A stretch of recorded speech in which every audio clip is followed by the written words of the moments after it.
So we're back. It's time for our day 3 of the Zero to Hero challenge that we've got set out here. We are currently here-ish on our regrind back to Grandmaster. I'm pretty confident that we should be able to get to Platinum, maybe even deep into Platinum today. We'll see how the games go. You never know. I don't think I'm going to update the deck list just yet. We have been doing pretty well with our most recent flavor, which included the 2 Felicias, the 1 Whale, the 1 Spellbook, and the extra Maleficent here. Pretty happy with this list so far, but if we start to run into some trouble or if it has a few hiccups, we may mix it up a little bit now that there are some additional tech options out there.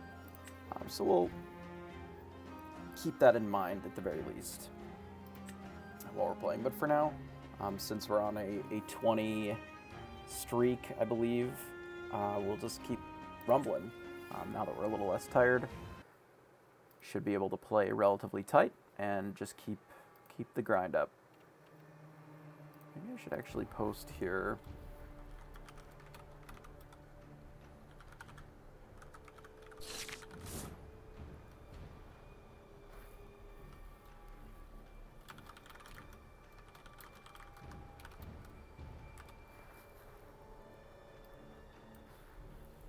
Alright, let's get rid of this. We go first. We're against Popsicle. We don't actually necessarily need the Pinocchio against Popsicle early. So I think I'll send that back as well. We can keep the friends on the other side. We can ink the Felicia. I think the rest of this hand is fine. We'll just get rid of these 2. There's a world where we are supposed to keep the Medusa, but I think this will be fine. I don't believe that I'm going to play the Minnie Mouse necessarily right away. No, we can actually. Like the Felicia, we can play the Minnie Mouse. We'll be able to get in 2 or 3 lore, because we may end up just running out the Fox with the way that this hand shapes up. Just for our 3. I would like to keep this Maui, but our mulligan was a little ugly for being on the play.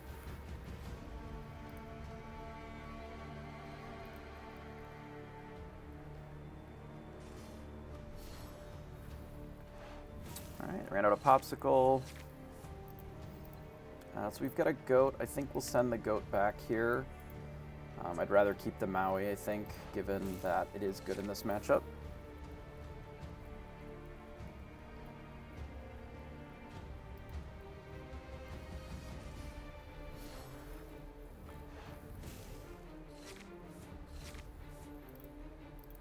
I do like the Maleficent in this matchup a lot, but given what our hand is, I think we're going to have to ink one of them this early, which is fine.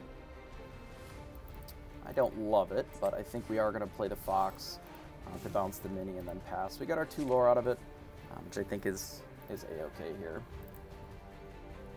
So they ran out 2 Popsicles, which is pretty good. There is some argument for keeping the Pinocchio, just because it gives us a way of interacting with Flaversham, for example, but I feel like eventually we can draw into it. We're likely just going to use this to friends on the other side to keep up our draw. See if we can find a rabbit for next turn. They decide to play Annoy. Sure. It's an interesting choice, given that we already have a Fox in play, but we have a lot of Popsicles going. That's generally pretty good for this deck, specifically. It does struggle a bit if you don't have any Popsicles a lot of times, so... with this, I think we can ink a Mini. I'm considering just putting this Fox back into my hand.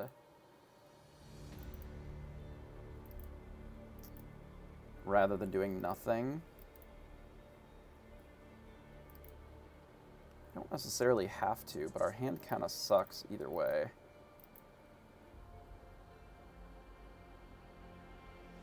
We don't really need to do that. Let's just pass. Kind of a shit turn.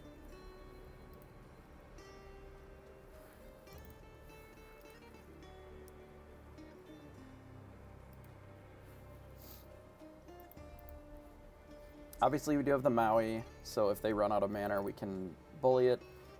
They're likely just going to play out a Flabbersham here, which is not great for us since we can't quite kill it yet, but our hand is not ideal here. They have a lot of card draw. They are able to keep up on ink pretty well. At least they have a lot of card draw on deck. So far, all of these have just replaced themselves. The only card that they've played that really doesn't do anything is this Noi. They are opting to Teeth and Ambitions, the Grammatala. Okay. Why? Are they going to cast another Teeth and Ambitions here? Interesting. Well, let's get rid of the mini. It's a really interesting choice from our opponent there. I guess they wanted to ramp.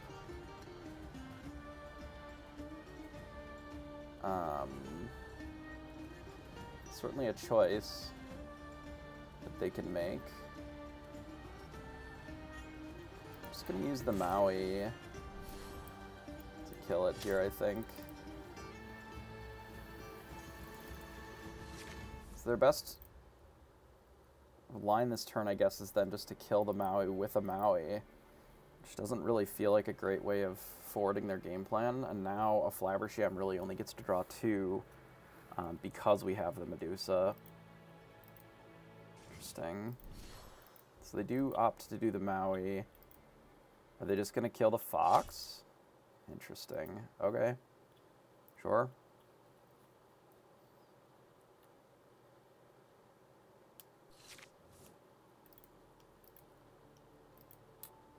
Given that we just drew a castle, makes this Maui really annoying.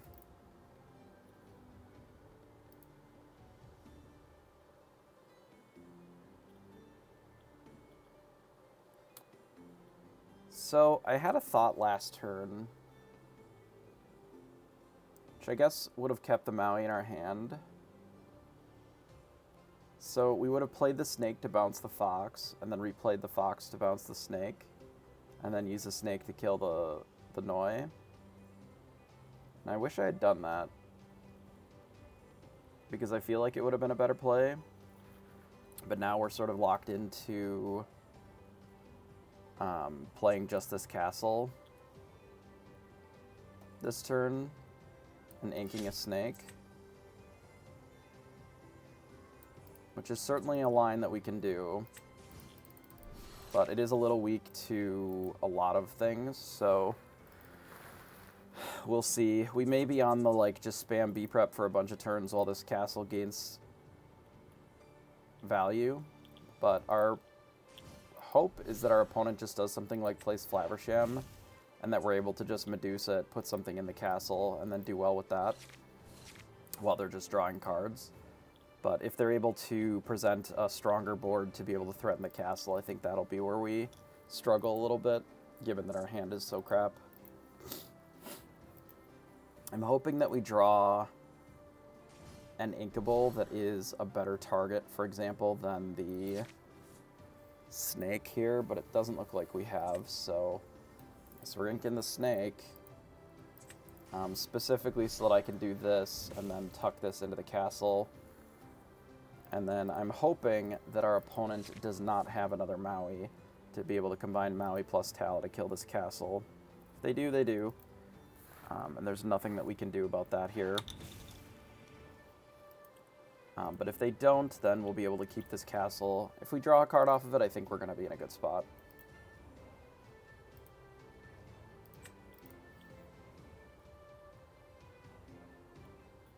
Get rid of another Noi. And they just be prepared. Okay. Rabbit would be our best draw here, I think. I don't even think. I know Rabbit would be our best draw here. Rabbit and a snake or fox would be even better. But just Rabbit into whatever I think would be fine. I would like to not fall further behind on ink here. But in this case, I think I will just play this and tuck it in there. We'll keep our removal. Since our opponent decided to just be prepared a Medusa, I think we're fine with that. Because the McDuck Manor doesn't really race in this spot here.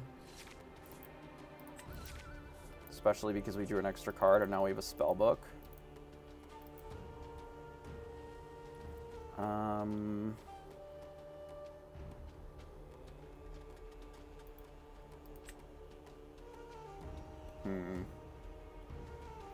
Do we just try to race this manor with the spellbook?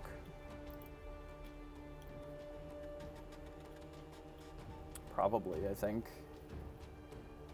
Like, I'd like to be drawing extra cards with this if we can, but I don't think we need to. We can just do this, play the spellbook, and then gain a lore. We'll hold on to this for next turn, maybe. Actually, we can just play it now and just not put it in the spellbook. Or not put it in the castle. I think that's fine. So we're essentially just racing here, but we're winning the race by a pretty substantial amount. Because with just these two alone, we're gaining 3 a turn. And we can very easily be in a position of just doing this every turn. So we draw a snake. Snake doesn't really do anything for us here. We might just ink it, actually. So we can put the Medusa into the castle. Yeah, let's do that. So we'll play the Medusa, take out the Minnie Mouse. We'll quest here, do this, and then put this in the castle and pass. And then the game's pretty well just over. I can't think of very many cards out of the blue-red deck that can race what we're doing right now. Because not only do we have 2 characters and the castle, but we also have the spellbook, and all of those are able to do pretty well. Like, just blowing up the board doesn't really solve the problem here. So that puts us in a pretty good position. Alright, so this is 37, 33, and 1. Okay. Pretty good outcome overall. We played the game with a 5-card hand, because we never used either of those B-preps that were in our opener, but turns out it just didn't really matter. So obviously having something else would have been more useful, but we made it work.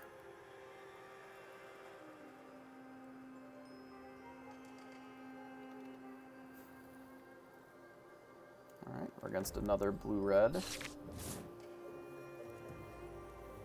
We have a rabbit, 2 Pinocchios. Again, I think I can get rid of the 2 Pinocchios. Maybe get rid of one of the crabs. And then I'll keep the draw and the Maui. And we can hold on to one of the crabs. So we're getting rid of 2 uninkables. Not a great starting hand, but it'll be fine. Looking at this, I think it's the snake that we ink here, and we just pass. Hey, Macadillo. Macadino. Appreciate the follow. Thanks for hanging out. So they lead on a Popsicle. Pretty good start for this deck. Obviously, if they are looking for anything, it is generally Popsicle. Not great off the top here. I would really like to be able to play the crab on 3. So I think I have to ink the Maui, unfortunately. The Maui is one of the better cards in this matchup, but given the way that our hand is with so many uninkables, we likely are going to need to leverage what we've got as far as draw pretty badly.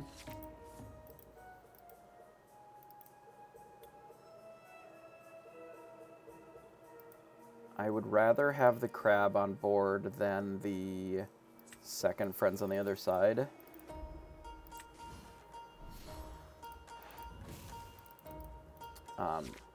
For a couple of reasons. One is that it works well with the fox to be able to deal with locations eventually. 2, it can just sing friends on the other side to give us better inkables upcoming. We have good cards in this matchup. The Medusa does do well against a lot of things that they can present. And like the Fishhook is pretty good. I would like to keep that if we can. So I'm going to sing friends here.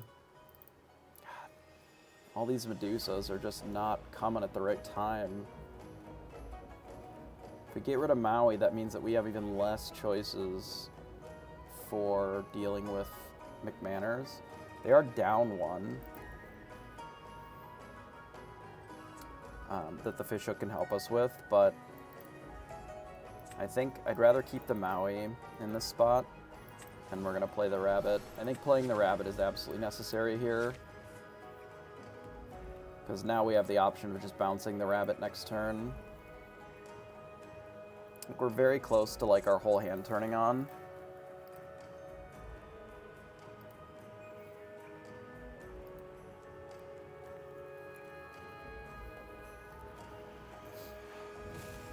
They quest with their Grammatella.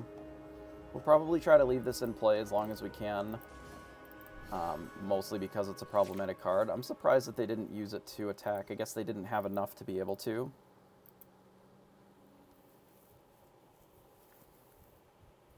Hey, thanks. Glad you enjoyed it. We do have the Queen's Castle that we could play. That they can just Maui the Queen's Castle now. Like, Maui straight up just kills it. Which is a little awkward, of course. So get them to 6. Do I care that much about getting them to 6? Should I just take out this Grammatella? I think I'm going to ink the Queen's Castle. Since they have the hook, it's certainly a lot worse now than it probably ever will be. Yeah, I think I'm on board with actually killing this now that they have the hook. Since it can just trade up. We don't really like that. I'm considering even running out this spellbook. It's a little awkward because it doesn't really forward our game plan a ton. Okay, so my options are I can play spellbook, leave the Rabbit vulnerable, but we can quest with the Crab, put us up to 2. I think given the way that our hand is, I think I have to bounce this Rabbit here.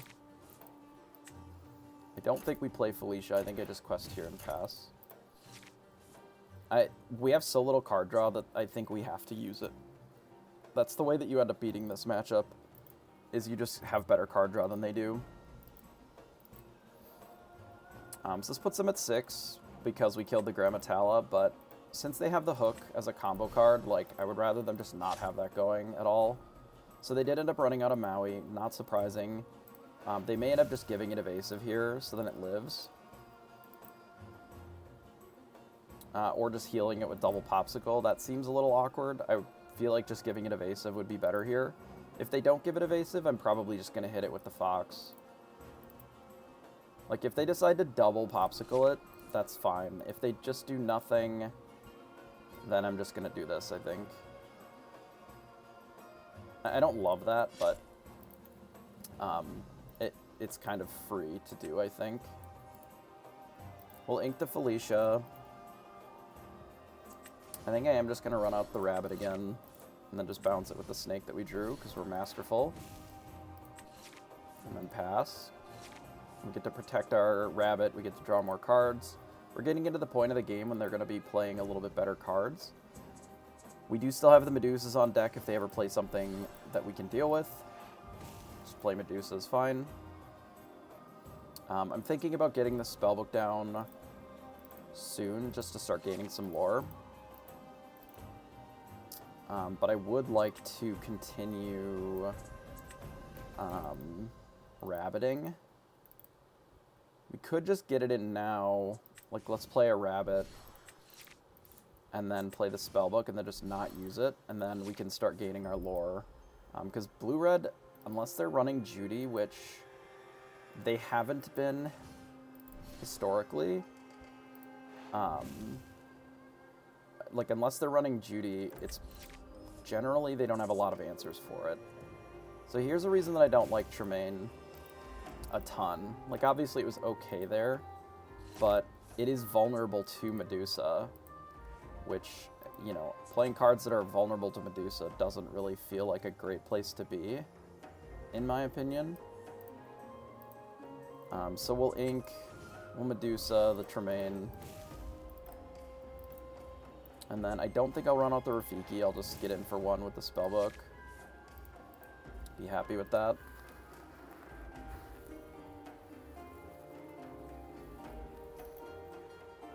So they've already ramped once with the Grammatala, and we've been able to keep up with that, and we still have a hand that's double what they've got.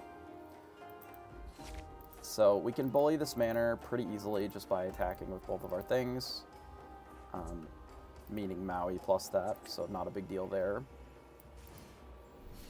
And I'm not too worried if they trade into our stuff. As long as we're keeping the manors off the field for the majority of the time, I'm not too concerned about them.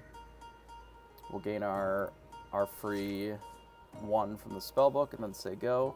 So we have a Maui that is big enough that they will have to use the hook to trade it with the Medusa, but it looks like they're probably going to B-prep here or just do nothing. Okay, that is fine. I will hit the Medusa, not a big deal. We'll quest here. I will use the Spellbook, and then I think we're just going to draw some cards. Do we need to protect this rabbit? Nah, I don't think so. I think we'll just do this. Because we have the goats, I think, even if they have like a Maui here, that's fine. And we can just start bouncing goats and do that instead. Because like now they're just going to get buried by us doing these kind of shenanigans. Let's play the goat, let's play the fox, bounce the goat, and then do this and this. I don't necessarily have to play the classy here into the Inkwell, so we may be able to just run it out at one of these turns. So they did find a Maui that they can get rid of the castle, that's fine. I think it's unnecessary. I think it's fine. It's still a good card, of course, but there are so many more cards that can interact favorably with that card than there ever have been. So it ends up being something that is just not that necessary anymore, in my opinion. Like, again, I still think it's a fine card, but it's one of those things where if you play a 1/3 and your opponent is on a slightly more aggressive deck, or they just play locations, like, it doesn't contest those at all. And this is not a fast deck, inherently. I think that there are flavors of this deck that can be quite a bit faster, where your intention is to have more things that push lore, and have more things that are closing out the game without necessarily needing to control the whole universe. But the way that I like to play it is I would prefer to be in pretty well control in my matchups, and the 1/3, just the body is too small. It's kind of the same reason I'm not really running the 3-cost Maleficent, is I would rather not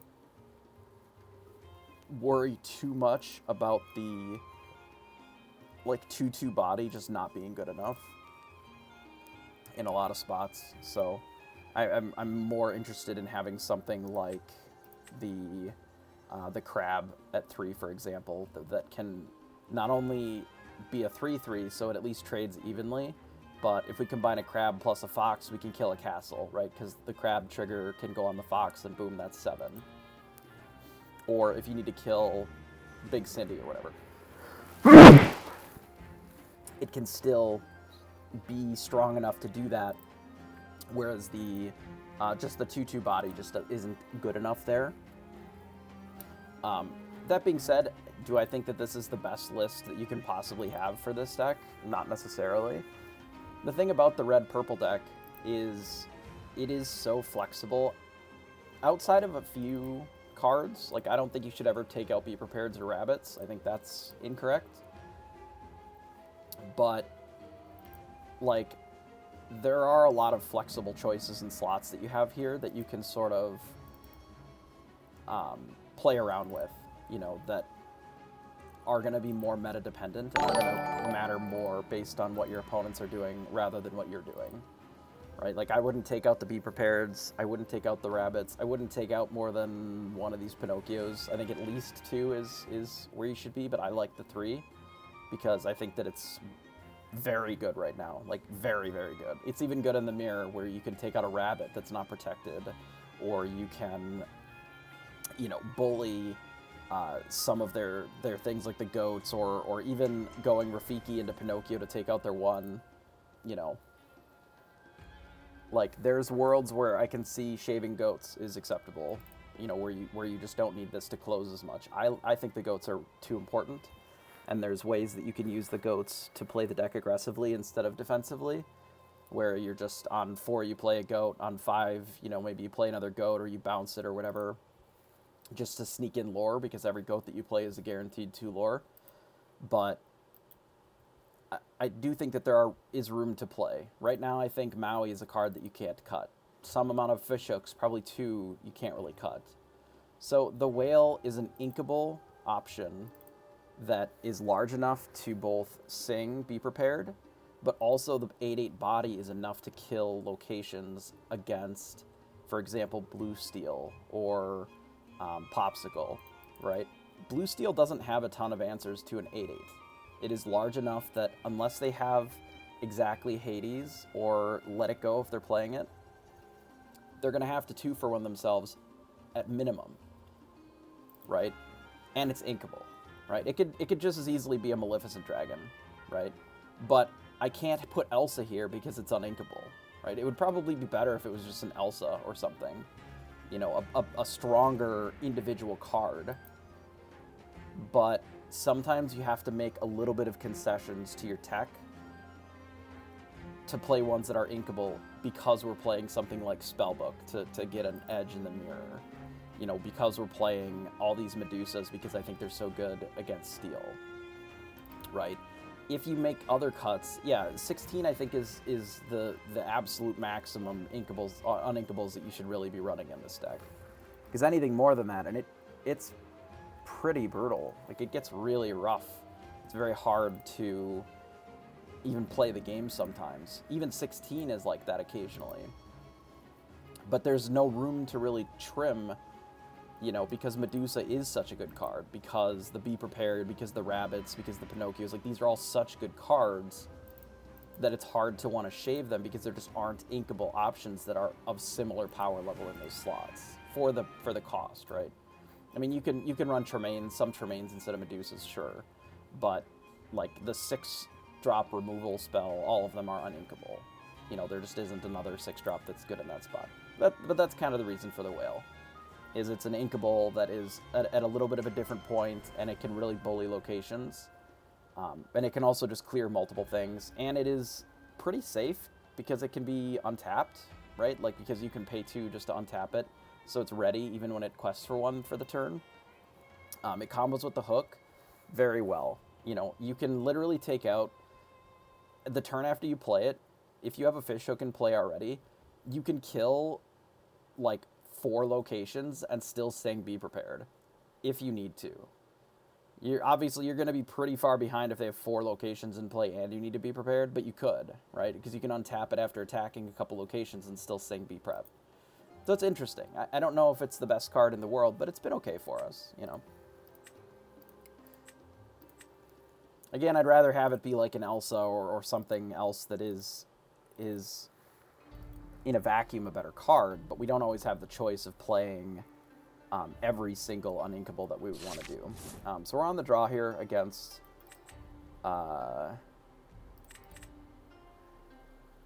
likely Steel Song. So I don't necessarily need the rabbit. We certainly don't need the location or double snake. And we can keep a Maui. I'm going to send these back and we're just going to ink the castle.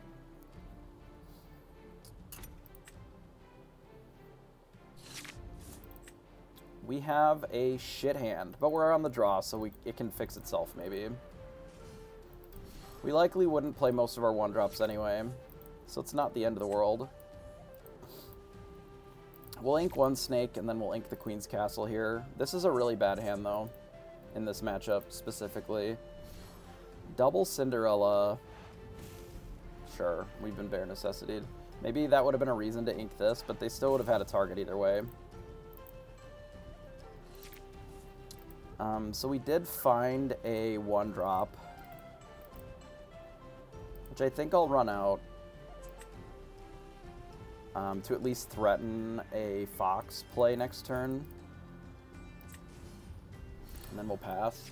So this at least gives us an option to make it so that they can't sing for free. They inked a Strength of the Raging Fire. That's kind of interesting. So they play an aerial. They find a whole new world. It's unfortunate for us. We have all of our rabbits in our hand. Well, we need something that threatens this board, at the very least. So I guess we're going to bounce a snake. We'll quest here. Then I'm just going to play a fox. So at the very least, it threatens this some, if they decide to use the whole new world right now. And if they don't, we still have the option of running out a rabbit. If they're playing an aerial, they likely aren't going to this turn. They might Listro, especially if they have 2 of them. If they have a second one, it's a bit awkward. Will they grab your sword? Sure. They know the rest of my hand, unfortunately, so it is a bit awkward. But we'll play a rabbit here anyway. And pass. So we're going to get whole new worlded here. Drawing the Medusa was actually a little awkward here as well. I'm surprised they inked the Beast. Maybe they didn't have another choice. Like maybe they didn't have another uninkable, or another inkable rather. So we do have a fox to be able to fight something that they have. We didn't rip any whole new worlds, which is actually pretty good for us, since we're so far from being able to cast them anyway. I'm going to Listro again with the Cindy. We're just going to quest both of these. Sure. I wish that I had... one more ink here, so that I could play a crab and a fox to be able to take out both of the aerials. Unfortunately, I don't have that, so what I'm thinking is that I take out a Cinderella. It's going to be unlikely for them to want a whole new world twice anyway. Like, I want to take out their shift Cindy lines, though they probably would have shifted instead of playing Beast. Like, I don't need to draw a card with this rabbit.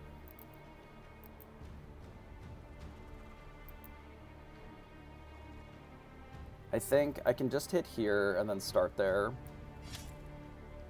Like, I already have enough cards. The cards aren't the problem here. So I think I can play that. I can then do Rafiki. Fox the Rafiki. I can kill the other Cindy. I could kill an Ariel so that the swords are worse. But if we get hit with another swords, like, it's not great anyway. I'd rather just take out the shift line. I think we'll do this just to kill all the Cindy's and then say go. Hey, King. How are you? Thanks for the follow. And Quar, I don't know if I think I was talking about something else, but I appreciate the follow there as well. This is not a good spot to be in, but if they whole new world us again, we may actually have a chance of winning this game. Strength of the Raging Fire is fine. Another Strength of the Raging Fire, sure. I would be surprised if they quest here. Interesting. They're opening their beast up to Maui. But I guess it's fine.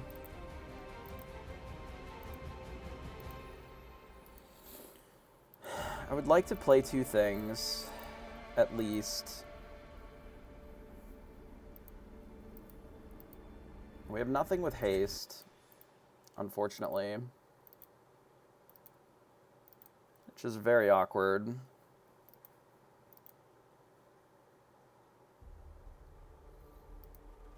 And I can't comfortably play like the goat plus like the goat plus these two. I think I'm gonna just put the crab and the snake in play. So let's do this. We'll snake and bounce this. And then we'll just play the crab and pass. And then ideally our opponent Holy Worlds us, honestly, because it'll rip us into a B prep. They likely won't at this point, but now that they've seen our hand, there's an argument for getting rid of the hook, because if they bare necessity us, like, it minimizes what they're looking at here, but this whale is going to be pretty good, I think.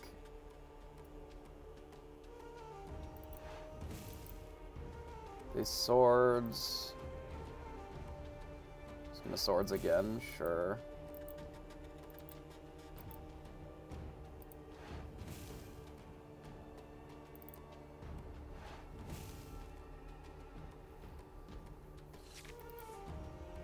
Okay, so the teeth is pretty well useless.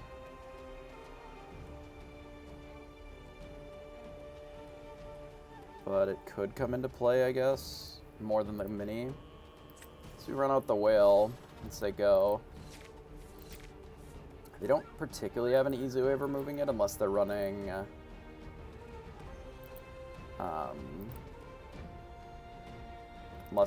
Thing, the Greatest Criminal Mind.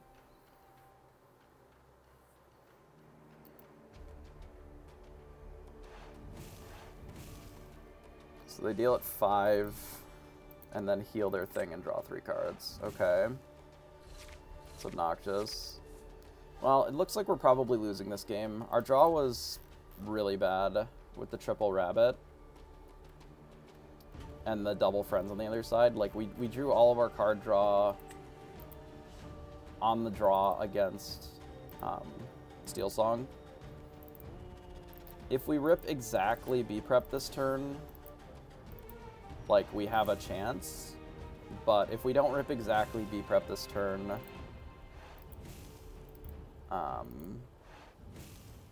I don't think that we're playing this game anymore. Because even with the B prep, we can't really kill enough of these things. Can we even kill enough of these things to live? We can, right? Because I can kill either all 4 of these, or I can kill the Robin, or I can leave the Robin and I can kill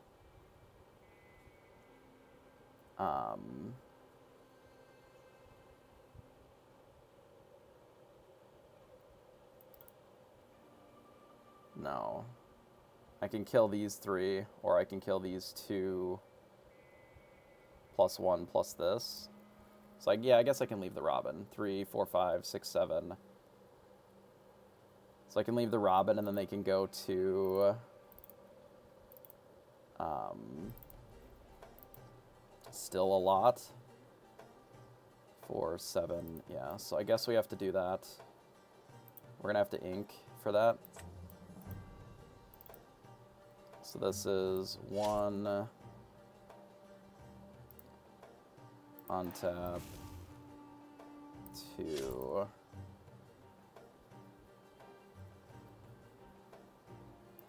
not quite the Scar, but Scar at home, I suppose. Untap and then hit here, I guess. Then say go. Still not great, because if they just do nothing, which they should do, the reality is that they should just quest with these 2 and then pass, as they know what one of the cards in our hand is. If they play a bunch of shit, like, it's really unnecessary. Because it's still the same answer to deal with this board, which is B prep, and if we don't get it, we lose, so. But now they've limited themselves to having just 2 cards. Playing those cards was a mistake from our opponent, but turns out it just doesn't matter, so we will take our loss, unfortunately. Sometimes you have a bad draw. It'll happen. Not only was it a bad draw from the avenue of we just didn't really participate in the game for the first several turns, but also it's a bad draw in the matchup too, so it's okay. Play against blue-red again.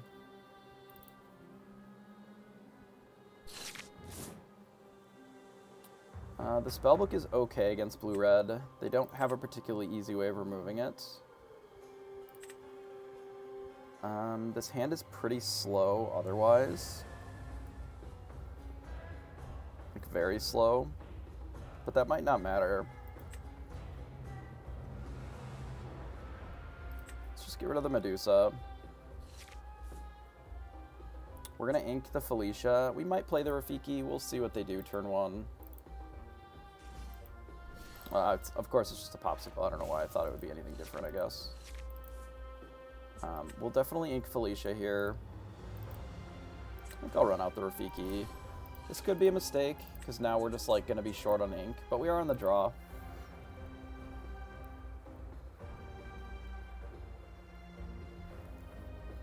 Get rid of a Tamatoa, that's something of note.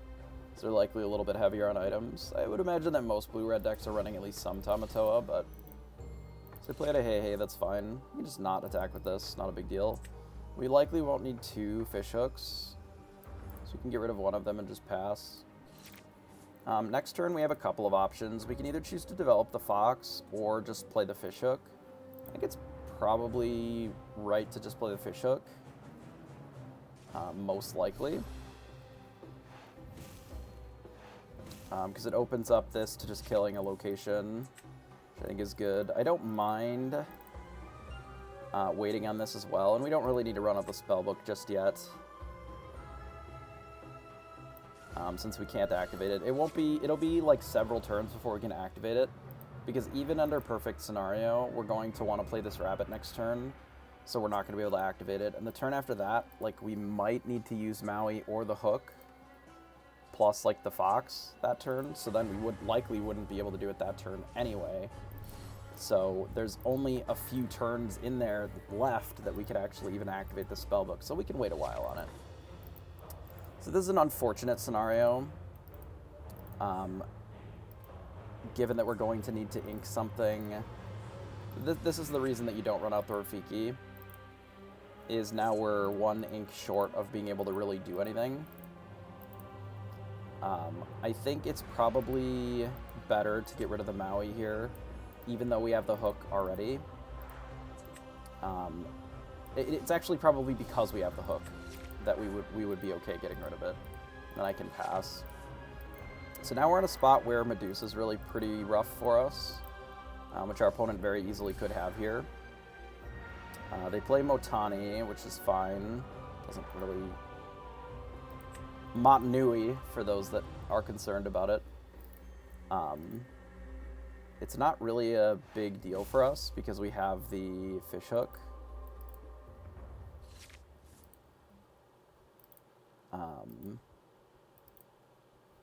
So I would like to... I think we can actually just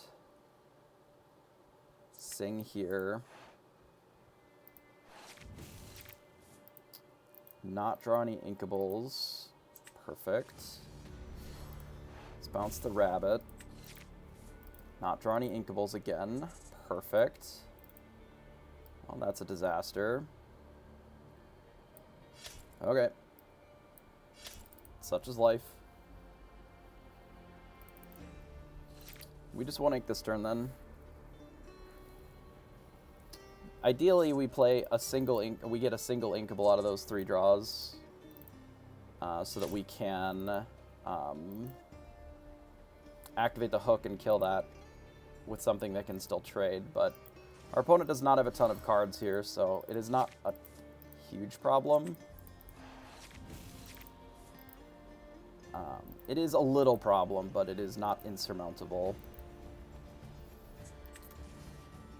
We can take a little bit of time to draw out of this issue that we have made for ourselves here. Luckily, Bell is not really a card until our opponent has a lot more things going on. So the thing that we would want to dodge here is likely just a Flaversham. I'm fine forcing the Gaston to trade here. And then we can easily threaten the Bell with either Medusa or just Pinocchio plus the hook. We can clean up this board and then we just have like 1,000 cards in our hand. So our play is just to do this more.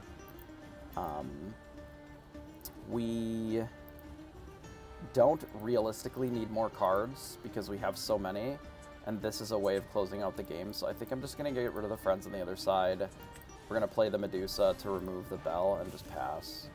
There's a world where we actually just remove the Hey. But our opponent could also just like rip a Flaversham, get rid of the Popsicle, and then Ink 2, and then they could realistically quest for 5 there, which is unnecessary. So this way we'll just avoid that entirely. A bit sad that we lost the game already, but we'll take our 22 streak or whatever and see if we can catch up to it again. Alright, we're playing against the Mirror. We are on the draw. So we likely won't need Teeth and Ambitions. We don't need 2 rabbits necessarily. We can probably ink the Teeth and Ambitions actually, and maybe send the Pinocchio back instead. Be a bit more conservative on what we're doing. Now that we have the Rafiki, the Teeth and Ambitions would have been okay, but the Be Prepared is a bit rough. I may not run out of 1-drop here. It may be the Always Classy. It'll depend on what our opponent plays turn 1. So they play nothing. So given that, I certainly don't need this Rafiki here. They concede. Okay, fair enough. That is always a legal option. Take those. Makes the grind a little shorter. Hey Alice, how are you? There is something to be said for life equity. If you don't feel like you're going to win, or if you're in a spot where the game is already effectively over just because of your draw, like, there's nothing inherently wrong with just conceding those spots. Felicia's not great in this matchup. And the Queen's Castle's unnecessary here as well. I don't want to over-ink too much in this matchup. Or over-mulligan. I think we'll just do this.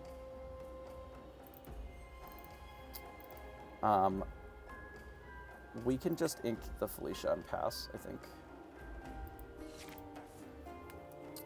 Yellow-purple, yellow-green, or green-purple? Yellow-green with Stitch. Interesting. I like this Maleficent, but it is a bit early for it, so I think we'll send it back to the well here. I will be playing a crab next turn, leading into the rabbit. If I can hold on to this castle for a little bit, I think I will. It is a good turn 5 play, realistically. And it's a good turn 5 play because it makes it so that they either have to choose between specifically using Titans on it, or they can play like a beast or whatever. And in those spots, I'm generally okay making them have to choose. Pride Lands and Stitch and Flynn. Oh yeah. It's a cool... The Pride Lands decks are cool. Don't get me wrong. Like, they certainly do a lot of stuff. I think... I'm debating on whether or not I friends. I feel like I do. I feel like I'm supposed to here. And then I think I can ink Felicia. And we either play the goat or we play the rabbit here. I'm just gonna play the goat, actually. I'm fine if they decide to use their Smee to trade with this crab. Doesn't bother me.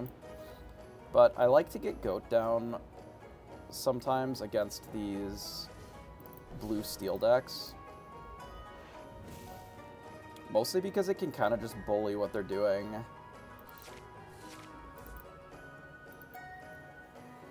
I'm debating on whether or not I care about this Flaversham to kill it next turn. They didn't. That is surprising to me.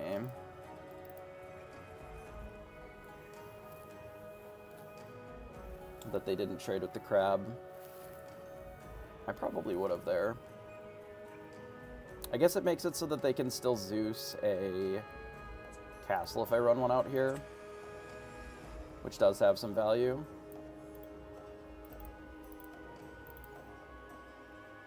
I think I'm going to do this. I think I'm going to use this Pinocchio to tap the Flaversham.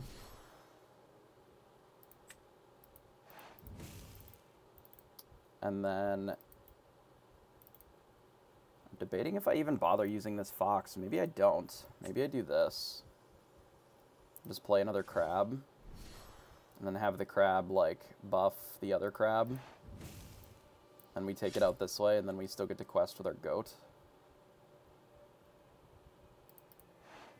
So the reason that I didn't do the Fox line, I probably could have Foxed if I chose to bounce the Pinocchio.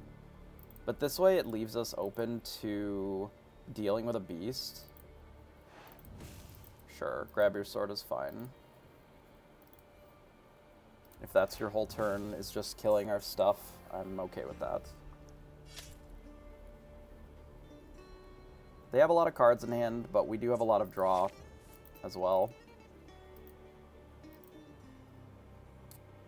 I don't necessarily want to run this out yet. I think I can wait and run that out next turn. But I'm going to do this and this. And then if their whole turn is pay 3 to kill the Queen's Castle, I was supposed to quest here. Oops. This was supposed to be tapped for a quest. It's fine. Yeah, if their whole turn is just Rise of the Titans, I think I'm okay with that. Because now we can ink this goat. Well, we can actually play this first. We can maybe keep the goat. Yeah, we can keep the goat here. Unfortunately, we missed an ink. Or we missed a lore. But we'll do this. We'll quest here. We'll ink one of these goats and pass.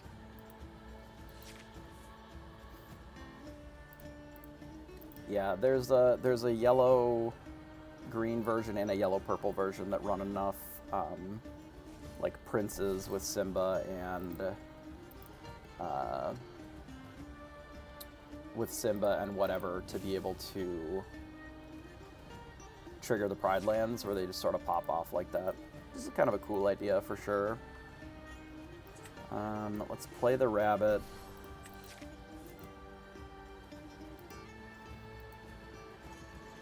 Do we run out this castle? Interesting. I know that they've inked 2 Tinkerbells already.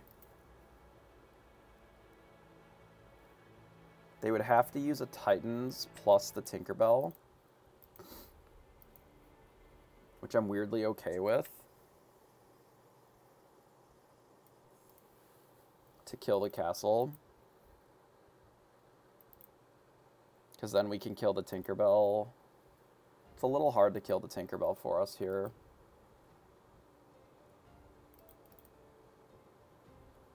Are they going to whole new world with what they've got? Probably not.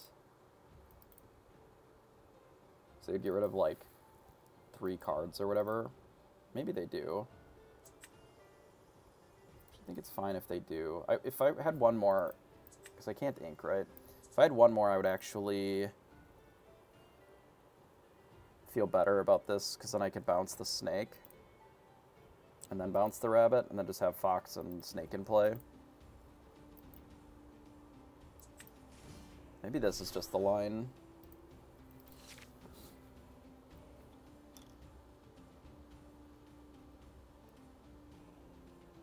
So then if they whole new world, I guess I don't really even care. Because we're up on ink. Yeah, just play Gaston, sure. So way next turn I can quest with these two. Like Fox and bounce them, I think is also nice. We're not in an awesome position here, but we're okay. Especially if they're not killing our rabbit. Because I can quest here.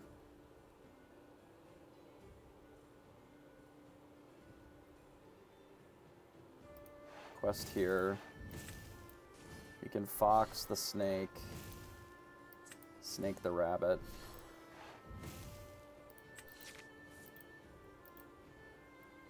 We can Pinocchio the Gaston and just kill it. It doesn't seem so bad to me.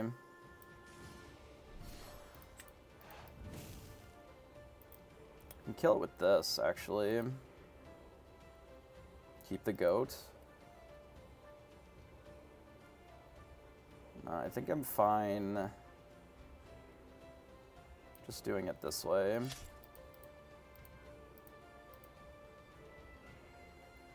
And then let's ink this and pass. So I'm keeping up on the ink because they're so far behind. Like, only playing one spell a turn from our opponent is just, like, not it. Because now if they do ever whole new world, like, we're going to be in an okay position here. We can even go up to 11 next turn. So they play a McDuck Manor, which we have not enough to kill in one turn. Which is unfortunate. I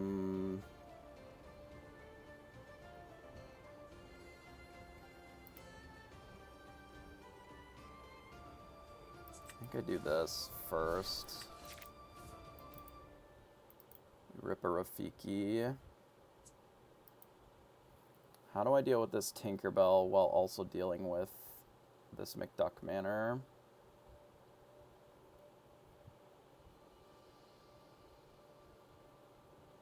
I can live without the McDuck Manor being killed this turn. So I can choose to ink this. We can play another rabbit. And then I can teeth one of these. Hit the Tinkerbell and then just attack the Tinkerbell and pass. And then they can gain their 2. I don't love it, but it's fine. 2 of their Grab Your Swords are already gone and 2 of their Tinkerbells. So they don't have a ton of board AoE wipe. We don't exactly have enough to kill the McDuck Manor again, unfortunately. But we do have extra card draw. We have a lot of cards that we can draw that would be good here. Medusa is probably our worst draw. I lied. Rafiki is our worst draw. Nah, that's not true. It's probably just the Medusa. But I think my play is just to full send at the McDuck Manor. We'll get it to the point of being nearly lethal. And then we'll just run out of Queen's Castle and do a bunch of stuff with it. And the way that we're losing our board is mostly with swords anyway, so this Rafiki is a little useless, so we'll just ink it. And then pass. We'll let them gain another 2. But literally anything kills this manor now, if any of our characters live. Their best play in this instance is maybe just 2 more manors, but... So they long game Zeus on the castle, which is fine if that's their play. If they're going to do that and then send Zeus at it, I think that's okay. Like, they have to remove the Queen's Castle. That's very predictable, right? But I don't think it's a huge problem for me if that's their line. Because we can easily remove this one. I'm just debating on if we want to draw extra cards here. Or if I just, like, hit the Gaston, remove this, and then put 2 damage here. Because I could also send 2 of these at the Gaston and kill it that way. Looking for a hook or something. I don't think I care about them gaining 2. I think I'm just going to do this. To hit the Gaston. And then we'll just attack their locations. This way, and then pass. Opposing. So I could just play the Medusa as a 4/4, but I don't think I need to. I think there's enough cards like Smee or whatever that they can play that I want to be able to just do this. And then we'll full send at the McDuck Manor again. Put it to 6, and then they'll go to 8, which catches them up. But either both of our rabbits or just the Medusa can kill the manor here. Do we just Maui it? Maybe. Maui it, push to 11. Yeah, I think so. Mostly because it gives us the best ability to push lore on this turn. So they may have Whole New World at this point. I can't imagine what else they have as these other 2 cards in hand. I'm surprised that they played Mickey. That seems really pointless. But all of the advantages that they have from the Whole New Worlds, they're just not real because we have so much ink already. Like, generally the way that this... Okay, I guess. They're looking to try and mill us, I suppose. Whole New World... No, I guess their hand was just a whole bunch of Whole New Worlds. They're out of McDuck Manors now. 1 Rise of the Titans, 2 Rise of the Titans are gone. Our hand is, like, not awesome. We really would have liked our last one with the Maleficent, but we'll figure out how to make it work here, I think. I would like to kill most of this board. I think this is pretty easy. I'm probably fine just using Medusa on Captain Hook. I'm going to double check their graveyard. I should have done this before I started casting these spells, but they still have their grab your swords, so they can still double grab us if they want. Which is fine, I think. Let's just quest here. We don't need more cards necessarily.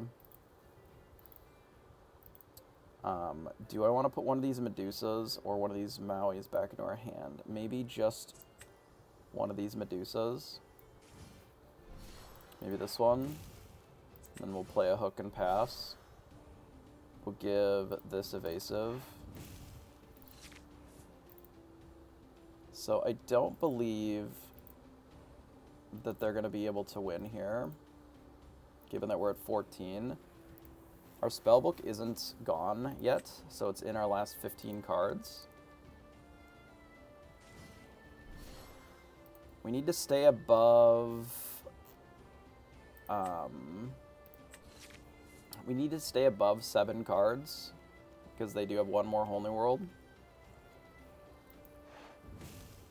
We don't have to stay above 7 cards. They just Whole New World it again. Sure. I hope whatever they're looking for is awesome. Maybe they hope that they can stymie our aggression long enough to be able to win from here. I believe that's all of the Titans. 1, 2... No, that's still only 2. And most of the Zeuses. Well, here's our spellbook. We can do, like, Queen's Castle spellbook, too. We can gain 1, 2, 3, 4 this turn. And then just, like, B-prep the board. And then just not play the castle.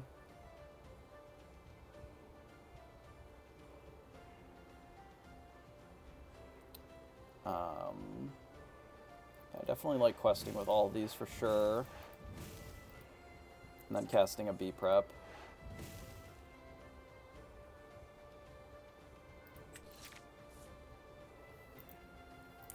Given that we just ripped a goat,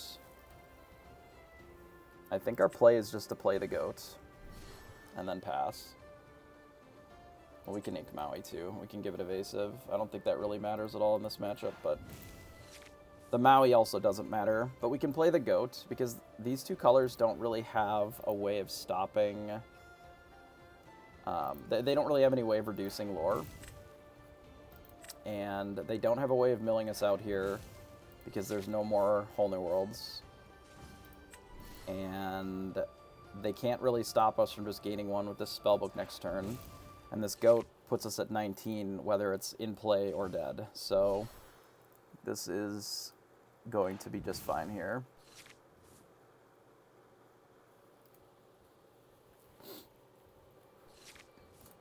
Alright, we will quest. I'll play a spellbook, and we will spellbook them. Obviously, we do the fox. Fox would work too. So we are 5 and 1. This is at 7, and this is at 2.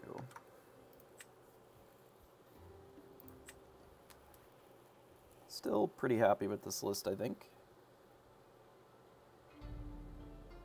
I think there was a spot the turn prior, maybe, where we could have just played a whale, and it would have just been pretty good to have in play, because there's no way that they could remove it, but...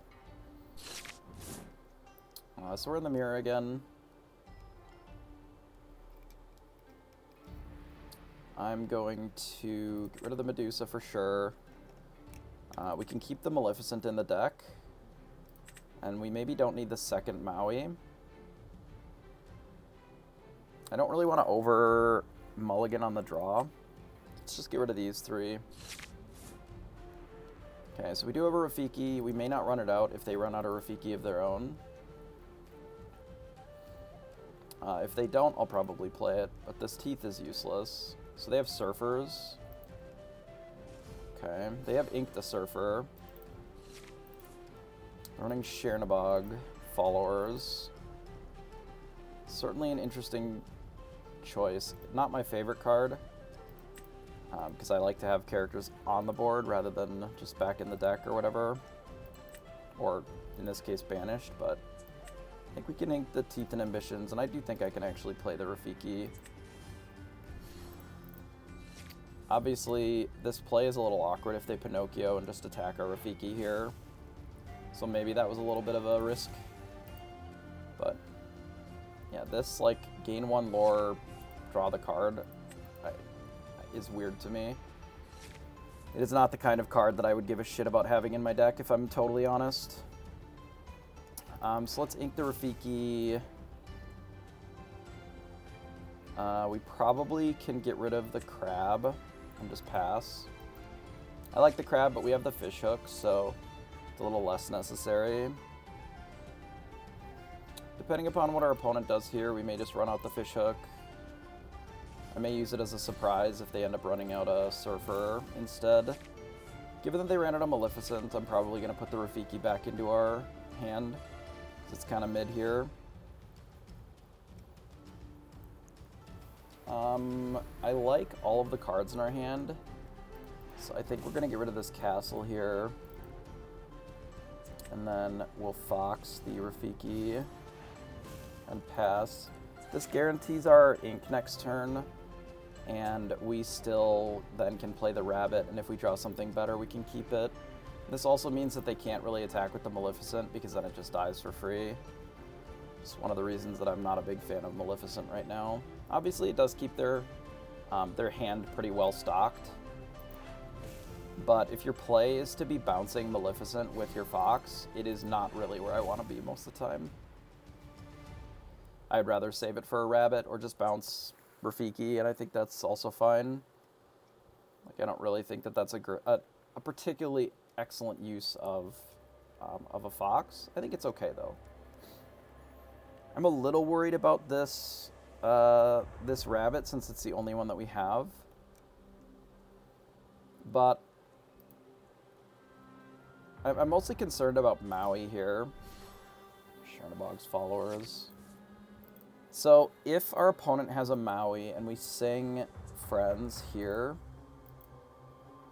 then we just kind of lose our cards for free, which I don't love. I think I can maybe wait on this a turn. I can just like play one of these into the Inkwell, and then play a rabbit. And then just hope that they don't Pinocchio me. If they do, they do. We have another rabbit though, which is really good. I'm going to try and hold this one a little bit, at least until 5 or 6, so that I can do 2 things. Yeah, this card to me is like fucking Genie, dude. I hate it. Like now they've taken their board presence away to get 2 lore. I don't really know if that's something that I want to be doing in my life. Maybe it's good. Maybe there's spots where you just like you trade with it in the aggro matchups, and in the other ones you just sort of cycle it for 1 lore. But like, I don't know, it just doesn't feel great to me.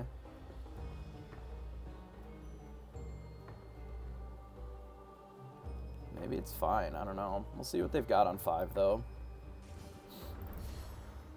Of course, a 2/2. Yes, that checks out. Okay. So we'll bin this Rafiki.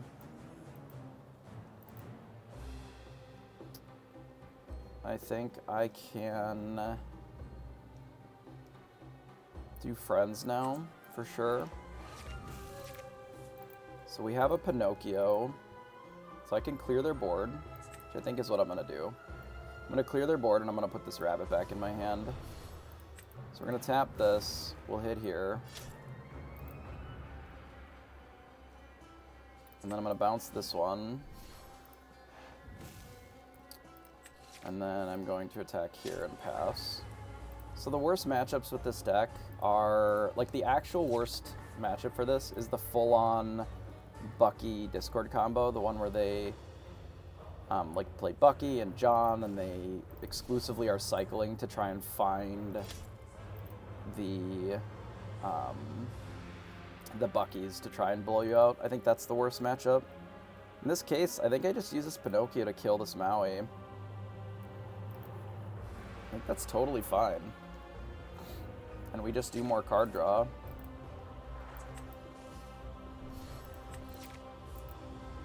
Let's get rid of this Rafiki. Just trade here. That's A-okay with me.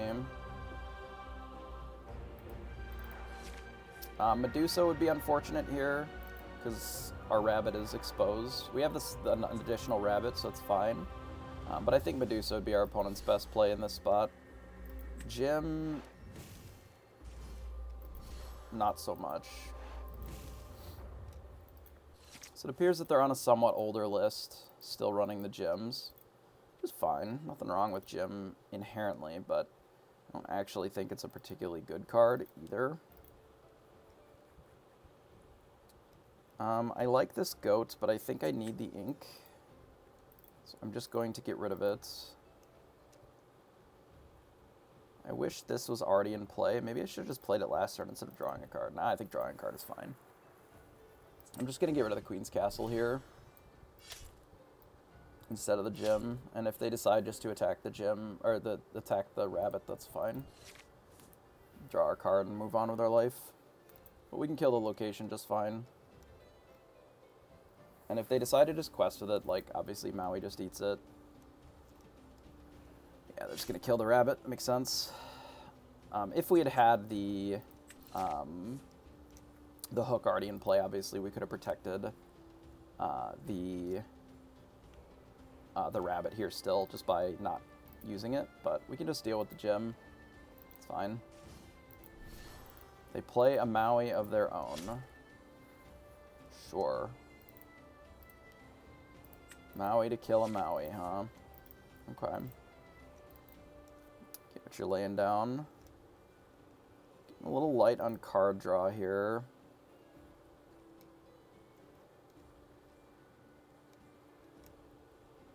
Could Maui his Gem? I think I'd rather just play the rabbit. Luckily we drew a snake, which is nice. I would like to ink some things so that we can play this Maleficent soon. If they're running Gym, they likely have more locations.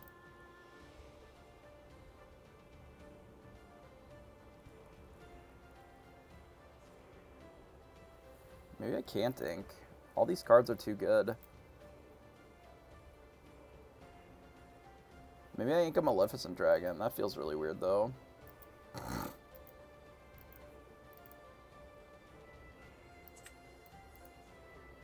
Alright, so be it. The worst matchup for this deck is the full-on, like, Bucky combo, where you hard mulligan to get Buckies in play. You know, you get a couple Buckies, and then you just put a bunch of Floodborns in play, and you just discard the whole hand. And then generally they also play John, so that then they refill their whole hand, and then it's very difficult to come back from that.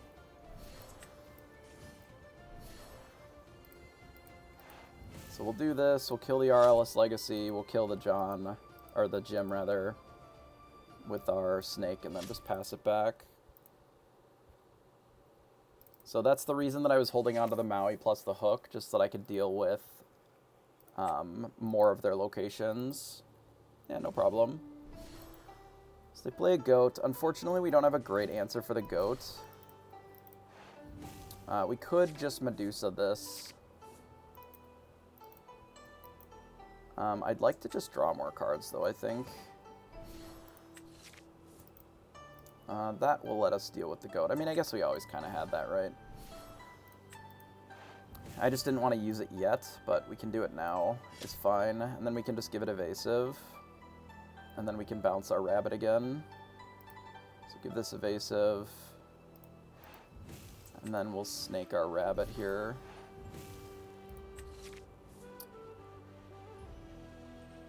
Is this something that I'm going to need? I don't think so. This I might need.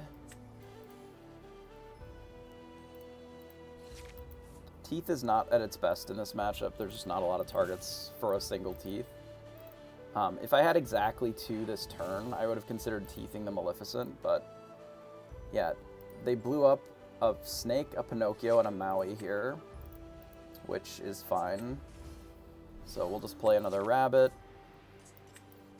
We'll Snake our Rabbit. And I think now we can maybe get rid of the second Hook. So that I can play a Goat. And we'll pass. So I could have replayed the Rabbit there, but again, the way that we're going to win this matchup is just continuing to draw cards. We'll just bury our opponent in card advantage, which we've been doing this whole time. You know, we'll just keep running out our Rabbits, we'll keep progressing our game plan. Why have they not played this? I guess maybe they didn't have anything to bounce it. So, and it was probably their only Rabbit. It's possible. Could be on the line of just like trying to goat them out here too. There's Chernabog's followers. Honestly, we may end up having to be on the line of trying to goat them out here. Not necessarily, though. What if we just Medusa the Chernabog's followers here? And then we do, like, quest, and then... what if I just bounce the Goat? And then give this Evasive, and then pass. 10 is already a decent number of ink, and we don't necessarily need to play 2 things in a turn. But I think we can get to the point of just, like, using these Goats. Like, we have enough cards with all these Goats, in theory, that we can just start putting on the lore pressure to catch up to where they're at. It's like our opponent is having to constantly respond to what we're doing now, because not only do we have the Fish Hook, which puts us a bit ahead, but their answers just, like, are not necessarily keeping up with our threats here. Okay, they ink a Gem. They've got a 3 that they can potentially play. A Surfer, sure. So I think on this turn, I'm actually interested in doing this Queen's Castle and a Be Prepared. So we need to ink something, which ends up meaning we're probably going to ink a goat, which is fine. So we do this, we ink one of our goats. Our game plan has changed a little bit because our opponent is down to 3 cards in hand. And we know that several of their Mauis are gone. So I think we can just do this and pass. And then now they have to play something to respond to our castle. Which they could have a Maui plus a crab or a Maui plus a hook, and then they've got the castle, and that's fine. But if they don't have that, then we're in a position where this castle is still pretty good at closing out the game. Gym plus a location. Okay, that's fair. It's a little spooky. Spellbook, not it here. I can't actually kill this location in one go, which is a little awkward. It's because we got rid of that second fish hook. So I said we didn't need it, which turns out is not true. I can kill this rabbit with the Medusa, which I think I'm going to do. Kill the rabbit with the Medusa. We could hit this for 7. But I don't necessarily think that that matters enough.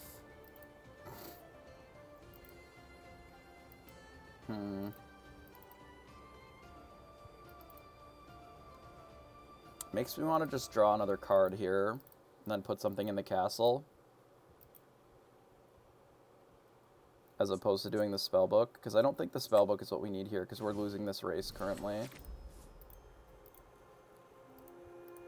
think we're just going to do this and pass. I'll let them go up to 13 if they want with their gym here.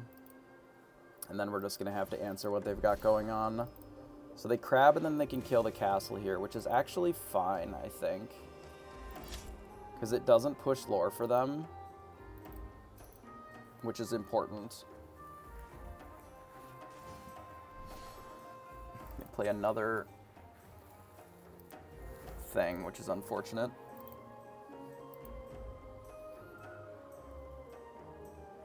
So Maui is going to be a good draw here. Maleficent is also a good draw here. So I can Maleficent Gym.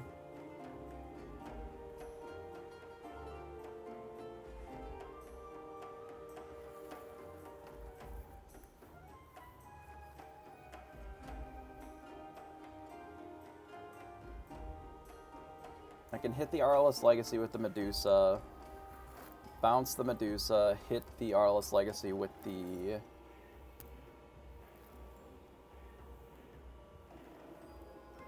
Fox. And then just kill Jim with the Maleficent. And then we have Medusa in hand again.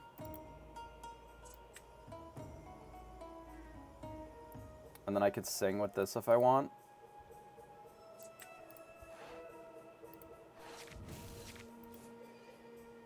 Okay, Rafiki, you're ink. That's fine. So then we can do this. We blow up the Jim Hawkins. Well, if I should probably just kill the Queen's Castle instead of the RLS Legacy, because they gain the same, but this one draws them a card. Yeah, let's do that instead. Which means I can just do the fish hook here, and then I don't have to use the Fox. Yeah, I like that better, actually. Because they're going to gain the 2 off of this either way.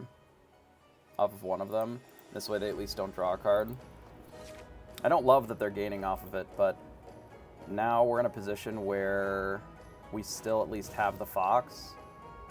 I don't know if I like singing here. How many Mauis are we down? 2. I guess there's a world where we like draw into Maui and that can bully this. I think that's kind of our hope here. Maui or another fox. Okay, so we got the Maui. We can kill both of these then. So we play Maui. We buff the Maui. Kill the RLS Legacy. We play Pinocchio on the Rafiki. We mim the Pinocchio, I guess. We might need the Maui. We'll do the Maui. And then we'll just hit the Rafiki. And I'll play this and pass. This just in case they have like another location and a B prep or whatever. That's not good for us, especially if they have a bounce. Oh no. Are we gonna lose here? Oh, they can't replay it this turn. So that helps. A little bit. We're still dead to basically what they have going here. But we can push quite a bit of lore this turn. If we play this, and then we play the spellbook, and then we just like crank this, do 1, 2, 3. If they B prep next turn,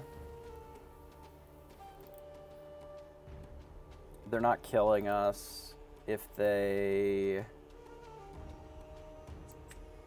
play a location, it doesn't matter, so I may as well just run this out too then.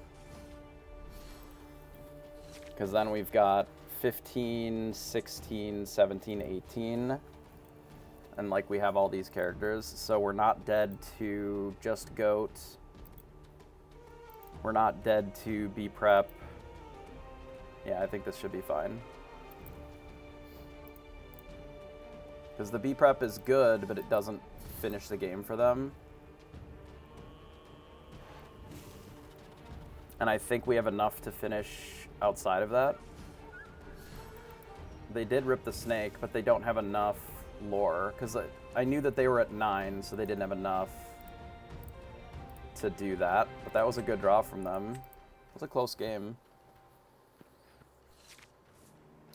So now we just quest, and then spellbook. It was a close game. Very close game. We got a little cocky by getting rid of the second fishhook, assuming that we would always have a Maui to be able to deal with locations. But if we just have a second fishhook there, then those locations are not a problem, because then even the fox on its own, would have been a solid answer there. But we betrayed it, and we sent it to the inkwell. So we're against blue steel again.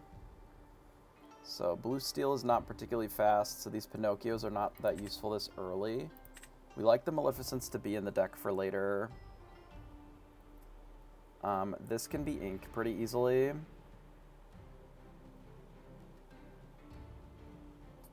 We can maybe play one of these. I might send the hook back too. Let's send these 3 back. I do like the hook in this matchup a lot of times, but we don't necessarily need it early. So looking at this hand, I'm debating on whether or not I even need to play this mini on 1. I don't think that I do. I'm just going to ink it and pass. We're looking to play a crab on 3 and probably a goat on 4, and then sing friends on the other side with the crab. At least the way that this is shaping up so far.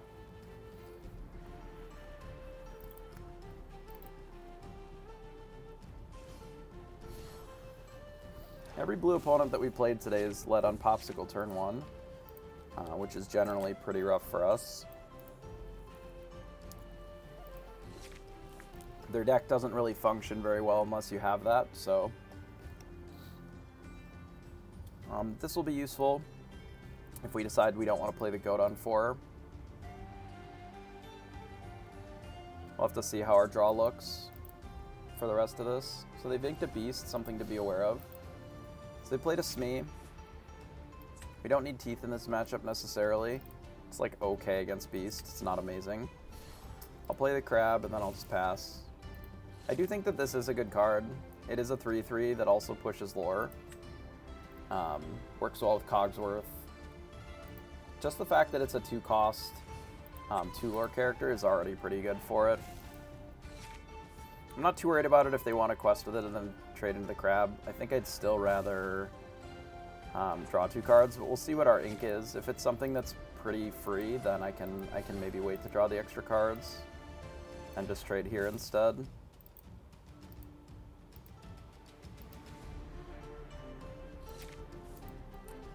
Yeah, Felicia is pretty trash, so I think I'm fine getting rid of that, trading here, so that they don't gain too much lore. And then, because they have the Captain Hook, I think I'd rather run out the Rabbit. If only because if they decide to trade into the Rabbit, that's fine. Like if we draw with this. But if we draw a bounce, like we're going to be able to bounce the Rabbit here anyway. I do like that we're on the play, so we're not at risk of losing just to a beast, especially because we have the Medusa. So they run out of McDuck Manor, so our crab is gone, which is unfortunate. But the manor on its own is not really that scary.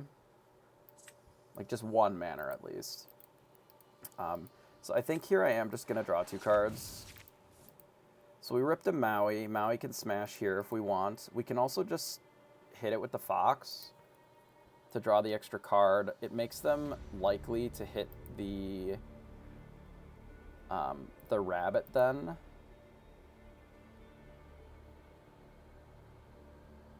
So it's tricky.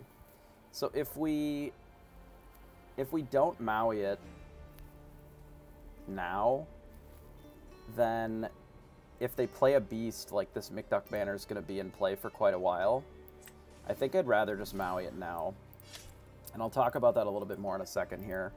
So if I don't hit it with the McDuck, with the Maui now, their turn 5 is very free because we're going to have to then play Maui to hit the manor after the fact. Now our opponent doesn't really have much that they can do. They can keep their hook alive, which is really annoying here for us. Because it has resist. Like, that was unexpected as a line that they took. But it means that their manor does die pretty free here, which is okay with me. Because now we can, like, we can hit the McDuck Manor.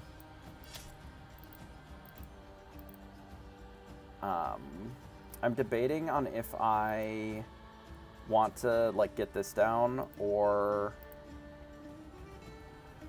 if I'd rather just take out this Captain Hook.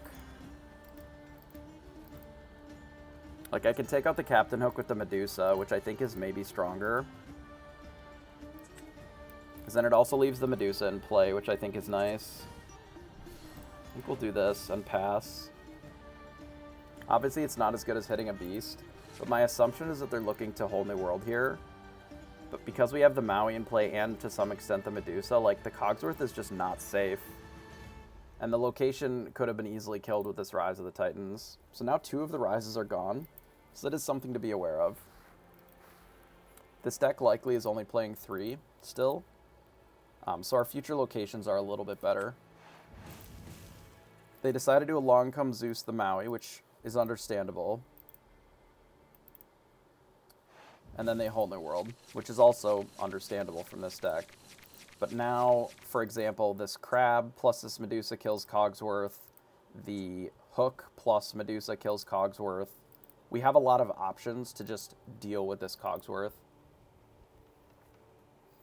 Yeah, Colsert, we're doing the grind, you know. We're rapidly approaching gold here, so we're getting close to not quite being done, I guess, but we're getting closer to the end here. So I could pay 5 to just trade here. I don't know if I love that. I think I would rather... So let me see how many Zeuses they have. They have probably 1, maybe 2 left. I would rather keep this. I don't want to get rid of any of our cards. All of our cards are very good. Like, I want to run out this Queen's Castle. Like, I want to do Crab on this to kill here. And then I think play the Queen's Castle. But I also want to keep the Maleficent, though we're a few turns away from it, so maybe I can get rid of it here. Because we're only going to 7. And I think I have all these other tools that I'd rather play with for a bit. I do think it is a good card in this matchup, though. I'm going to get rid of the Maleficent here because of the other things that I want to do this turn. And I'm 1 short of Pinocchioing and killing the Smee as well. So I think my play is just to do this. We'll kill the Cogsworth. And then I'm just going to play the Queen's Castle and pass. And what this Queen's Castle does for us is it forces our opponent to either have a Titans, which costs almost their entire resources for the turn, or to have their remaining... either to Zeus it for 4, and then attack it with Smee, which is their turn, or they can Titans it for 3, and then they can, like, Smee the Medusa or just Quest or whatever. But the reality is that both of those options, if they want to get rid of this castle, means that they can't really play a 5-drop this turn. They can't really progress their game much. So this is essentially calling on them to either have the answer for the castle, or leave it in play, both of which I think are fine for us. Or they can choose to develop a thing. In this case, they decide to develop Flaversham. They very well may have Flaversham plus something, which is fine.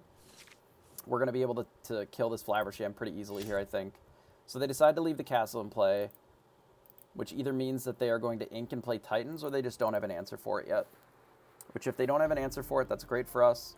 We're going to play this Pinocchio, tap the Flaversham, and then probably bounce the Crab here. I can actually kill both of their characters by playing Pinocchio twice. So I can do this. I can ink the Rafiki because we don't really need it. I can play Pinocchio, tapping Hook. I can use Hook to...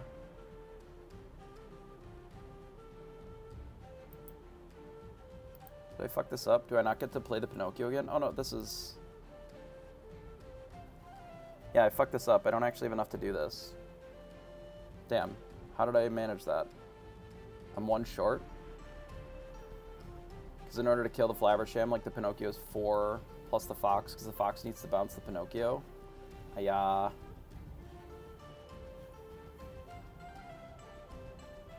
I've messed up. That's too bad. Well, we still have to kill the Flaversham either way, right?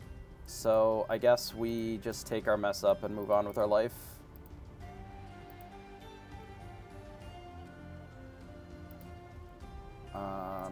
Yeah. Sometimes you mess up. That's fine.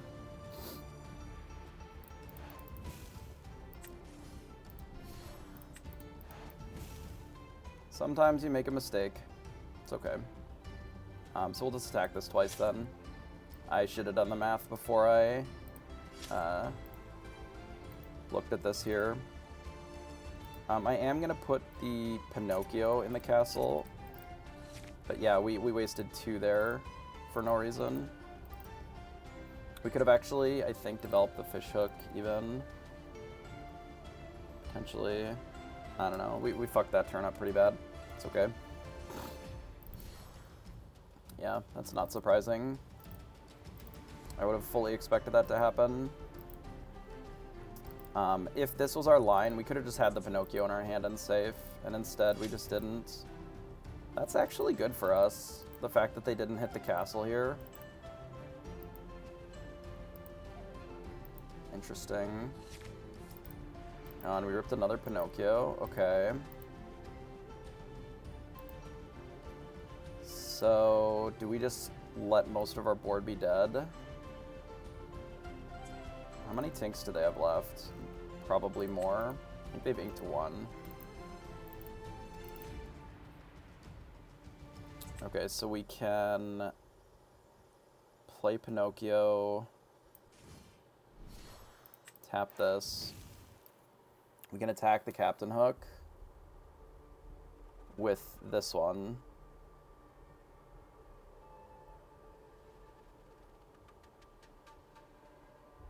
Right? Yeah, it's fine.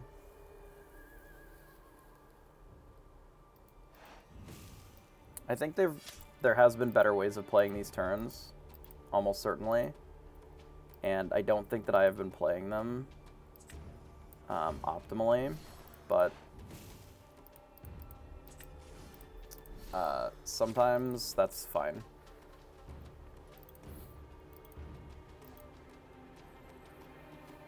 If they've drawn Zeus, they can deal with the castle now. If they haven't, and we get to draw a card from it here, I think we're going to be in a pretty good spot. But yeah, we've wasted a lot of resources in these last 2 turns. I think we could have been doing those kills a little bit better, a little more efficiently at least. Looks like we may get to draw an extra card here, which would be very good. Nice, we get to draw an extra card. We love that. We love that for us.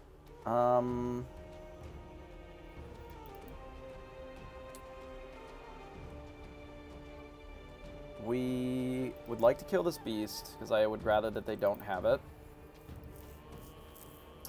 We can Pinocchio the beast and then hit it with our snake with the fish hook. So the fish hook is 2, so put us at 6. 4. And then we can... We can't draw extra cards with the castle if we do this. But we get to keep our Be Prepared, which I think is pretty good. So I'm going to do this. We'll tap here. We'll buff here and kill.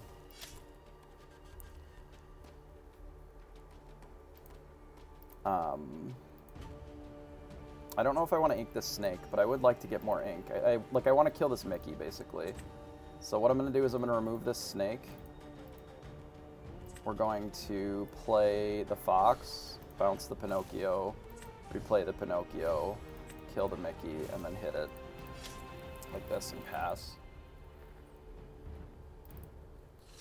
Because we still have this Queen's Castle in play, like essentially protecting our board. Or sorry, forwarding our game plan, right? And if our opponent just plays like a lot of characters, we still have Be Prepared as an option. There is an argument here for just putting the fox in the castle, because now we don't draw any cards, which is a little awkward, but we'll see.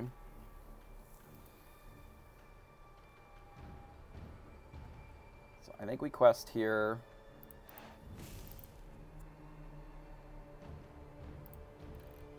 We don't have a great answer for this right now, and it's just going to get to kill our castle. So I think we just Be Prep.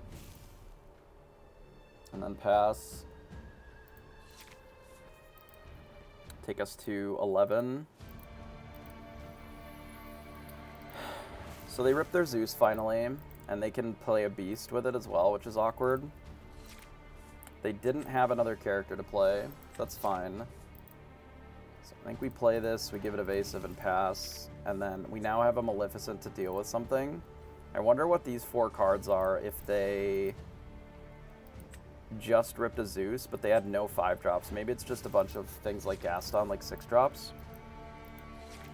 Because they must be uninkable with the way that this game is played out, right? Could be Whole New World as well, and that our hand is so low that they don't necessarily want to Whole New World us. Like if we imagine 2 of these are Whole New World, and they can just like play 1 spell a turn basically. So they rip that in a Smee, sure. So I think we just quest, and we give this evasive. And I think I'll ink here and pass. So I'm suspecting a whole new world here soon. I'm not really sure what they're going to do to deal with a 7/5 Maleficent. If they decide to kill our rabbit, that's okay.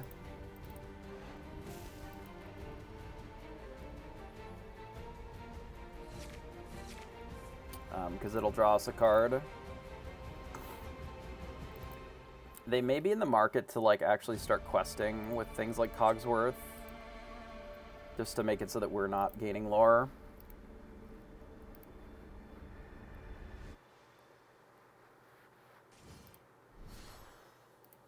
So they play a McDuck Manor of their own.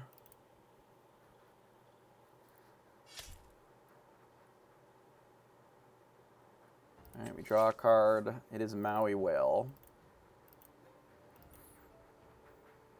So the whale can answer the manor pretty easily.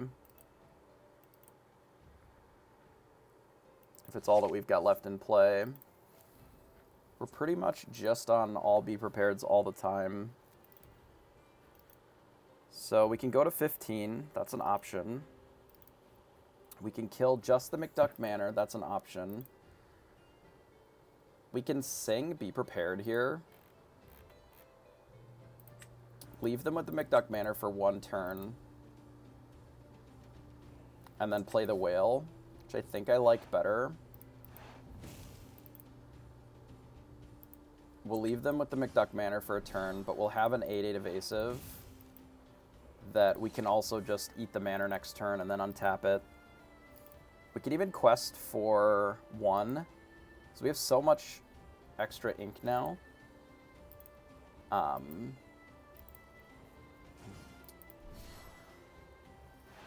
Yeah, we're a little lost in the sauce for sure. They run out of Cogsworth, that's fine. We can quest. We can buff this. We can untap it. We can hit the McDuck Manor. We can run out the snake if we want. I don't really think that we have to, necessarily. We can just untap this and pass. We'll hold it because I don't necessarily need to ink it here. But there is a risk of not just running it out and recasting the Maui here, that if they whole new world, we just lost a resource. It could have either been a 3/3, which is threatening 1. I think that was maybe the best line, because they're almost certainly whole new worlding here. Because they just can't beat this whale otherwise. Yeah, it should have just been a 3/3 in play, I think. Is the true answer. Given that we're out of be prepareds now, like, we're gonna need to use like the spellbook to close the game. Nothing to hide. Are they looking to maybe be prep us again if our hand is too good, I guess? Or whole new world, rather. They could find another whole new world. Like, we don't have great answers to something like Gaston. They may have a Titans that they're considering whether or not they want to keep it, I guess. Luckily, this whale just gets to eat this Cogsworth kind of free. They're down to 10 cards. Maybe they can't even whole new world us, right? 1, 2, 3. They have one. Like, if we get to kill all their shit. Okay. So how many manors do they have left? 1, 2. So they could potentially have more manors. But we have the Maui Whale, so we don't really care about them. I think the play is to quest, untap. We hit the Cogsworth, and then we untap. Alright, so that leaves us with 7 to work with here. Which means that we should ink something. probably this, because we don't necessarily need more cards. I would like to play the spellbook, activate the spellbook, which leaves us with 4. So with 4, we can either play a rabbit, or we can play a crab. Crab is a little bit bigger, which we like. This gives us a little bit more choices for next turn as well. So I think we'll do that. And then I will give the... It doesn't matter, they can't tap either of our things. So we'll just do this. It's free, and then we'll pass.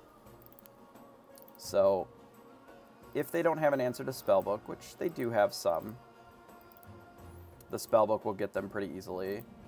But we also, I think, should have another goat in our deck. Yeah. I think we inked maybe 1. These Gastons are pretty scary, but luckily we drew the Maleficent Dragon to deal with one of them.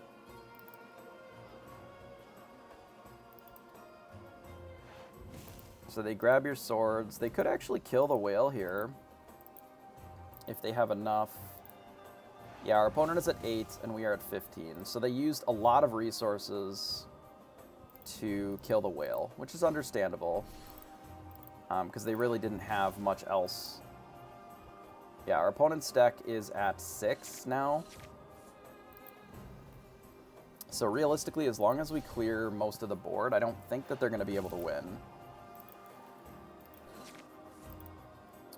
But we also can still be spellbooking them while we do that. Well, now we don't have to pay for the whale anymore, which is nice. I can't do Maleficent plus Medusa.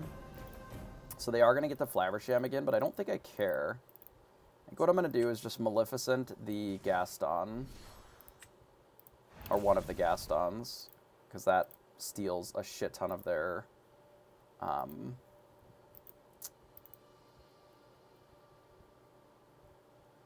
like questing power. And then I think... Again, I don't necessarily know if we need to draw more cards. Like with this. But I don't know if I need it as ink. What I'm considering is playing the crab, trading here, and then using the spellbook, so that's why I want the extra ink. And I think I'd rather have the crab in play just as a way of threatening, as opposed to using the fishhook. So I think it's this, here, and then we trade with that. And then it also, we get to draw the card here anyway, so I think that's fine. And then we pass. It's possible that I should have done the crab play before I did the spellbook, because we could have inked the Felicia, which would have been better. But in my mind, I was assuming that we needed the lore right away. But yeah, there were cards that we would have rather inked. They're digging deep. Maybe they're just trying to mill themselves out, I suppose, because they're basically out of resources at this point. Maybe they're seeing if they have enough to even win the game from here. That's their last card. Okay. Ah, they were just digging into the rest of their deck. I get it. I don't think they had anything to answer what our board was anyway, but I can appreciate what they were doing there.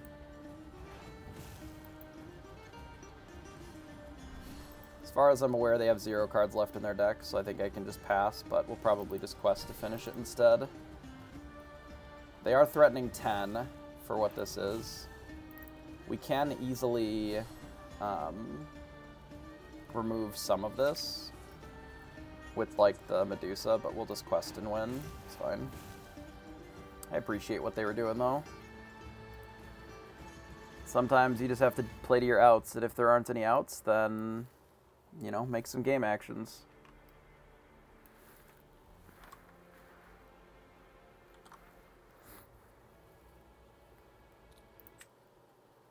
Let me quit this real quick here.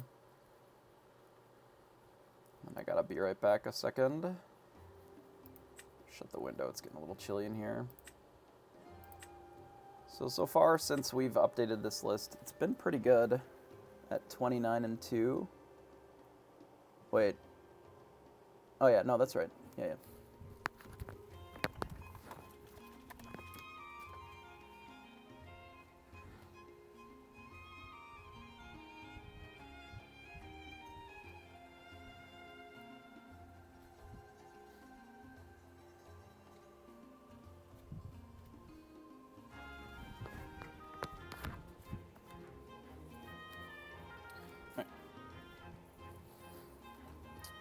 Yeah, we've done very well against blue-gray. It is a difficult deck to pilot, so that's understandable. And we, so far with this deck, we've lost once to orange-gray, which sometimes that'll happen, and once to green-purple, which both of these decks have some very good draws that are very difficult to beat, regardless of what else you're doing, right? Whether a deck is good or not, in some of these spots, they can just get you anyway.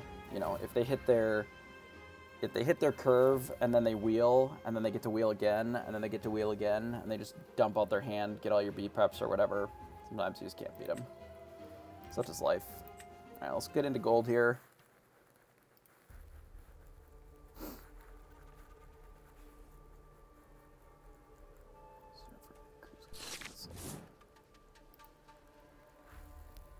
All right, so we are against presumably Jafar. We go second. His hand is not the best. Let's get rid of the Medusa, though it is good in this matchup. We need to draw it a little bit later.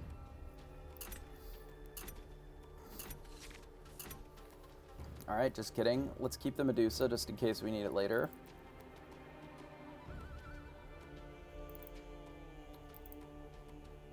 I am likely to run out this Minnie Mouse if our opponent plays something that I care about.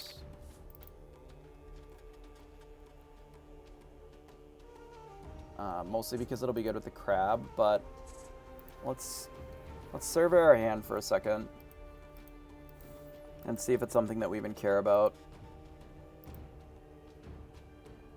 You know what? I don't think I do. I think these goats are more likely to be useful. Like, I don't have any way to bounce it, and if it was a Rafiki, I would consider it more to go with the Pinocchio. But we don't really need to do anything necessarily before 3, even though I don't love it. Yeah, longer mulligan. Yeah, that's just what I would need. More special treatment.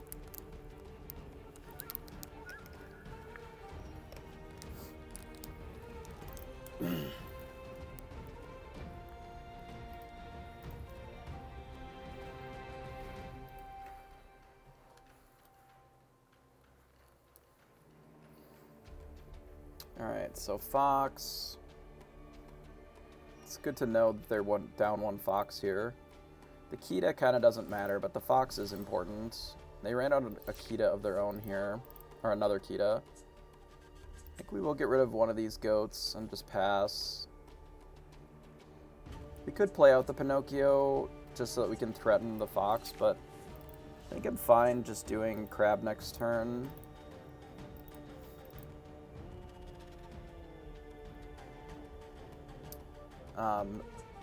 Because we don't really want to make this vulnerable because we're going to need it to fight Jafars, realistically. Another Kita. So 2 Kitas and a Fox.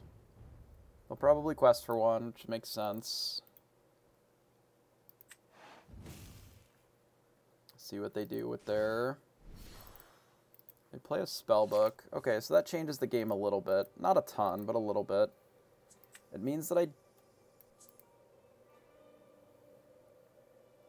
don't necessarily want the hook. It's one of our few ways of interacting with the Jafar, but I think the rest of our hand is a little better.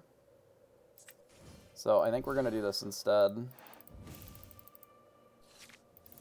In general, I get rid of the things that are uninkable, and then I keep the things that are inkable. If I know what the matchup is and that there's certain cards that are a lot less valuable, sometimes I will send some of the inkables back to try and get better ones, but it's really easy to over-mulligan with this deck, I think, and get an unplayable hand. I feel like this is just not the strategy, unless they're looking at inking it so that they can spellbook here. And if that's the line, then we're okay with that. Luckily, the spellbook isn't particularly fast here.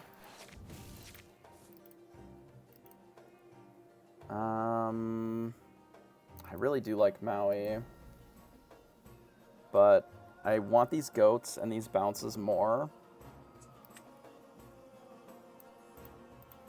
So I guess we're getting rid of that and we're just playing a goat and passing.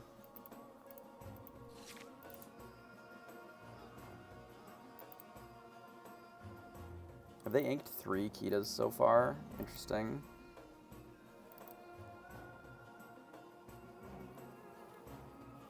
Yeah, one of the worst things that you can do with this deck is just like have a not playable hand. One of the inkables that I will try to keep in most matchups is just 1 rabbit. Like I don't want 2, but the first rabbit gains a lot more value than the second ones. So just having access to that is pretty important.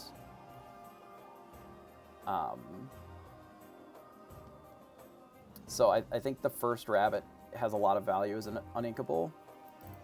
There are some matchups, like when Pinocchio is the best card that you can be doing. You know, maybe then Rafiki plus Pinocchio becomes a lot better. This is an interesting choice from them.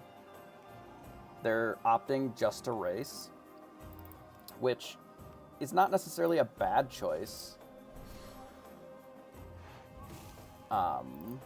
Are they going to trade with this Fox, or are they just going to keep it untapped? Because if they just want to race, I feel like with all these goats we can roughly keep up. But we'll see what else they do here, because they are going to 5, which is a lot. Or they can just Pinocchio and trade with the goat, which is actually fine. Because we know that they have a goat in hand. Or, sorry, we know that they have a fox in hand, so we can get rid of this Pinocchio ourselves with our Pinocchio. And then make their fox a little bit worse. What are we inking here? Man, it's rough. We have to ink something. It's probably not the goat. It's probably just one of these foxes. Which I kind of hate, but could be the crab, actually.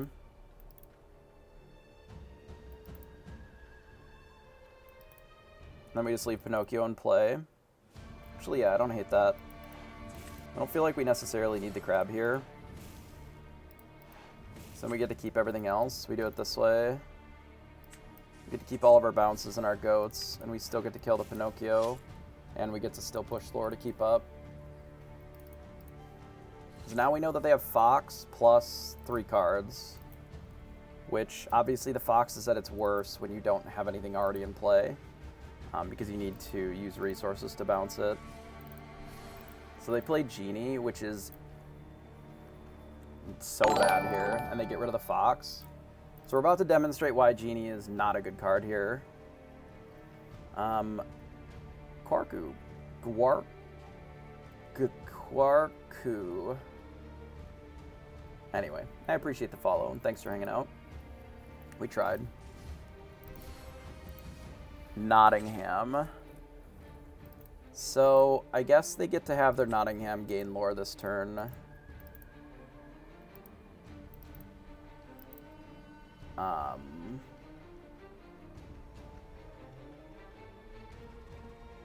That's fine. GK Warku. Yeah, that would make more sense. So I'm going to get rid of this Genie with this Medusa for sure. I'm just debating what card we want to bounce, or what card we want to ink. I think it's just the rat or the Fox. I don't love that we're inking the Fox here, but we can do this, delete the Genie here. I would like to put a little bit of damage on this Nottingham just to make sure that we can get rid of it. So I'm going to put 4 on it, and then we're going to quest here, because I also don't want them to just untap in swords, and then we don't have the ability to get rid of it. So I think we're going to do it this way.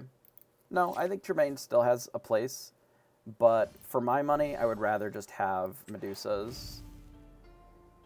Interesting. I like what they're doing over here. They got a lot of, like, cards with words and stuff on them, which I think is neat. I would like to remove this Ursula and this Nottingham, which means that we've got to replay this Pinocchio.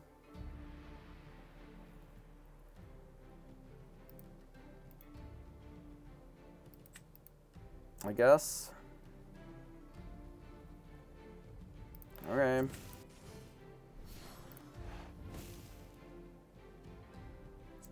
We replay Pinocchio. We hit here. We hit here. I guess we're going to have to get rid of this goat, because we've gotten rid of all of our bounce anyway. So we may as well get rid of the goat and just play the spellbook and pass. And then we have a pretty substantial board, which, if they swords, does die pretty easily. They play another genie here, which we don't necessarily have the ability to remove, which is unfortunate. If we draw a Pinocchio, we would have had a shot here. I wish I could play this turn. That's too bad. This would have been really good this turn, but I guess we're just going to have to play another rabbit, because I don't think spellbooking makes sense. Oh, there's the Pinocchio. Well, whatever. We'll just quest out and pass. Because spellbooking gaining 1 doesn't necessarily beat us gaining 6 a turn or whatever. Unfortunately, they're going to get to draw 3 cards here. We can't really stop them. They may use it defensively, but I doubt it. Because swords is still quite good against us. It clears this, this, and this. But there's a world where they, like, kill this and swords because they already had it. This could be swords. A Rise of the Titans? Sure. It's fine. Yeah, I think if your plan is to kill the spellbook, I don't really think that that's the business here, because now we just do that. And then we, like, quest out. 1, 2, 3, 4. Yeah, they concede. That makes sense. Nice. I do like what they were doing over there. I don't necessarily think that the genie is great. Because they had to choose between their card advantage thing and being a 3/5, right? Like, a 3/5 for 4 is pretty well statted. I mean, you think about Beast as a 3/5 for 5 as far as a stat line. So the 3/5 for 4 as a card is good. The problem is if you consider Genie to be your, like, card draw spell, then it ends up being, like, not really a 3/5 for 5. Because if you want to draw the 3 cards, you have to get rid of them. Which is pretty awkward, right? Because now all of a sudden you don't have said 3/5 for 5. Yeah, I can. You can also bring it up with exclamation deck list. Mookster, appreciate the follow, though. But yeah, I'll bring it up here. Yeah, there you go. Michelangelo's gotcha. So there's a direct link to it as well. But here's the deck. We can talk about it a little bit. Give me a second to take a breather from grinding anyway. So essentially what we're doing, some of the spice in the list is we're running 9 1-drops to give us more hits on 1-drop. The Felicias give us a lot of game against specifically like green-purple. They're okay in the mirror on the play if you have a Pinocchio, because you can often use your 1-drop to, like, if they play a Rafiki, you can just eat their Rafiki. Rafiki obviously is better than Felicia, but I think Felicia is just Rafiki's number 5 and 6, or at least that's what we're going for with it. Is it the best card I've ever seen? No. But it's been okay. It's been alright. And it's certainly better than more 1/3s since we're down to just 2 Teeth and Ambitions. We could entirely cut the Teeth and Ambitions, but I think that if you're running 0 Teeth, you lose a lot of percentage points against specifically the card Blue Fairy, which generally the Purple Steel tempo decks play because they run so many Floodborn characters anyway. Like, if you don't have Teeth, you just can never kill Blue Fairy. Like, your best hope to kill it is that they don't respect the fish hook, you get to 5, and then you're able to slam a fish hook and trade a thing and hit it. Or you wait until you have Medusa. If they've already drawn 3 cards off of it, then your Medusa just like is already a little too late, and you're killing their 2-drop instead of their beast or whatever. So if you don't have anything to interact with Blue Fairy, I think it can be a little scary. I think there's some lists maybe that are running more flyers that you can kind of combine with Pinocchio if you're still running like Surfer Minis and whatever. I think you can get away with it. I think some lists are trying another option, which is this guy. The hell's his name? Jiminy Cricket. I think there's some people trying Jiminy Cricket as a 2-drop that can it's evasive, so it can be okay. It can rumble with Blue Fairy pretty well if you combine it with the Pinocchio. And if you have Pinocchio in play and you play these, you get to draw a card, which is like a non-zero amount of the time you'll have a Pinocchio in play, especially if you're running 3, that you might be able to do that. I think they're running it basically over like the Cusco slot because it gives you a little bit of other options to work with. You know, sometimes there are a little bit of evasive things. You can combine this with a crab just fine to fight some of the bigger ones as well. I think it's interesting. I actually do think that the green-purple list is as strong, if not even stronger, than the one from Season 1. I think once we get back to Grandmaster, I'm probably going to stick with red-purple the majority of the time here, just to do our regrind, because it's the deck that I'm the most comfortable with. And since we're trying to do it in the fewest games possible with our reclimb, I think it makes sense to kind of stick with it, especially considering right now we're 40-5, right? So we may as well stick with the deck that we know. But once we've finished this reclimb, back to Grandmaster, which we're pretty well on our way since we're already in gold. You kind of just have to climb through gold, platinum, diamond, and then the master climb is like 10 games or something. Maybe 12, 13, depends on your opponents and depends on if you're losing any of the games.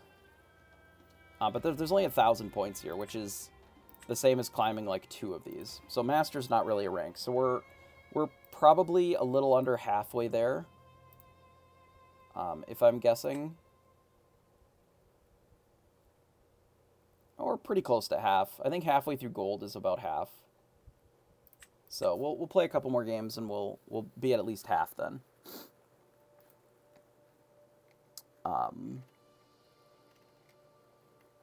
But yeah. I do think that the green-purple deck is quite good. Ursula is a good addition to the deck. I think that it is possible that they're a little too all-in on some of the combinations with Ursula, but there's some room to play there for sure. So I think we get rid of one of these rabbits since we have double friends.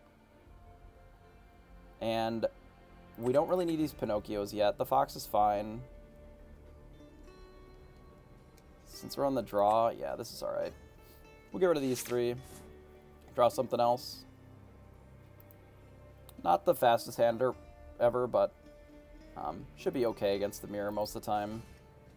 The best thing that they're generally doing is running out one snake into a 3, so we'll be fine. I would like to keep the Maui, but we don't necessarily need it this early. I think I'll get rid of the Maui. I'd like to keep the snake if I can, because it gives us a good turn 6 play. Right now we're looking at doing like 3, 4, and then maybe bouncing one of these at some point. The Cusco runout is interesting. It's a little bit scarier for us. It's a much more aggressive draw, which means we may not have time to do things like this.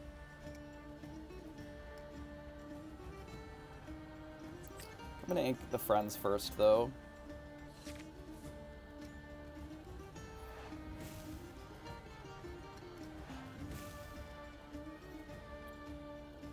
is a really aggressive start. Us being on the draw is pretty brutal here. So I'm opting to keep the hook because it's kind of our only answer if they're on Surfer, especially with this draw. Yeah. It's a pretty easy ink, and then I run out the crab. And then I pass. And this gives us the ability on 5 to kill the Surfer, which is not a great rate. But if they're not pushing lore here, that's fine. Like, unironically, if they're not actually pushing lore, I'm okay with this.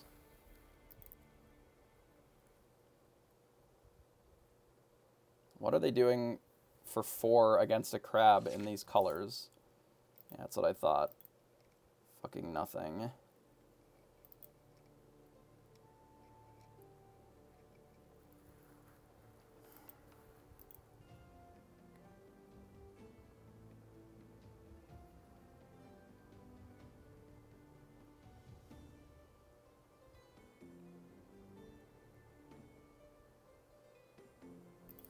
So I would like to kill both of those, which means that I have to bounce this, because I want to keep 2 things that can kill this mini in play.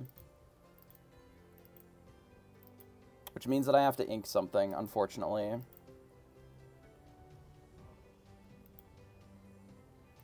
Which is a bit of a cost to doing this line.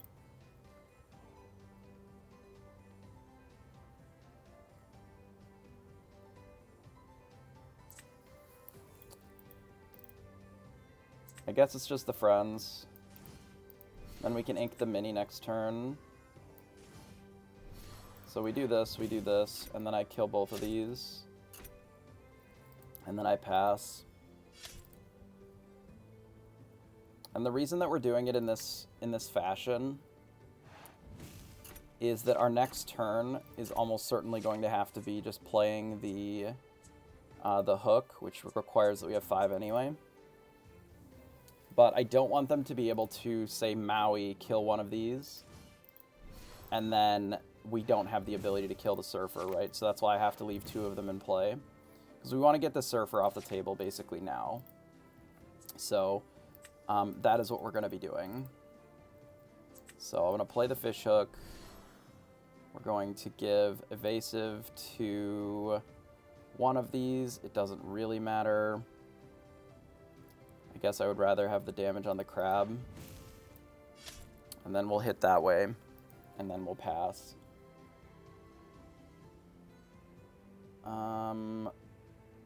We're passing because if they play a location, I'd like to be able to kill it with the fox. The reason that I wanted the damage on the crab is if they Medusa, ideally we can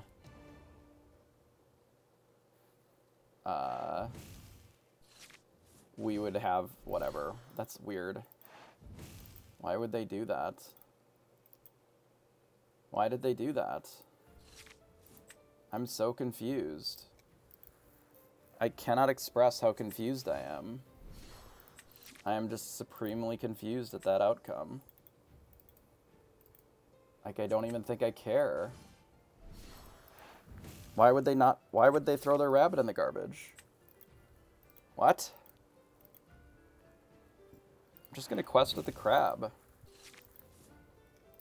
They've demonstrated that they want to throw their resources in the garbage, so I guess I'll let them. I'm a little worried if they decide to start just playing goats because they're at such high lore already. But maybe their whole hand is just rabbits and they thought that they could use them as resources. But, like, we know that there's a Pinocchio in there. So leaving our things untapped just really doesn't matter a ton. But here's the goat. And they choose to run out the Pinocchio to trade here.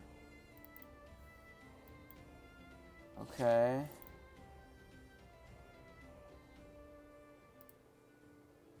Okay. That is always an option that you can do. I think here I'm debating on whether or not I want to try to be contesting what they're doing, or if I want to just draw more cards and then let them, like, Pinocchio my crab if they want. I don't know if I care if they Pinocchio my crab. I think I just need to draw more cards.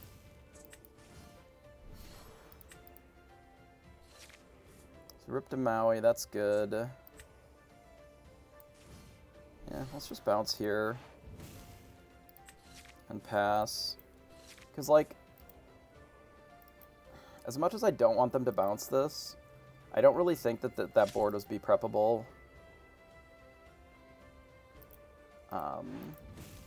And they've already used one of their foxes. Did they not bounce a second thing? Maybe they didn't. Tremaine. Okay. This board could be B-preppable.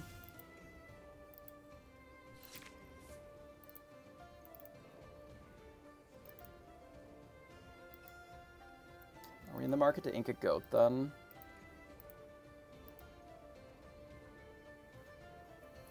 Probably. What's the alternative if I don't B-prep here? Is we like Maui this and they go to 11 instead of 10? Or they go to 12 with the Tremaine? Yeah, I don't really like that. Let's just ink the goat, play, B-prep, and pass.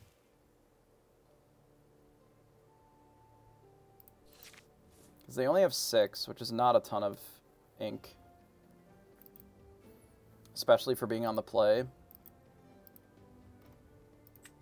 Maybe their whole hand is just nonsense. Nice. Their whole hand is just like Medusas and Tremaines then. So we're going to play a rabbit and a Queen's Castle. I'm just going to ink a crab and then put this into the castle. Nah, their whole hand is... I mean, it could be B-preps as well, but it's almost certainly just like Medusas and Tremaines on top. They ink a Maui when we just played a Queen's Castle, so that's good for us. Okay, so they play a Maui and a Pinocchio. Are they killing the rabbit then? Okay. That's fine for us. Their hand could be mostly Pinocchio's, too. That is another alternative. I think we're going to use this fox to kill this Maui. And then I guess they get to keep their Pinocchio, which is fine. Rabbit.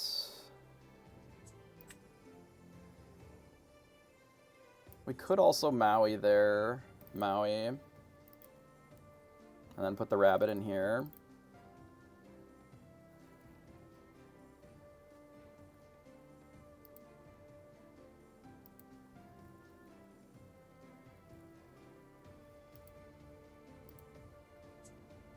That's actually not that bad. Let's do that. Oh, I was supposed to give this evasive first. Frick. Well, maybe it won't come back to bite us. I was supposed to give the rabbit evasive with the Maui in play because it's free. Hopefully they don't just bounce their Pinocchio with a fox here. Okay, it's just a Medusa, that's fine.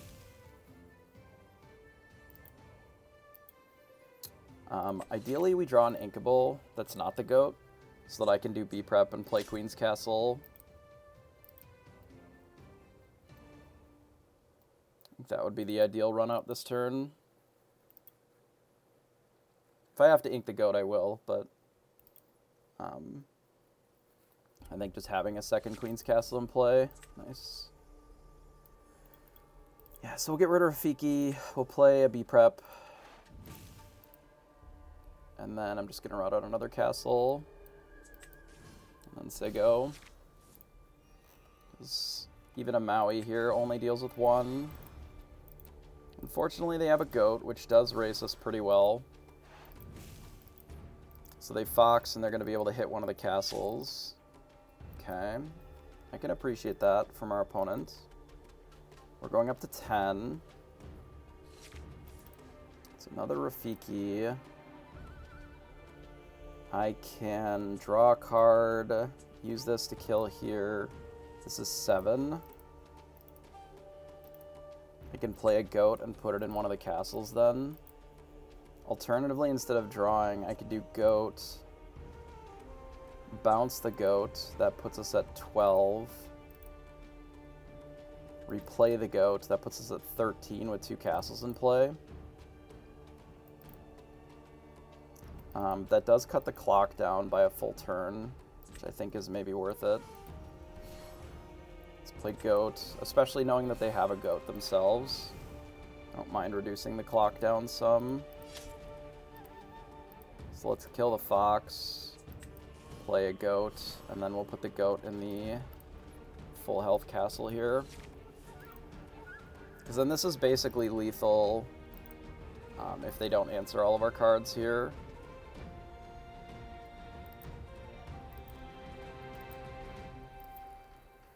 Or it's close enough, I think.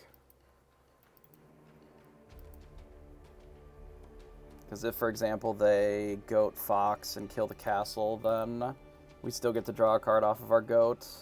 And if they don't, like if they B-prep here, yeah, I can appreciate the concede there. I think we put them in a difficult position. It was a very interesting build of that is a little bit more aggressive of this deck, I think. But also, I'm really surprised that they got rid of their rabbit. I don't know if that's necessarily in the mirror really what you want to be doing. Like, it's just really risky. Played medleys. Anywho, let's jam another game here.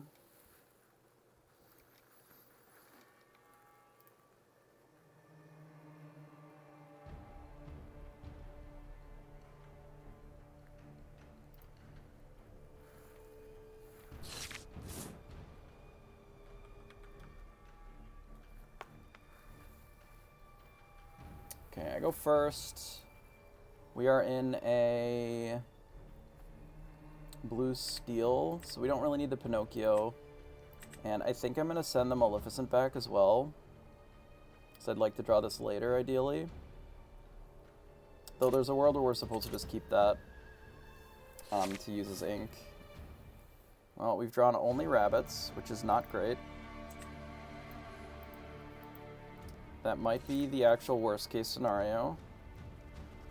I don't mind having rabbits, but this does mean that we're going to have to use these rabbits a little bit more liberally.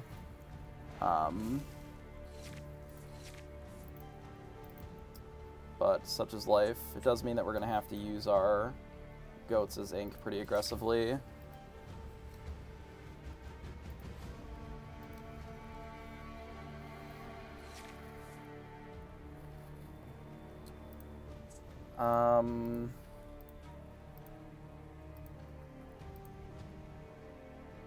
Yeah, I don't think the castle is really where I need to be here. I am going to play the crab, though. As risky as the crab may be here.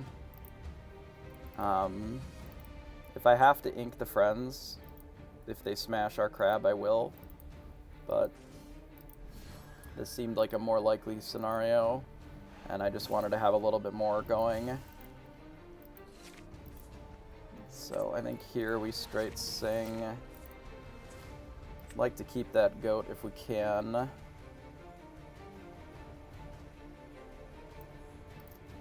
We'll ink a crab, and I'll play a rabbit. Draws have been really awkward this game. Unfortunately, they can play Beast this turn, and we're one short of being able to Medusa it. If they're just running out Flaversham, that's okay.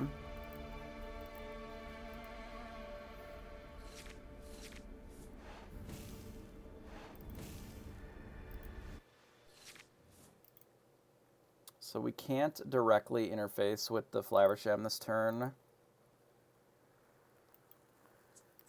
we are going to have to get rid of this Maleficent, because we need the ink, and I'd like to keep the Beast if we can. I'm debating just running out this spellbook, and then getting in for 3.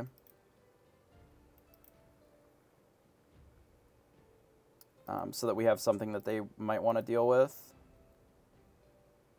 The alternative is that we just play the goat or another rabbit here, but the card draw is a little bit less important since our next couple turns are pretty well scripted. What happens if we don't draw an inkable next turn and we need to use the Medusa? Then that would be unfortunate, I guess is really all it is. Yeah, I think it would just be unfortunate if that's the case. Let's just do this and say go.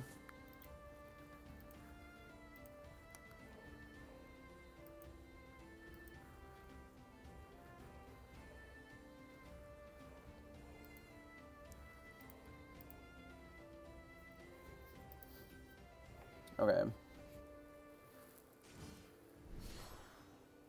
So they decide to play Tinkerbell,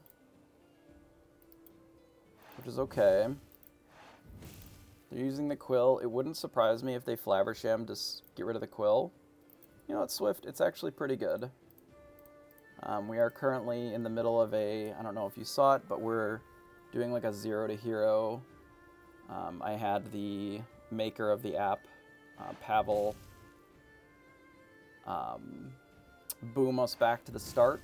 So we went all the way back from Grandmaster to Wood 5, similar to how you would be if you had a fresh account, and we are in the process of climbing back up to Grandmaster. Currently we're 41-5 in our games, which is pretty good.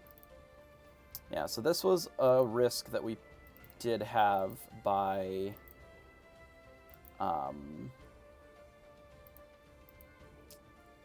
nice. Yeah, Ruby Amethyst is great. I think this deck is very good. So, we don't have a good answer to this Tinkerbell here. If I play Medusa, we don't really get to use the spellbook, which is fine. Unfortunately, I think I'm going to have to get rid of this last goat, which is really sad. I'm just debating on whether or not I play... I'm doing good, Boomy. How are you? I'm debating on whether or not I play this Maui to just take out the Flaversham, because then they can use Tinkerbell to fight it, which is fine if they do. Alternatively, they Tinkerbell and they just like hit here, but then we already have the Maui in play. I almost would rather save the Medusa, and then that would also let us use the Medusa later. And if they decide to just whole new world, like, then we have the Maui in play, which I think has some value, so I think I'm okay with doing that. It also lets us get in an extra lore with this spellbook. And I do think that I quest with all of these. If they decide to kill our board, like, then they kill our board. So, Ruby Amethyst is popular for a couple of reasons. One, the deck is inexpensive compared to most others. You can even just not run the Maleficent Dragons or the Gems. You know, you can put Yzmas or something else in those slots. And the deck is about $100. Maybe a little bit more now that it's, you know, seeing as much play as it is, but the deck is pretty inexpensive, all things considered. Compared to Steel, which is, you know, this deck is probably $500 or $600. So they opt not to... Okay, so they're going to grab your swords, sure. That's maybe the worst case scenario. It's possible that we don't quest with these two just because then they have to trade. We'll see what they play. Okay, if they play the Bell, then I'm interested in doing this B-Prep here for sure. So we'll get rid of that and we'll just B-Prep. If they played nothing, it would have been pretty dubious on whether or not I B-Prep or not. It'll be popular in Pixelborn too, because if it's the deck that they can play in real life, you know, then they're going to be more interested in playing it in on the thing as well, just for practice too. But it is also just a good deck, you know, which is something to be aware of as well. So if we assume that they're going to Whole New World, which is pretty likely, Then we should ink the Maleficent and just play this castle. Rather than drawing more cards. If we don't think that they're going to Whole New World, which I think is pretty unlikely. Like, they're almost certainly going to play one this turn. So if we think that they're going to play one, then I should work under that assumption and then try to maximize our value here. If we didn't think that they were going to play one, I would ink the Queen's Castle and then do this to draw a card, and I would activate the spell book. But since I'm almost certain that they have one here, I'm going to ink this and then just play the Queen's Castle and pass. And if they have one and they have an answer to the Queen's Castle, that's fine. I do think that the Maleficent Dragon is generally very good. But if their answer to the Queen's Castle is just like attacking it with Cogsworth for 2 here and playing Zeus, that is a-okay with me. Because that means that they're not Whole New Worlding favorably. They just cast it for ink. Sure. We're going to be able to crab and eat their Cogsworth if they attack it, which is great for us. We can also take out this Robin Hood, too, with the Medusa. Or with the Teeth and Ambitions, if we want. Let me think about that for a second. Yeah, you can do exclamation deck or dex, and it will bring it up as well. Let's just do the crab. Crab hitting our rabbit. Rabbit hits here. We could... You know what? I'm going to do this. I'm going to rabbit bounce. Draw a card. I'm going to Teeth and Ambitions, the Snake, and the Robin Hood to pull that off the board. And then I'm just going to activate our spellbook and pass. And the reason that we decide to do that, you can do this deck. It'll be either one of those links, you'll be able to find it. So they just play a Tinkerbell, that's fine. See if they play anything else that we care about. Ink a Smash. If they play something that is better for us to hit, like a Beast, we'll probably just Medusa it. Can we reasonably kill them both? No. So then we should not try to kill them both. Let's not worry about the Tinkerbell then. I'm just debating on whether or not playing the dragon is better than playing the Medusa. It just depends on what else we want to do this turn.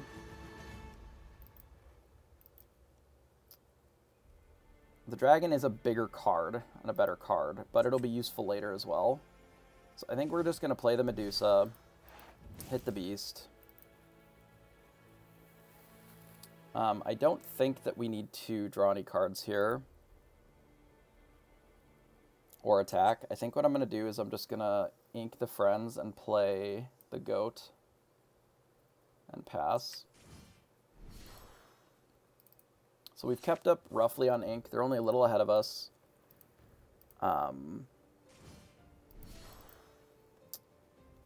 Sure, they used a Hades to remove the goat, I guess. Maybe Medusa. Sure, that's fine. Now we're back even on ink. They play Mickey. They may still Whole New World this turn. It is possible. They grab your swords. That's fine.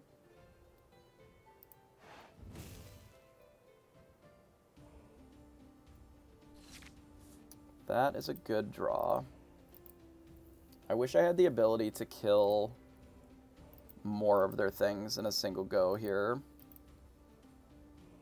Like, I'm just one short of being able to kill the Tinkerbell as well. I think I'm going to play the rabbit first. Because if I draw...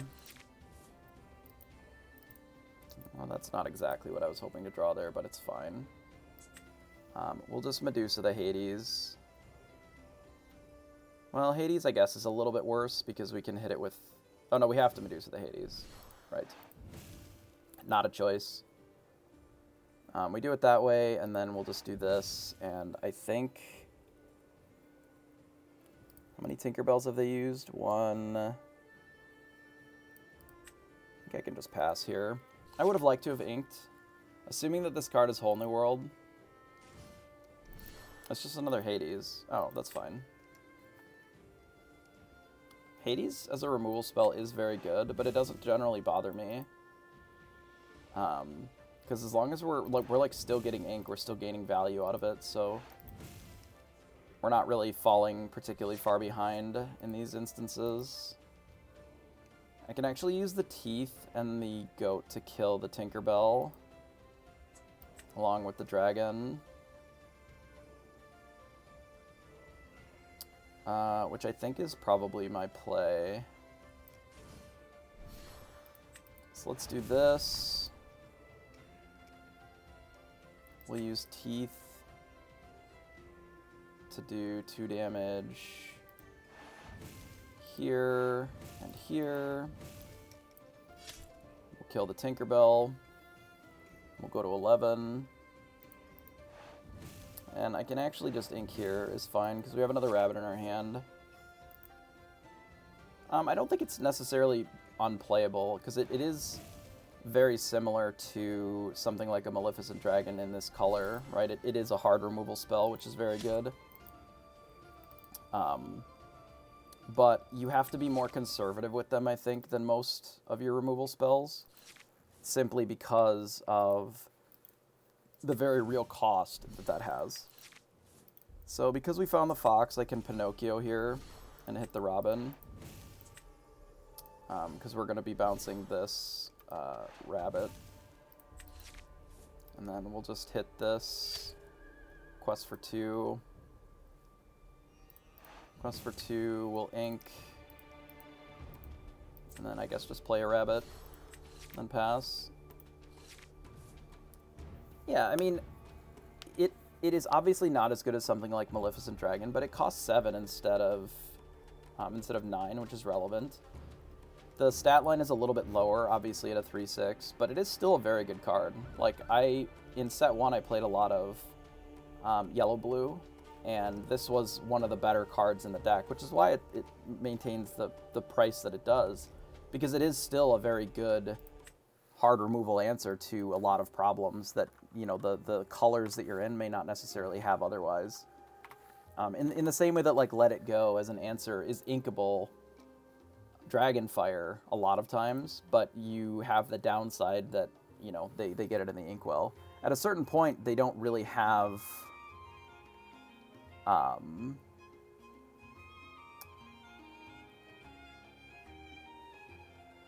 like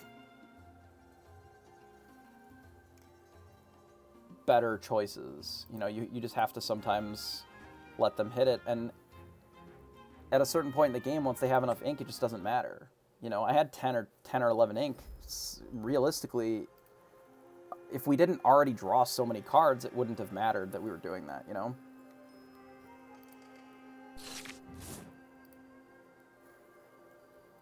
So we go second. We're against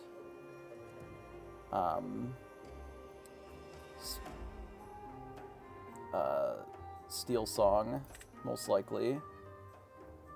I don't really want all these Rafikis, though they're okay in this matchup. We're likely going to use this Castle's Ink. I'm going to mulligan 2 of these. The Pinocchio is actually a good draw here. We may not use it right away, but it's something that we might use on like 3. We'll see what they play turn 1. I may not even play this Rafiki. Not for the sake of not playing it, but if they have specifically Listro, then the Rafiki just dies and it's really bad.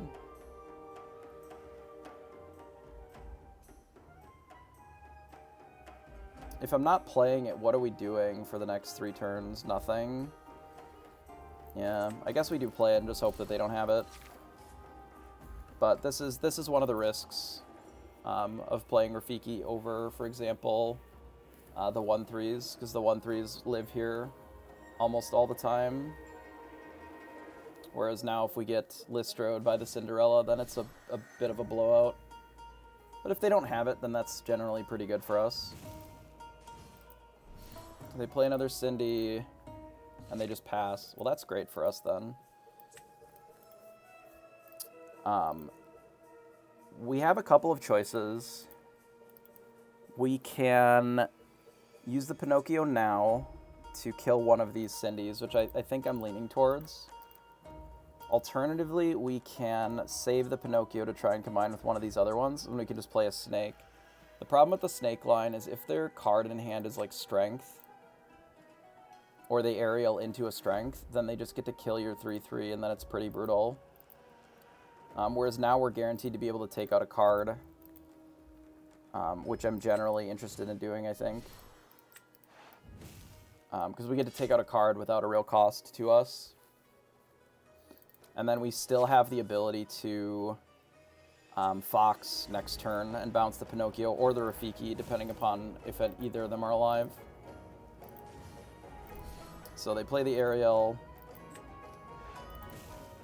Ariel finds Whole New World. So the risk here is that now Whole New World is pretty good against us. Because we don't really have a great way of answering because our Pinocchio is in play. But if they decide to just do this, then we can kill their Cindy, and that's okay. So let's quest here. Do this. Get the Cindy. And then now, if they Whole New World, like, our hand is pretty good, but it's not insane, right? It's just pretty good. And now they had to ink their Cindy shift because they can't shift it anymore. So if they decide to Whole New World, that's fine. We can get a new hand, and we have the ability to threaten this Ariel as well. So their best play is probably just Beast, I guess, which we can't really do anything about for a turn. But we can follow it up with just playing like a Crab and a Rafiki, or potentially just a Teeth and Ambitions, depending upon what they play here. So they opt to play a Robin Hood into a Listro. Sure. That's fine. So their intention is that they're protecting their Ariel. But the reality is that they are not actually protecting it very well. Because we have the Fox in our hand. So, unfortunately, we ripped another B-Prep, which is kind of bad. But we do have the Maui for next turn.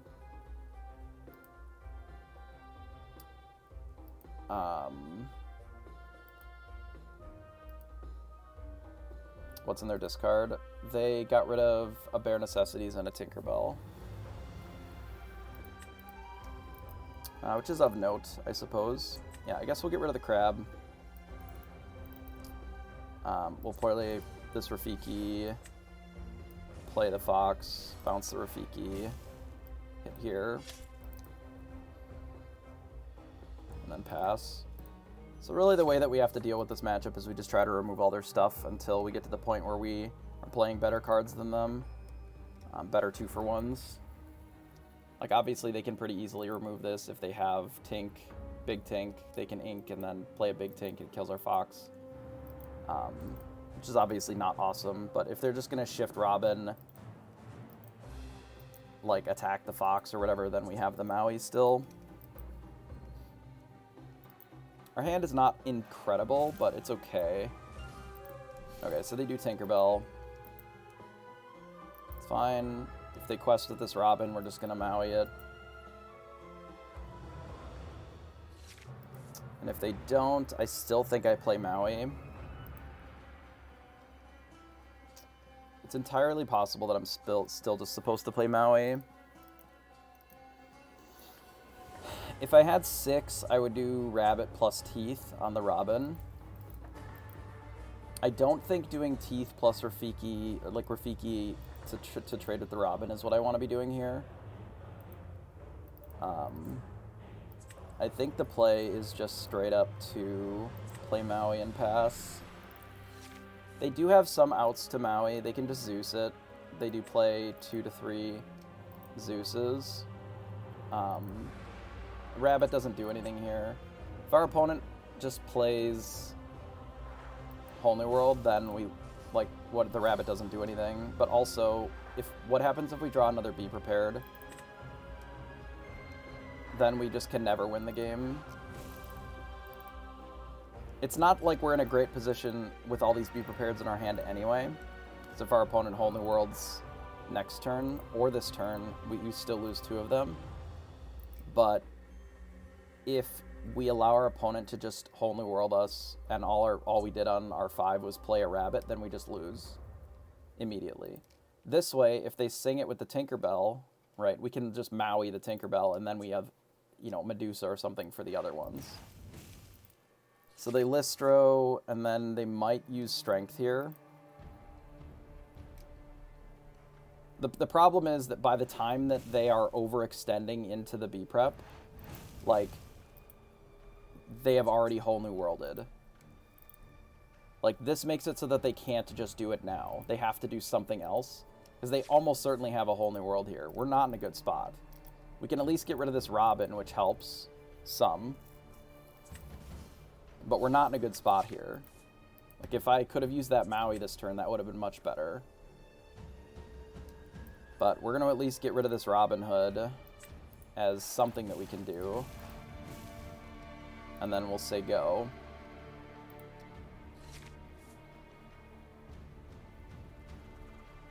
Like, I would have much rather played a Maui here, even though it would have been dead to almost anything.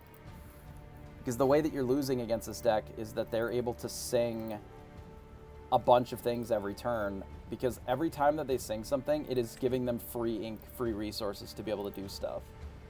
If they sing Whole New World, and they're able to play like 3 or 4 things in a turn, like, that's so miserable. I'm surprised that they got rid of the Cinderella here. Along came Zeus on the rabbit.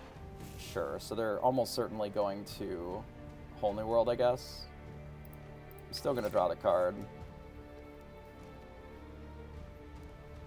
Like, we can very easily rip into B-Preps even still, even though there's only 2 left in the deck.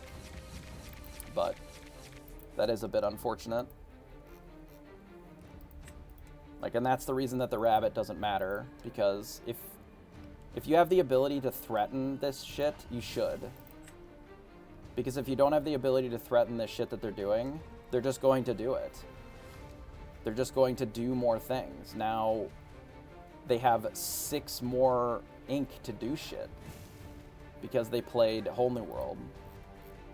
Right, and they still have 2 Whole New Worlds in the deck. The way that you lose against this deck is they just, like, never double up on Whole New Worlds. They just get to do a bunch of shit every turn, and then they eventually Whole New World and replace it, and then they just bury you in cards, which is exactly what's happening. Like, we are just getting buried in cards, and they're just going to get the Whole New World again. Now, in this case, I think I'm going to do Whale instead of the Medusa, because we're not stopping them from Whole New Worlding anyway. But they don't necessarily have great answers to the Whale, and we can realistically sing Be Prepared. Because I don't know how many Bare Necessities they're running. But if their game plan is just to Whole New World us and then try to hit it with Bare Necessities, like, it's a lot of moving parts to try and interact with. They do have some answers to this, like they can flood the board and strength this for 8. But we'll have to see. I think this is our best option with what we had for resources. Just playing a Stitch I don't think is it, but they may not Whole New World here. They may just pass because they know that we don't have a B-Prep yet. They're just looking to quest. Interesting. Okay. Okay, so they do Whole New World.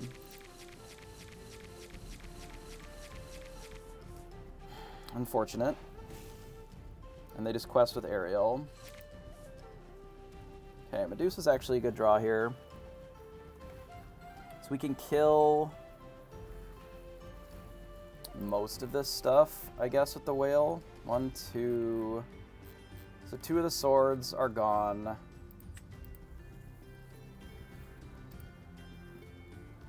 I don't think Rafiki's it. So we want to Medusa the Stitch.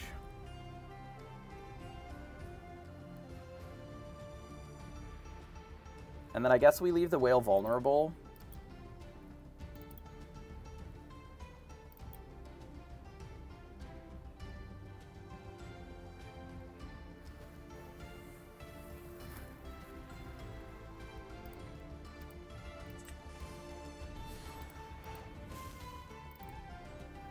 Like, we kill the Stitch for sure. We don't have to leave the whale vulnerable, right? No matter what, it's weak to Zeus here, right? Yeah, it's weak to Zeus no matter which choice we make, so... I think the play is we just hit Tinkerbell, hit the Robin, and leave them with only Ariels.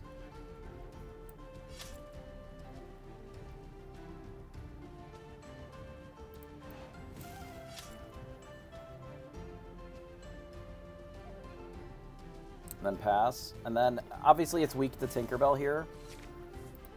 But, I can't kill all of it. We don't have the thing to be able to kill all of it, so this is the best I can do.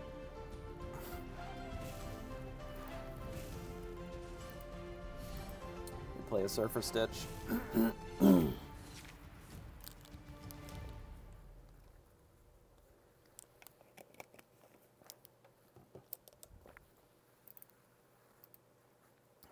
And we had such a good opportunity there. I should have assumed that they were going to bear necessities. We had such a good opportunity there to B-prep them with the whale, and then we would have been able to develop our board. And we just, didn't draw it, and then we got blown out. I should have inked the location, I guess, assuming that they were going to bear necessities, but... Nah, it doesn't really make sense there. Because the reality is that if they had bare necessities, they were intending on casting it last turn. So they had to draw it off the Stitch here. So I would guess that they're going to use the Ariel to trade with a Maui. But maybe not. Please let us untap with Maui. That would be so nice of you.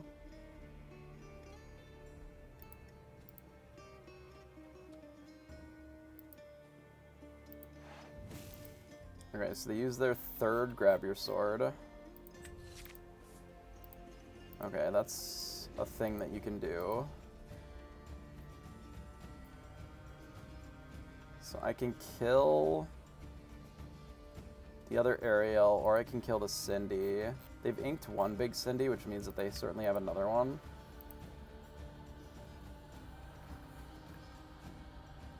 It's 16 to 21.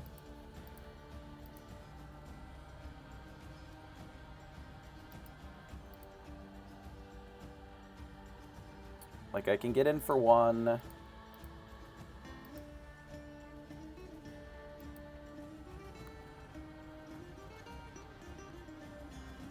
I might need this crab. So I guess we have to get rid of a snake.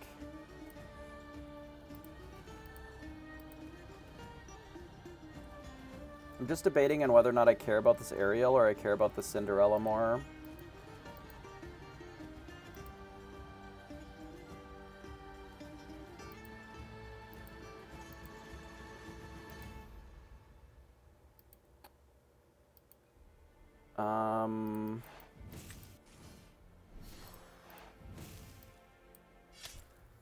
We have to remove one of the Ariels for sure.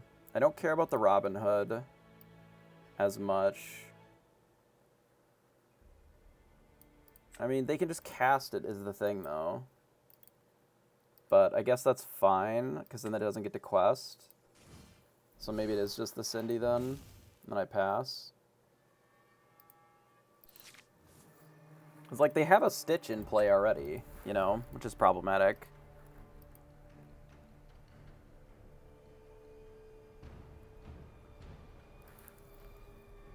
This game has not gone very well for us. This is another situation where we're against a Steel Song deck that they have been able to wield Whole New World the most amount of times without overlapping. And we have not found our Be Prepareds, which is really not great. So they're likely going to shift a Robin here. Makes sense. They shift a Robin and kill the Mim because it's free. They cast a Zeus to kill our Medusa. Just one time a Be Prepared would be very nice. Because they're going to probably play another thing here.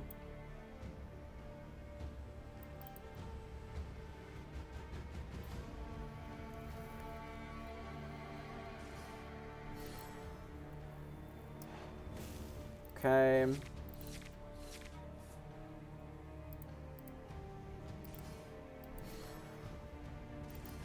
I would like to be able to punish my opponent for overcommitting, and I just can't.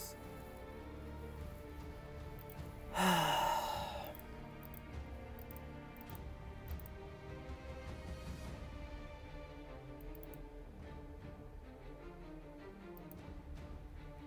am just unable to punish them ever. I think Hydra is uninkable.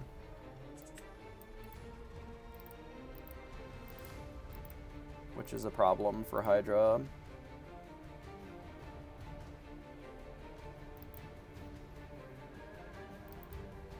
I don't think there's any reason not to be scared of Cindy, but they almost certainly have Cindy and or Robin or both, so you kind of just have to pick one. It's easy to be wrong either way. I guess we kill this, and we put the Maui back in our hand. Not sure that that even really matters, but like, we just haven't cast a Be Prepared this game, so we're not going to be able to win. Such is life against this deck. That's the only way that we lose against this deck.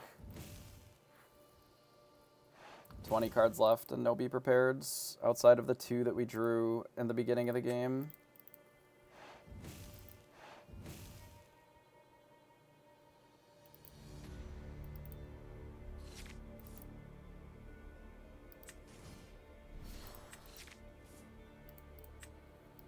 Okay, we lose. Such is life. I'm just like, I hate losing to this deck because it's not because they're favored against us, but because it's such a random deck that sometimes they win. It's really annoying. Like, if at any point they Whole New World and draw 2 Whole New Worlds, then their hand is unplayable and their deck is unplayable. But they only ever had 1 Whole New World at a time, so it makes it very favored for them. So we're going first, which helps in this matchup a little bit. This is a bit too expensive. We don't really need 2 of these. We don't really need any of these, to be honest. We can ink one of them.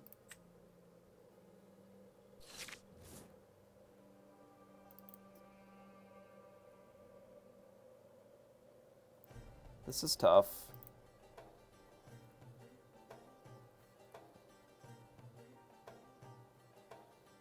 Because if I want to be able to use the teeth, I need to play the mini, and they have to play a 1-drop.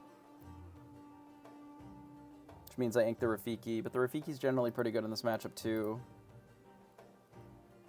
Maybe we ink the goat.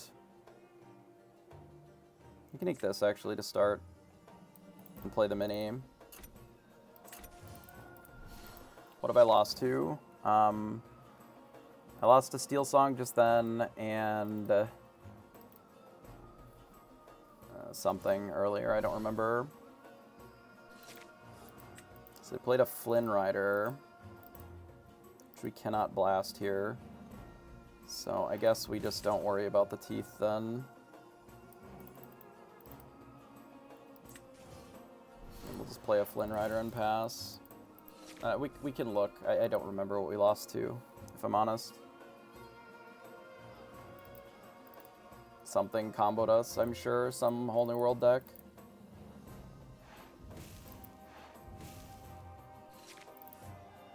Our opponent opts to discard a card. I can appreciate that. We'll quest with this. I think I'll ink Mini. And I think I'm going to play one Rafiki. We'll use this one as ink, but this one can be good to trade.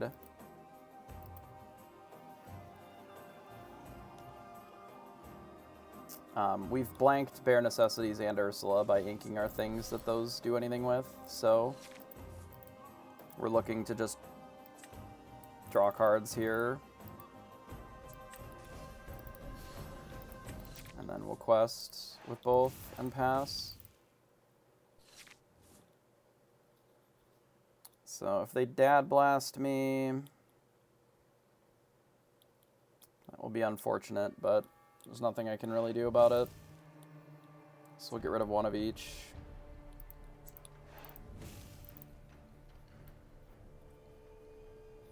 Nothing I can do to a Dad Blast here. Be sad about it, I guess.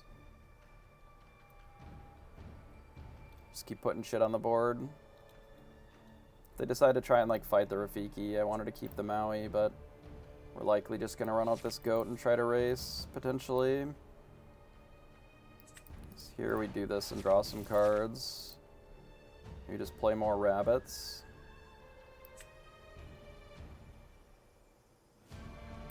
Play another rabbit here. Ink Felicia. Get in. The way that you can beat just Prince John stuff is you just play the game. Because all they've done so far is shift cards around and nothing else. They have not forwarded a game plan at all. They have just played a character that they can't quest with, otherwise it dies. And they've just made us discard cards and drawn cards while we're questing. If they make us discard all our cards, then we play off the top, whatever. I get rid of Maui because my intention is to ink and then play these two cards. Sure. You have a Flynn Rider who quests for 2. Or he can challenge Rafiki if he wants.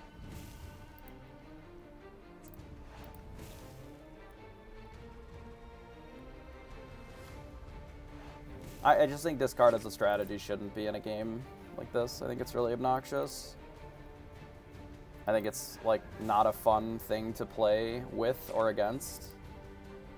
And it's just really, yeah, the singing with the prince was a little memey here.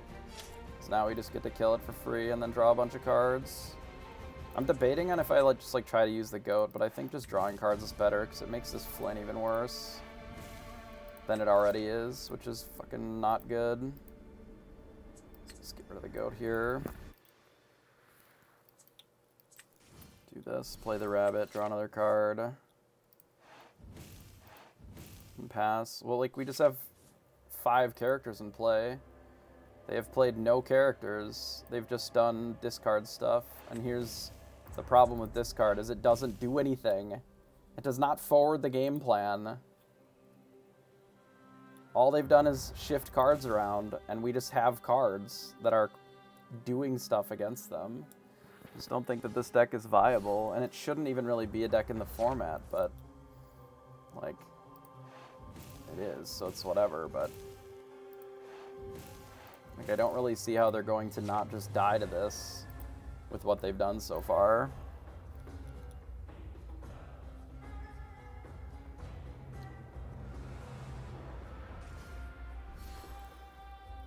Oh, they've got a queen. Is Ursula gonna fight Rafiki here? Oh, they have another queen. The whole ass queen.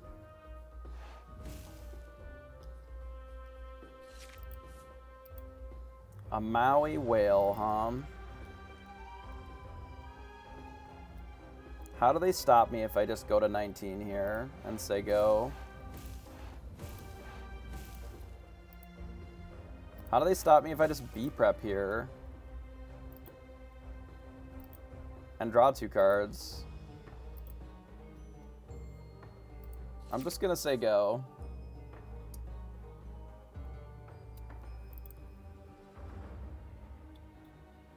Like, they just don't have enough cards to kill all of our cards, right? Maybe I'm wrong. Maybe they're just gonna boom us here. If they discard all of our cards, they gain 4, 5, 6, 7. That is 19. That's not enough. And that also includes a whole ass another Dad Blast.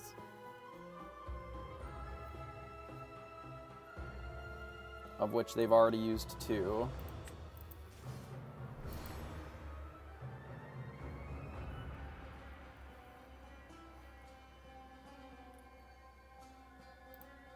And perhaps this is just the way that the game is supposed to be played, is you just... everybody gets to 6, and then that's it.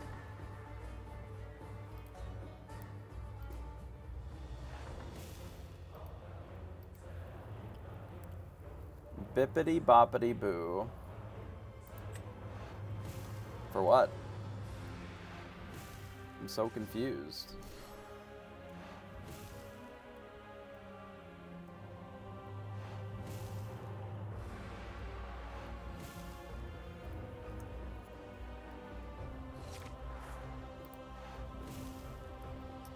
Okay, we'll take a victory. Take them where we can get them, I suppose. 3-11. Okay, let's look and see what we lost to today. It was... oh, it was just another Steel Song deck. We've just lost to Steel Song twice today. They just happened to have the... like, 2 opponents have done the same thing today, which is that they whole new worlded on 4 or whatever, and then they never double whole new worlded. They just always had whole new worlds. Like, that's the deck that we've lost to the most. Which we've not lost to an enormous amount, but that is the deck that we've lost to the most. I still don't think that that's a good deck, but there are people that enjoy it. I am not a big fan of Whole New World in general. I don't think that it's a playable card, because outside of a very select amount of decks, I think it's just way too random to want to give a shit about. I would rather play a consistent game. I don't think this is useful. We have this into this, which is fine. Crab is okay. You can just ink the teeth. Maybe we'll send these 3 back. 7 cards is a lot of power. I mean, sure, but they're also drawing 7. That's the thing about it, is it's not like... it's not giving you this absurd advantage. Right? It's giving you... like, both players do that. Both players draw 7. Like, it's only good if you're able to dump your hand and then you're getting better value out of it. Otherwise, it's just not good. Period. So if you're not getting full value out of it compared to your opponent, like if you're not breaking parity on it, then it's just not a good strategy. If you're paying 5 for it, it's not even that good. Because then your opponent gets to take advantage of it before you do. The only exception there is if your opponent's on blue steel and you've inked a shit ton of cards compared to what your opponent is. If you're up 6 or 7, then it's fine, right? But if you're not, then it's not really a great place to be. I could play the crab here. I think I'm just going to develop the fishhook.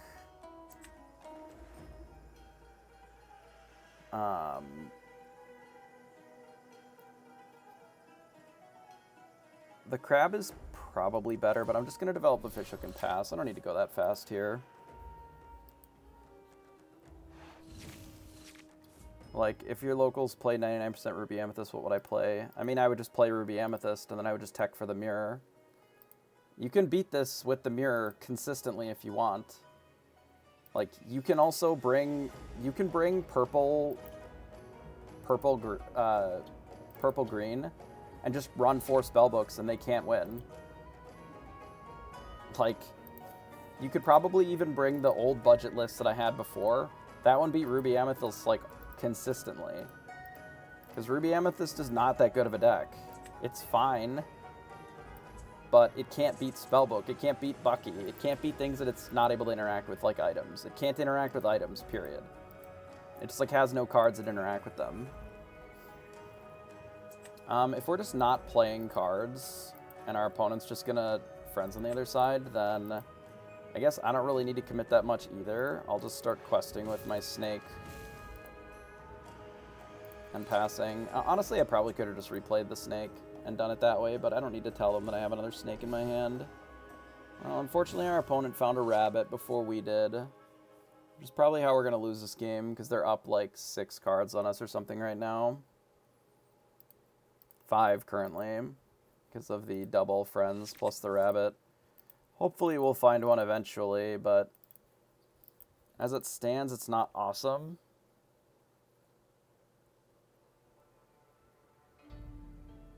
$5 Pinot does item interaction. I mean, sure. Debating on playing this crab. Not sure what I ink here. I guess one of these Maleficents, because we're so far away from it.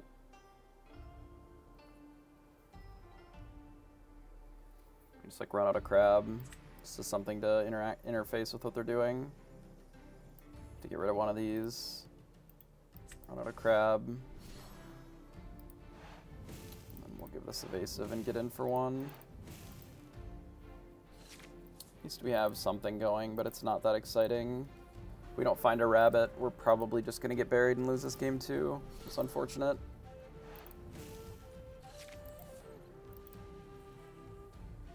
I'm down to Medusa this rabbit, if they don't bounce it. Looks like they have a snake.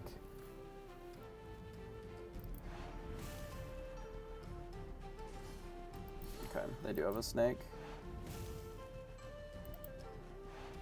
I mean, we lose this game 100% of the time if we don't find a rabbit. There's absolutely zero shot that we win this game without a rabbit. Actual zero.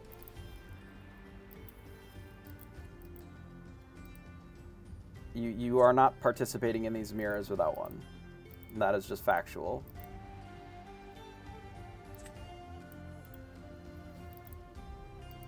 Like, our opponent is at 41 cards, we're at 47. We've drawn 0 extra cards. The only things that we played are what's in play here. They have an entire grip of cards. Like, it's not good. Like, I have to remove some of this off the field.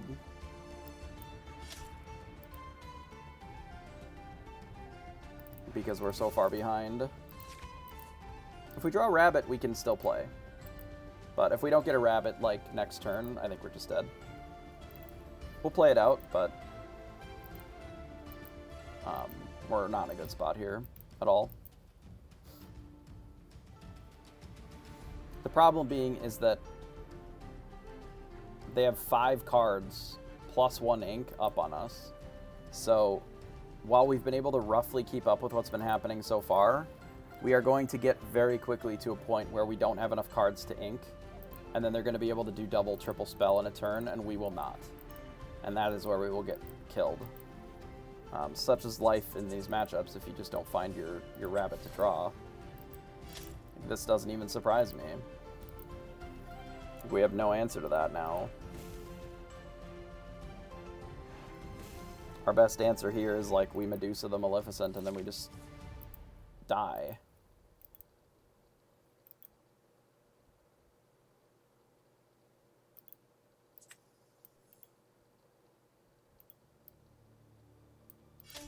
So we kill this and give it evasive.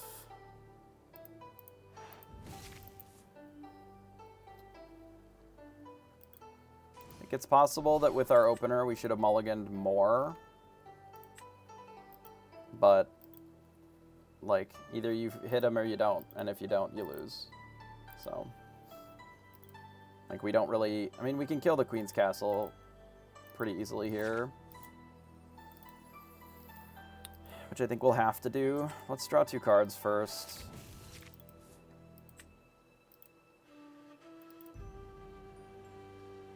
We do this. Kill the Queen's Castle.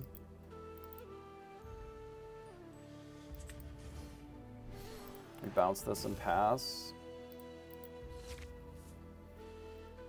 I'm surprised that they time walked themselves there. I guess they needed to make us use our resources at some point. If they fox this, that wouldn't surprise me. Yeah.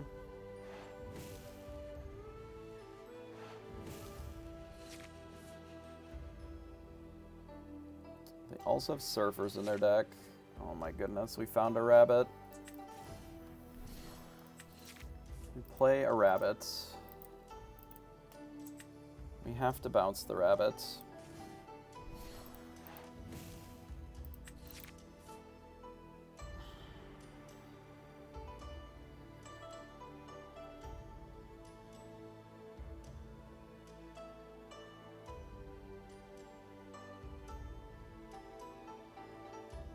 I'm afraid that if I ink this Maui that we're just going to lose to a location. But we're so light on cards that I don't know if I can afford to get rid of this Friends on the other side. We are inking something here for sure, though. We can find more answers. We do have a hook already, so we'll quest. At least we're not terribly far behind on ink, I guess. I mean, we can't play around everything. At least our opponent is playing shit cards. Like, there's some value to be had in our opponent playing bad cards. They just inked a Fox to play a Prince Eric. Like, the only issue now is that if they just have double location, we're just pretty dead.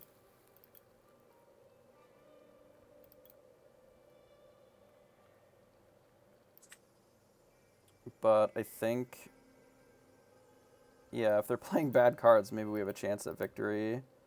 True. I think I do this, because we not only do we get rid of a rabbit, but we also get to get rid of a Prince Eric, kind of for free.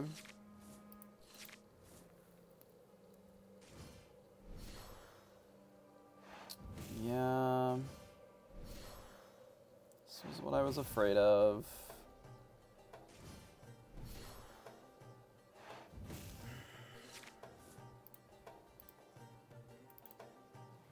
Because now we don't have a Maui, instead we have this stupid fucking Friends on the other side.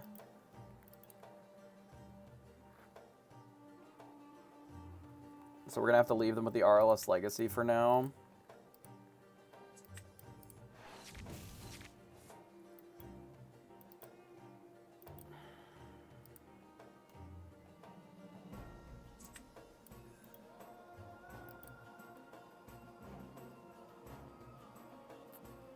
So what are my options? Playing this with this doesn't really help us a ton here, because it doesn't kill the RLS Legacy. If we play the Medusa plus the Rafiki, we can kill the rabbit, and then the combination threatens the RLS Legacy.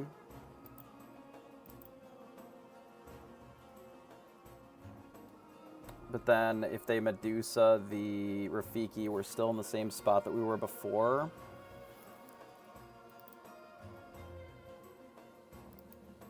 But we still have Be Prepared, I guess. So maybe that's fine. I don't love using Rafiki here as a card and not an ink, but it's the only way that we can threaten what's on the board. I'm so sad. We're still 7 cards down. Are they going to replay Jim to play another location? It's kind of an interesting choice, I guess. I mean, it's fine. But it is an interesting decision. Especially considering now that the Medusa can just kill the castle on its own. You can use these two to kill this one, Maui to kill this one. And they can only go to 13.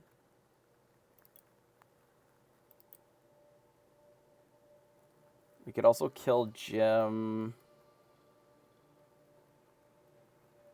Kill the Queen's Castle. Leave the RLS Legacy, but then we lose our Maui. Or we don't take out the location with a Maui. So I think that's just not it. I think the play is do this, do this. This way we get to play a rabbit as well. We play the Maui. We Maui this. Attack the RLS Legacy. And then just play a rabbit. Hey, Sky. Thanks for the raid. How are you? Hope your games are going well. Yeah, if our opponent is playing Jim, we maybe have a chance, but we have caught up on ink, but still down pretty far on cards, unfortunately. Nice. Good job. We've had some not so stellar games today. Use that to kill Maui. My assumption is that they're going to also... What? Wait, what? Why? Why did they use their gym not to quest? Yeah, take care. Why didn't... I mean, it's not our place to ask why, I suppose. We'll just accept the gift that we've been granted of 2 free lore, because we were going to have to fight that anyway.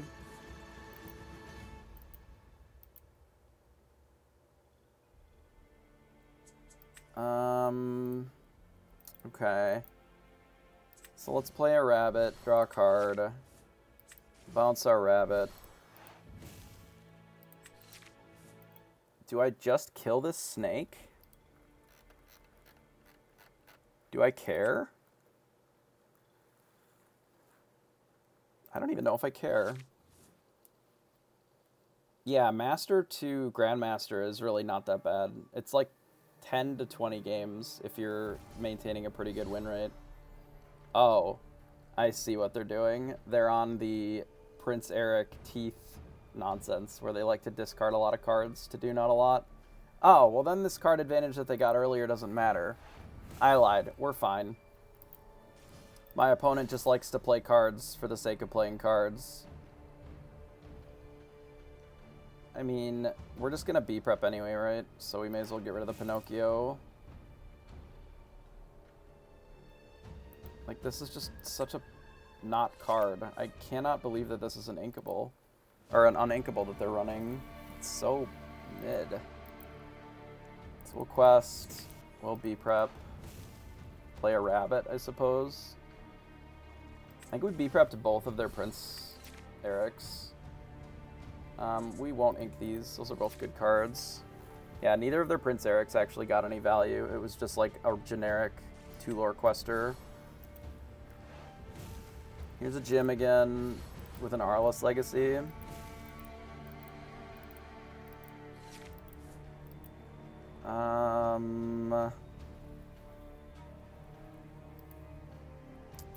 I don't think I can kill both of them as is, but I can very easily deal with this. And then let them keep the gym, I guess.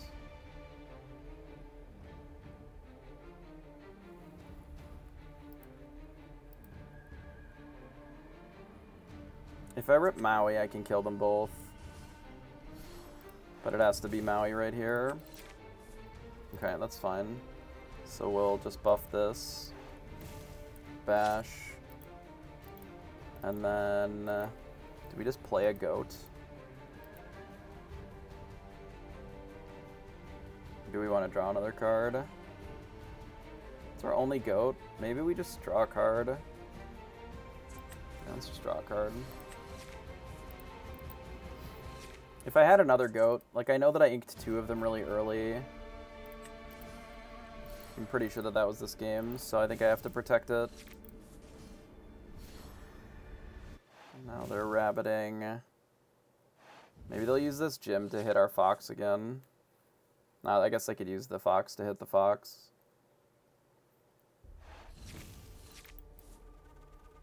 What is happening? That is good for us. I can't believe they sung here. We would be so dead this game if our opponent was just questing with their gyms every time. Like, we would just be dead to a goat and a bounce, straight up. Yeah, it's totally okay with me if they want to do that. Yeah, mini, like, there are some situations when mini is like, you have to do it because you just, like, you don't have another choice, right? But it's pretty rare that that is absolutely necessary. And that you couldn't just be doing gain 2 lore and, like, do something else. I mean, it is not a very easy deck to pilot, so, like, I can give them a bit of leeway, for sure. I'm debating if I just play this crab, or if I should just use the hook. I'm gonna kill this gem either way. I maybe don't even need to play this crab. Let's do this and draw and see what we need to do this turn.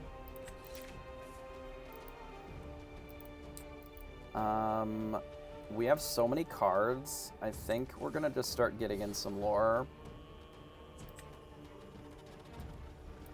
We're gonna do this, and then we're gonna do Pinocchio. And we're gonna tap this rabbit, and we're gonna kill this rabbit. And then we're gonna pass. I don't think I need to ink the crab here. It's going to be rare that we're going to need too much more ink, and we could need the crab to kill more locations. 1, 2, 3, 4. They still probably have 2. I just don't want to be unnecessarily dead to just, like, double location. They have B-prepped a fox and a Pinocchio to play a gym. I can appreciate that. So we do have an answer to Jim, but we currently don't have an answer to the Queen's Castle.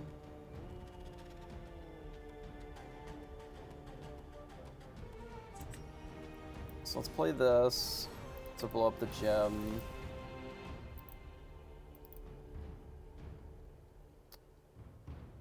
And then just play mini.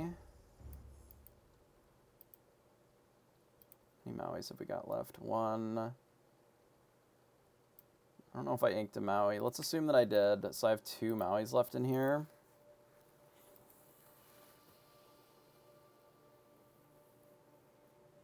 How many foxes? 1 maybe. So we don't have a lot of rush. I'm just debating on whether or not if our opponent just like B-preps this board. If playing this even makes any sense. I don't really think that it does. We have to work under the assumption that they're going to B-prep this. Which maybe I should have just inked something because we need to dig into hitting a Maui or whatever. We very well likely have lost this game unless we hit a Maui. Ugh, that is disgusting. Okay.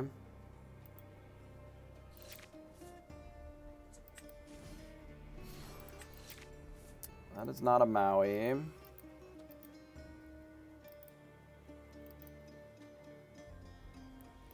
And we can't draw into one either. It's really brutal. We just have to play towards victory then, I guess.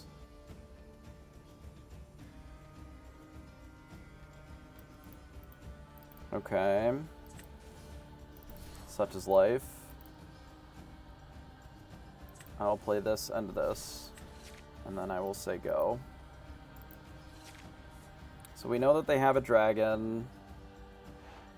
No, there's never a deck check angle in these. The lore counts are too close. They are just going to kill us with goats if they don't kill us with this castle. Like, we need to just draw cards to be able to deal with the castle, or to kill them with goats. Those are our two options here. Like, I knew that this was a potential outcome.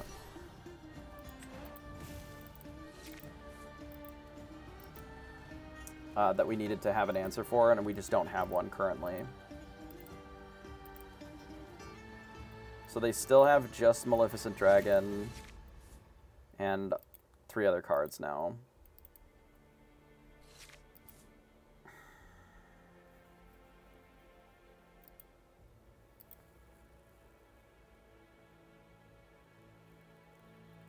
So we're dead to goat plus bounce. That's 3, 4, 5, 6 of their bounces already gone. And as far as I'm aware, they have not played any goats. So if we're dead, we're dead. We don't have an out to that anyway. So we just have to present the best threat that we can, which in this case is Medusa.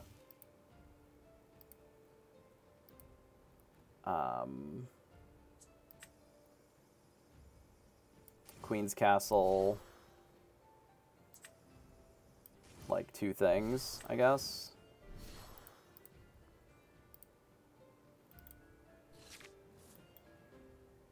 Which is not even really enough against a goat. But a B-prep also wouldn't surprise me here.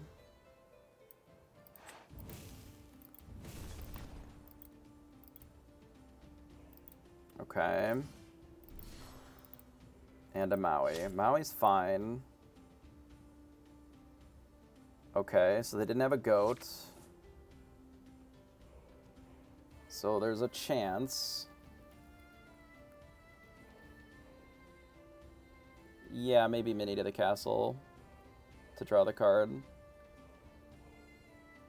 So I can kill both of these, right? I think I have to use the B prep though.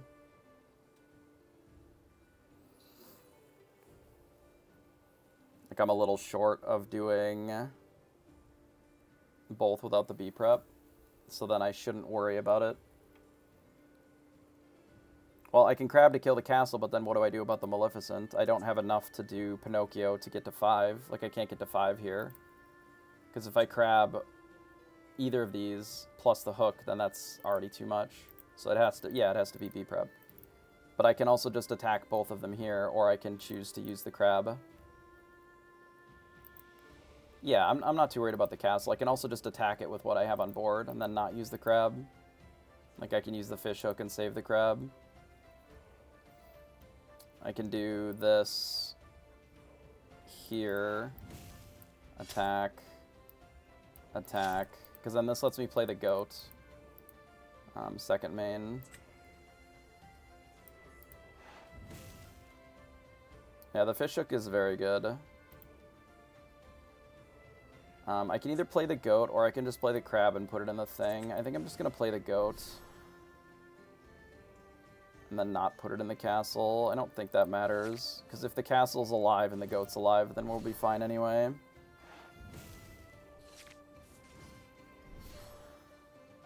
Yeah. Like, I'd rather have the goat in this instance then. Probably even just to kill the rabbit, but we'll see.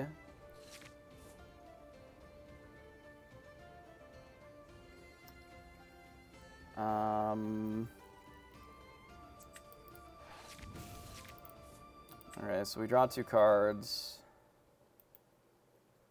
We find a Maui. How many B preps have they used? 2.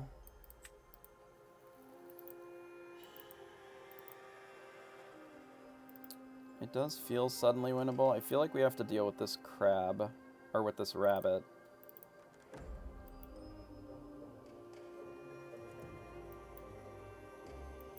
And maybe we just make the Maui kill our thing. Like, we can give this evasive. We can give both of our things evasive, actually. And then just let their Maui fucking do nothing. And that's fine. We do this, and we go evasive, evasive, and then we quest, and we hit here, and pass. Could probably ink Felicia, but I don't think that it really matters one way or another, because we could always ink it next turn as well. So they get rid of teeth to go to 16. Okay, sure. Yeah, they B-prep. That's fine. That makes sense. Hopefully they don't play anything particularly good. They play a Surfer Mini. I mean, Surfer Mini is particularly good. I guess the play is just play all of our cards and then pass. Because I don't really have an alternative, so...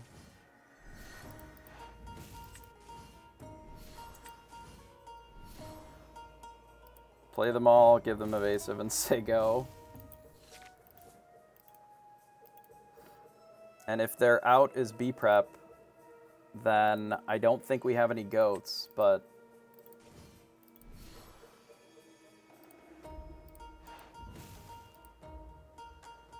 Nice. Get in there, Felicia. Well, I doubt that they have a goat. But Medusa beats us here, unless we draw a removal spell for our goat, or a bounce. I don't know what their last card is. I assume that it's not a goat, otherwise they would have slammed it. Yeah, I think we still had a spellbook in there too. We had a reasonable number of outs, I think. Because, like, I can't scroll this. It's tragic. But we did have a reasonable number of outs there, I think. But that was a pretty close game. I definitely don't think that we should have won that game under more aggressive play from our opponent. I think that if they had quested with both of those gyms to try and just push lore gain, I think we lose that almost every time.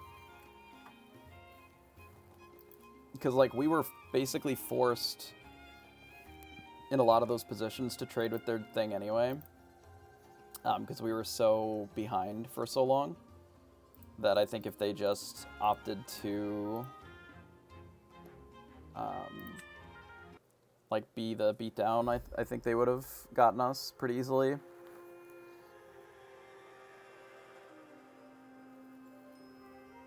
Another Steel Song. Yeah, you can check out my deck list here.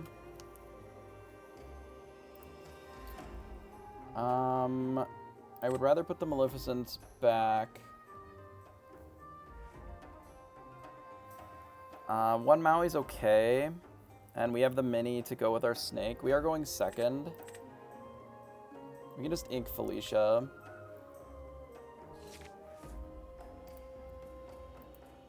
Makes Felicia a little bit better. We'll see what they play turn one, though.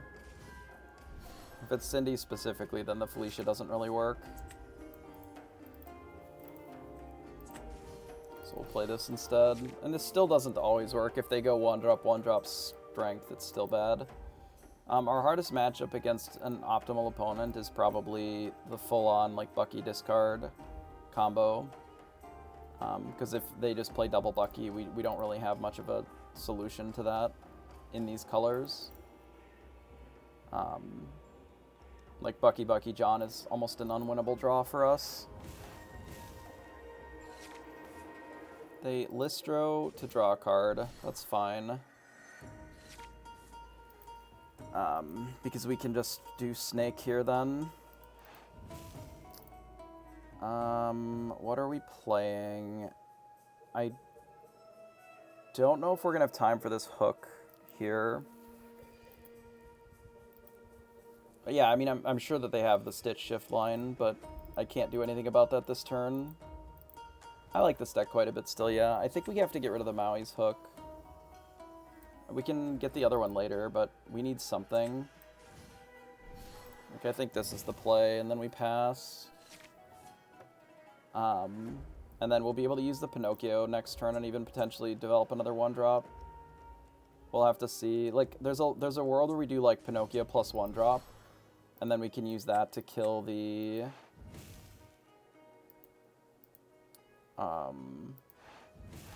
Oh, there's the strength. That's unfortunate. They ripped a Listro off the top. That's rough. No Fox either. We could develop a 3-3 with the snake, but we may as well just develop the crab. It's functionally like the same, but it's also a crab. And we're getting whole new worlded here, so there's not really much we can do about it. Our hand is okay. Unfortunately, we're going to lose a Maui, but not really much I can do about that. If they have the shift stitch, like, it's really bad. With the whole new world. Here's the whole new world. Such an obnoxious card. Well, of course they do, but it's just like such a tedious card. Because this deck is fucking dog shit without it. Like, if they don't draw it. It literally just has nothing that none of their cards do anything. So I just like, I don't know.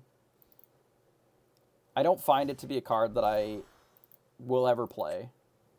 Even though I have them, and I have all my beasts and most of the cards now. So they rip another strength, like, kill me. Just kill me. Like, what a tedious fucking line of gameplay that has happened here.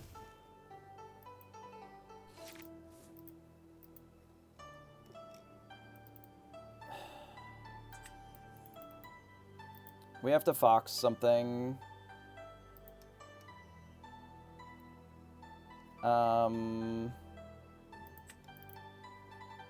I guess an Ariel. It could be Cindy, too. It kind of doesn't really matter what we Fox. We just need to get rid of something off the board.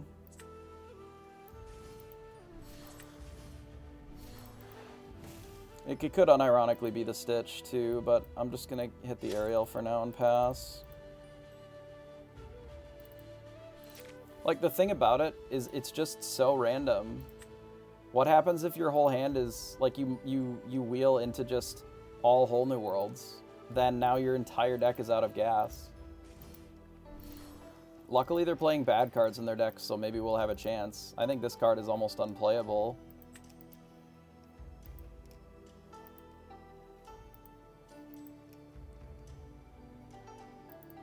Like, unfortunately, we ripped into a B-Prep early. But our opponent is out here just, like, wasting cards. Maybe they have another whole new world. Oh, of course they do. That's 3 of their whole new worlds now. So now if we hit a B-Prep and we, like, they just lose the game. Obviously, we'll have to find one here, but it is an option for us now.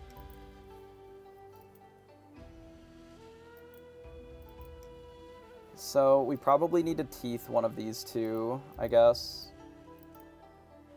Because we can't really get through the Pluto right now. We have to ink something.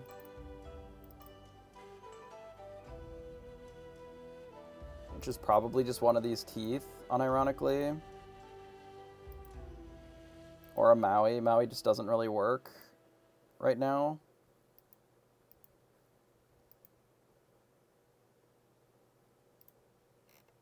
I don't know if it's better to kill the Cindy or the Stitch.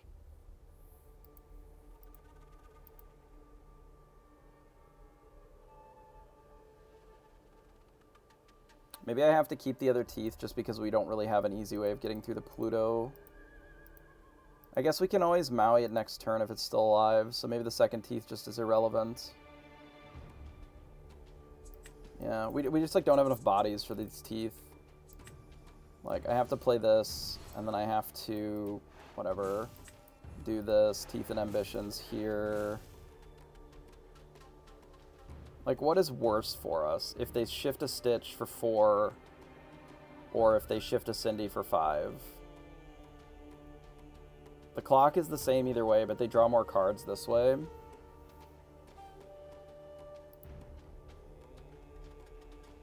Whatever, it's a fucking crapshoot either way, so let's just hit this one, and then pass. We do have a line next turn where we can kill the Pluto with a Maui.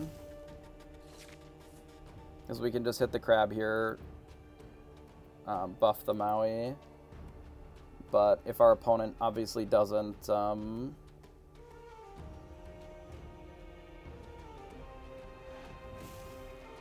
grab your sword. Okay. Sure.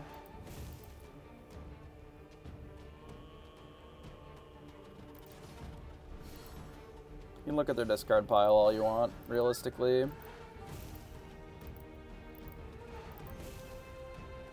In paper. So how much are they gaining? 7.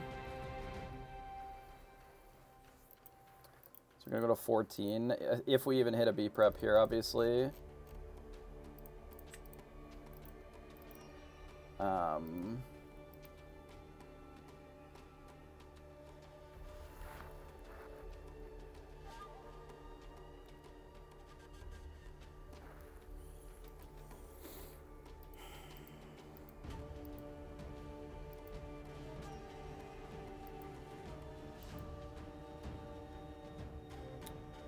Well, I guess we just friends on the other side. Sick. We've definitely drawn some cards.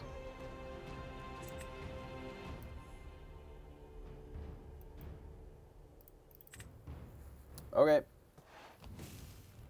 It's your turn, opponent. I'm just really sick of losing to this matchup because our opponent goes wheel into wheel. With exact perfects as opposed to... You may not write down their hand. You see, they have Whole New World again. I really hope that you cast it. That would be stellar.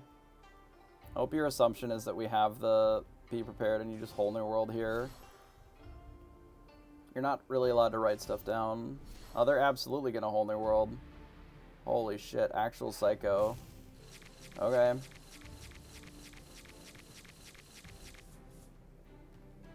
Like, let's imagine for a second that they actually do have Bare Necessities in their deck, which they probably do. But either they don't find one, or we rip, like, double B-Prep. Then what? Now you just B-Prep. Like, why? In what world do you actually cast Whole New World in that spot? That's so weird.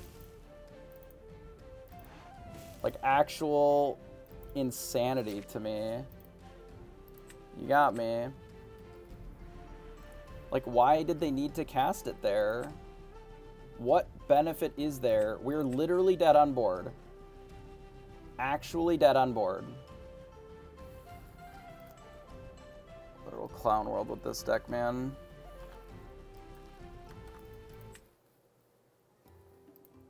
Even if they knew what our hand was. There's no world where you need to cast the fucking Whole New World there. Actual no world where you need to cast Whole New World. There's 0% of the time do you need to cast it when your opponent is dead on fucking board. Holy shit. No fucking reality do you need to cast that card. Ever. In any scenario. No. No shot that you would ever need to cast that. Ever. You don't even need to cast more fucking cards to the board. You just quest and pass. Fuck. Unbelievable. Actual fucking unreal. I should have gotten rid of this Pinocchio too. I'm just so upset that that entire thing happened that I just want to stop playing. It's so stupid. Like, actually so fucking stupid of a play that deck fosters. Like, why would you ever do that? Like, why? What benefit is there to drawing 7 cards there? It's literally just a gamble to see if your opponent has the Be Prepared already in their hand or they don't. And if they didn't, you drew them into it. If they don't draw Bare Necessities, they just lose then. Because they've just committed all of their resources into playing to the board and then they lose. If our opponent wasn't 40 ink ahead, they probably just threw the game there. But they were. So they didn't. I unironically want to just kill this Gothel. Because we are so fucking... Like, we're so scuffed on ink. But all they have are Plutos, and if they don't have this Rapunzel to draw cards... Like, I hate it. Because then... Like, our ink is just so fucked, but... Like, I think this is the play to actually win this game with the way that our draw was, because I kept this stupid Pinocchio. Because then, if I have to, I'll ink this one too, but then we can bounce the Pinocchio and, like, kill one of these. Because now what? We even have the line where, like, if they use one of these Pinocchios, we just get to eat one now. And they might just play fucking a 5-drop here. But if they don't, like, they didn't even quest. Like, what are they doing?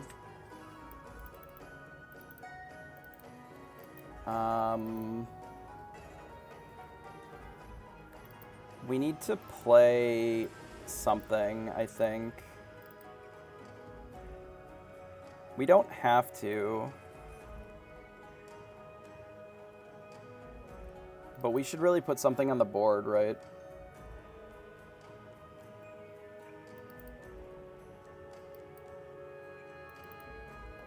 Yeah, they could have just waited. I think I have to play this fox here. And pass. Because if they have Tremaine, I mean, they just boom us and we're dead. But if they have Medusa specifically, like, then they can't kill anything. And this threatens the Plutos to just, like, Pinocchio and kill them. Yeah, I guess. I mean, I actually kind of like the idea of this deck, but I weirdly don't think Pluto is even good in the deck. Because you have to massively overcommit your resources to doing Pluto. And then you end up being in this weird spot where, like, yeah, there goes the Rapunzel. Yeah, they did nothing here, so now we can just start killing their...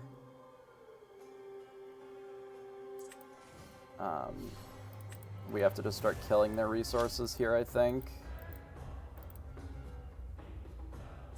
I think I ink the goat, and I actually play the snake to bounce the fox. And then pass. And then now we can Pinocchio the Pluto as well. And then we're going to try to set up for this. Like, the problem with Pluto is that because you don't have anything to protect it in your deck, it's just like a one-shot use ritual, which is really not that powerful. So they just have a Maui. That's fine. I definitely think that we still kill this other Pluto. It was just such a terrible draw.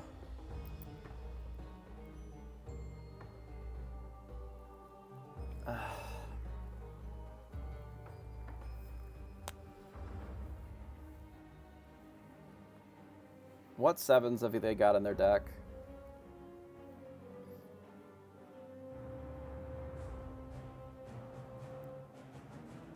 If it was Big Pluto, they would have already shifted it. I don't think anything. I can take a turn off.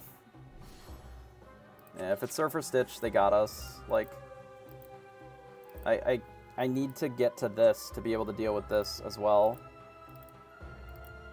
Like, it would exclusively be Surfer Stitch, and they do have uninkables. Like, I can't really stop them. Like, I have to get to the Medusa. Otherwise, we're just going to lose.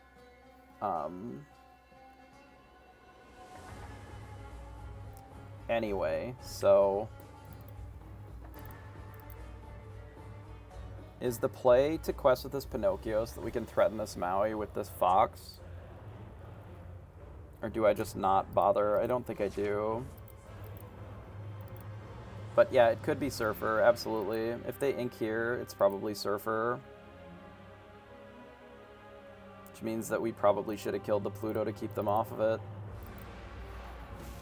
Me, dude. Yeah, alright. Try your 2 cards. I think I have to do that. I can't really afford to lose a Fox here. It just doesn't make sense. Like, Sorry, it's not that I can't afford to lose Fox. It's that I need enough Inkables to be able to play this, otherwise I'm just losing to the Surfer anyway. Like, I have to do this now. Like, I have to deal with this one. And we can still kill the Pluto. And I guess just quest out. Because we're going to have to deal with this Stitch at some point, which we can't. We have no cards to interact with it. Like, we need to draw something, so I have to do this. I guess I don't have to quest with these. Like, I'm so resource starved because none of our cards in our hand have any text on them. And it's not like we really delay the Surfer Stitch that much by killing the Pluto. Like, it does prevent it from that turn, but I don't think we can always keep their stuff off the board forever. If they quest here, we just have to kill it with all of our shit, I think. We just don't have the luxury of doing much else. We can Pinocchio and kill other things if we have to.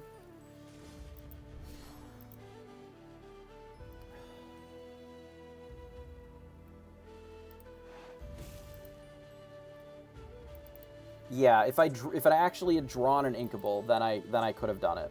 Because then I didn't need to worry. Like, I would have been able to hold the Fox still.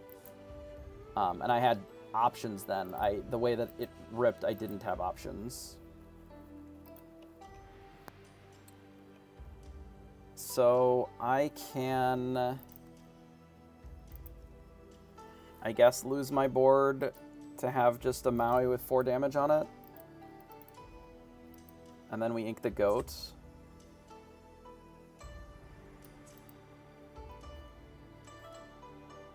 I can kill the Tremaine, actually, and then make the Maui have to kill our Maui.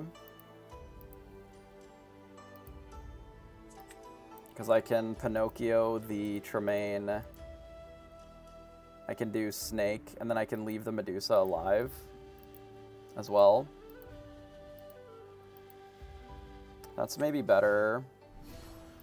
Because then they can't quest either. So it's this, we do here, here, and then here.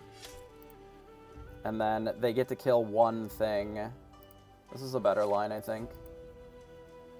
We had to obviously trade the goat for it, but this way Maui can only remove one of our things, which is better. The spellbook is like real bad. It's the worst, one of the worst matchups for it, because we're just not the offensive. But if we can ever get to the point where we're at reasonable board parity, like where they just are out of gas and we're out of gas, at least the spellbook can help us close. But we're not in a great spot here. Luckily, they can only really play one thing a turn. That is just not a real card. So that's fine.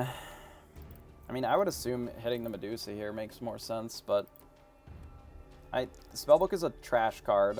Like, it's uninkable. It doesn't help you control the board.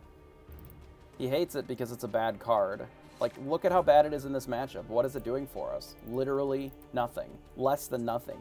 It is a card that we drew that forces us to have to play the game really fucking weird. And it's only really great in this matchup. It's not that good anywhere else.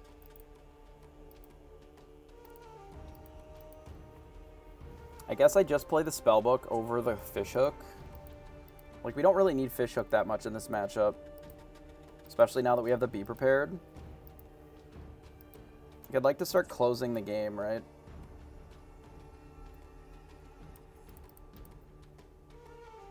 Okay, let's do this. We quest and pass. I don't necessarily need to expose ourselves to the Eric just yet. Not that the Eric matters a ton, but if we draw a bounce, I'd rather do that on the rabbit than worry about this Eric doing dumb shit.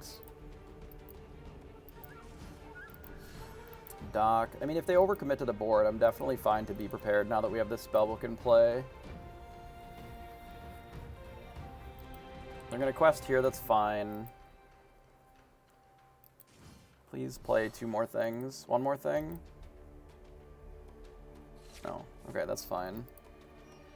As it stands, we are probably fine to...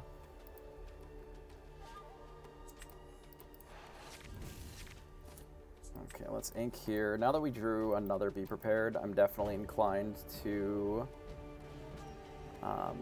bounce this rabbit. You could also bounce the Medusa too, but I think the rabbit is just more useful.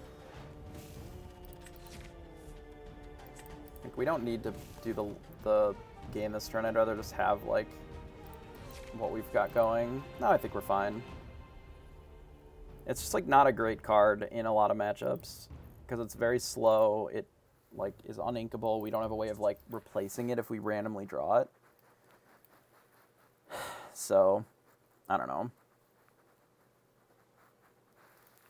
It's one of those things where, like, it is a card that you can play, and you will win this matchup a lot of times if you're running Spellbook, but it's just not great in a lot of other spots.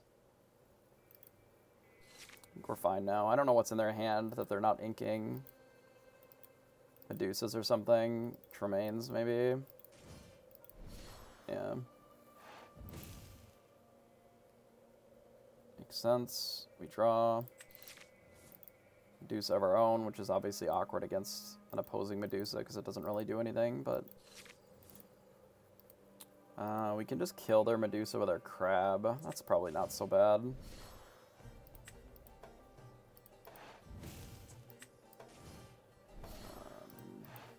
I have 4 Rafikis. I can only run 4, so I have to run some Felicias.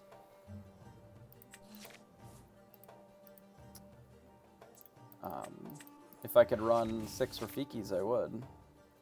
Unfortunately, that is not an option.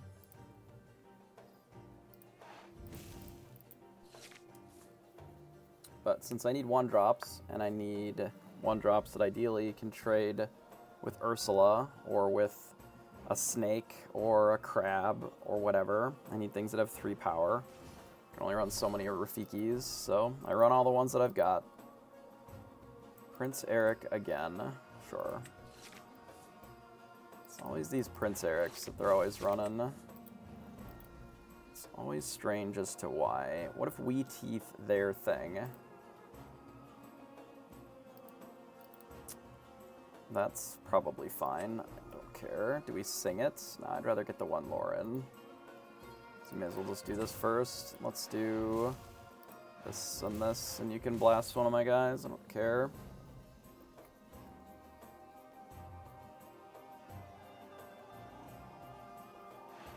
Oh, my crab's dead, or my Pinocchio's dead, or whatever.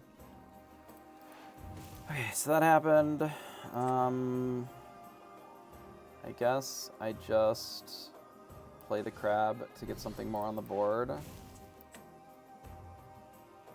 don't think I play the fox, actually. I'm just going to Spellbook and pass, because I can bounce the Medusa, which I think is going to be more useful. Yeah, you can see the whole deck list that I'm currently running here. We are running the full amount.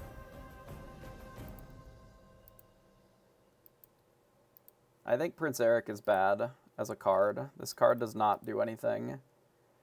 The fact that anytime that you mention this card, people are like, but what about with teeth? Means that this card sucks. Because I want my cards to be good without other cards. I don't need my cards to have cards to be good. We can just run cards that are good on their own. Right? Before I would put the first Eric in my deck, I would probably put Dragonfires into my deck.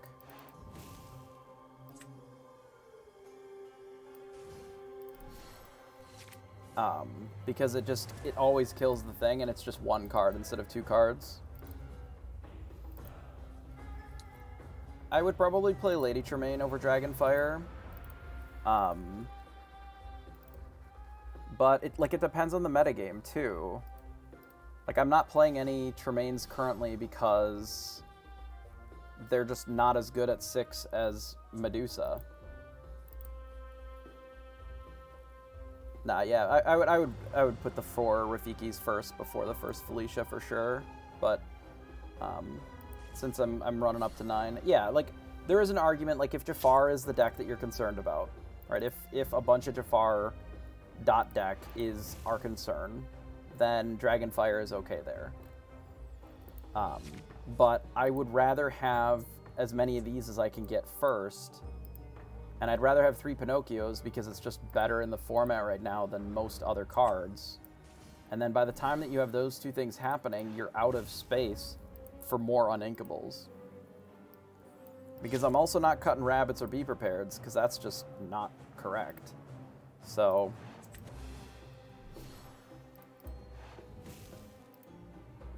we don't actually need Maui. Like, you should always be running the full set of Be Prepareds and the full set of Rabbits. Because if you cut any... Like, you can run as many as you want in the deck. Chernabog... Oh, shit. So big. You can run as many as you want in your deck. But if you want your deck to be consistent, like, that number has to be lower than you think it is. Do I want to fight this? I guess. Can fight it with this and just be prep. Like, I would prefer this deck had like 14 or 15, but there are so many cards that are just too strong that I want to be running that I don't really find that I have the room to shave them any further than I already have. So I just pass. I'll maybe be prep this turn after they play something. There's a few cards that they could play here that I would want to do something other than that. Then just blow up the board. I mean... Okay, look. We're just going to do this. And then we're going to do this. And then we're just going to kill this thing and pass. The whale's been okay. Like, there was a spot against a Steel Song deck that we lost the game, but we had a whale, and our opponent whole new worlded us, and we had like 20 cards left in our deck, and we just didn't see a Be Prepared.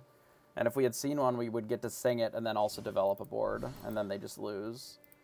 But unfortunately, we have been pretty unlucky against Steel Song today, and we've lost 3 times to it, I think. It's like the only deck that we lose to on the ladder, apparently. Because it's just a whole new world lottery, right? Probably is supposed to play that Rafiki there, but just don't think we need to really go that quickly. But if I play the Rafiki, then we win through a removal spell. There's not that many removal spells that I care about, so we'll just win anyway.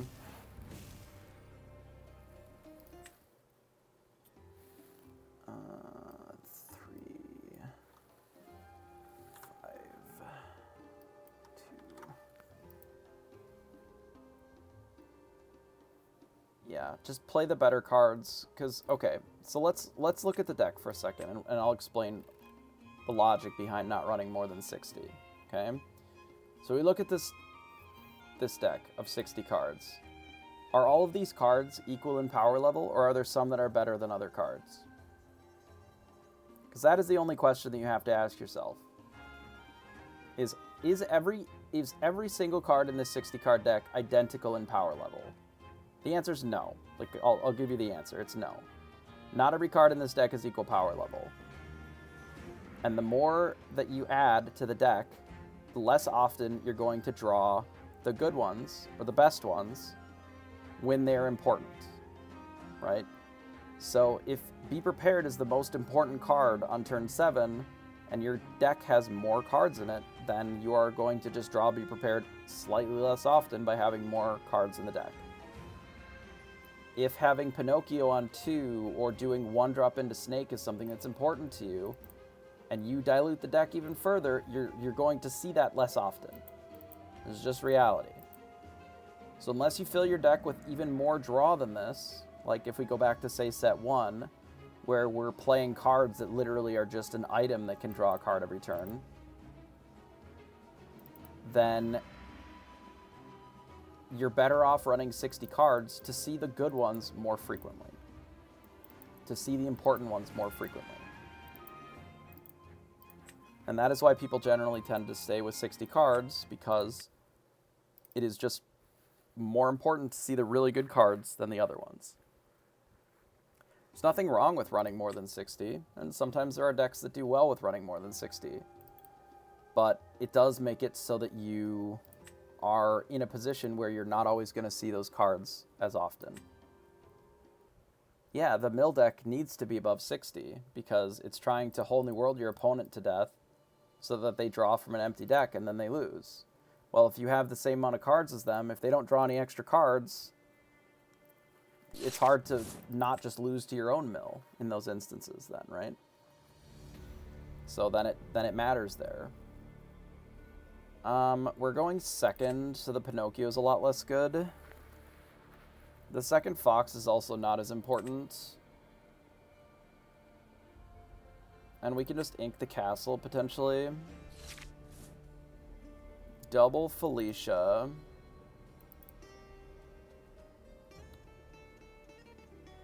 If we draw a snake, I might play one. But if we don't draw a snake, I probably won't. The whale is not really for this matchup. It's also a little too early. So let's look at what we're inking if we play a Felicia here. So we would be inking the castle and the other Felicia to get to our 3, which potentially could be Fox to then play the rabbit.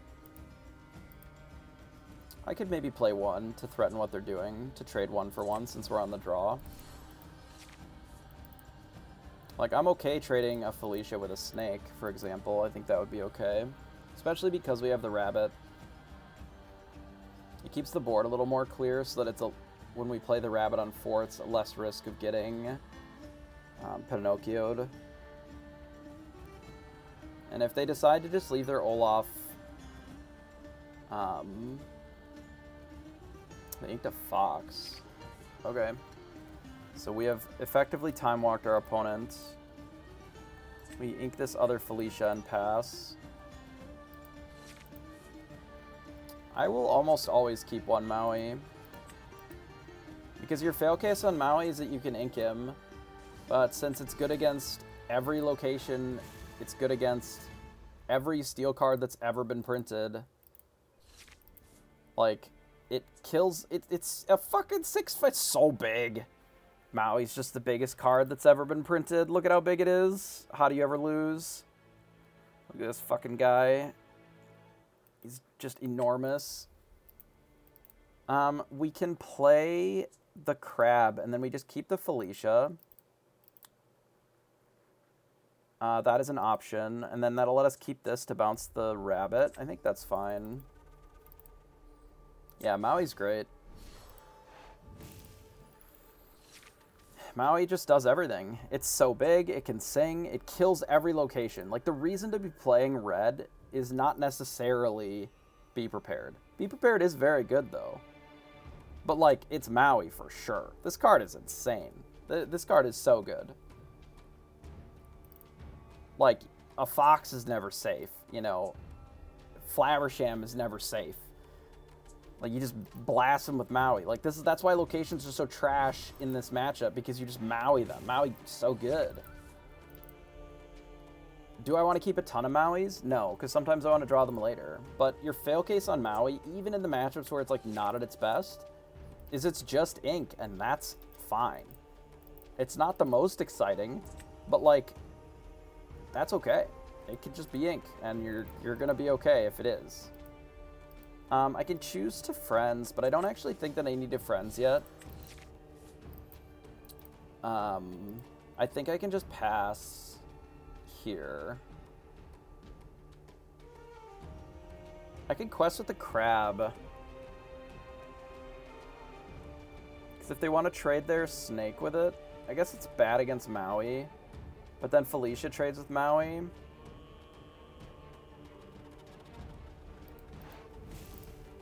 I think that's okay. If that's their whole turn, I think that's fine. We'll trade Crab plus Felicia for Maui if we have to. Or I can trade Fox with Maui and keep the Felicia too. That's also a possibility. Like, if they're looking to sing Friends with this rabbit and not bounce it, I think that's an error. So then I think this makes Friends a weird play for them. Because then, like, if Felicia kills your rabbit, like, that is a fucking disaster. So then Maui is, like, a weird play for them on this turn.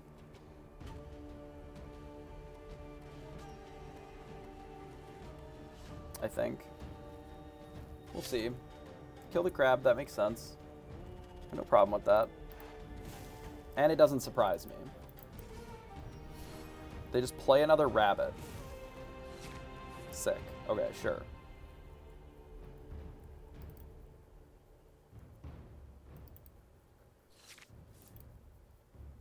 Alright, Felicia. Is the play just to get him? It always is. Get him. Our one drop just traded with their rabbit. How does that make you feel, Bannable?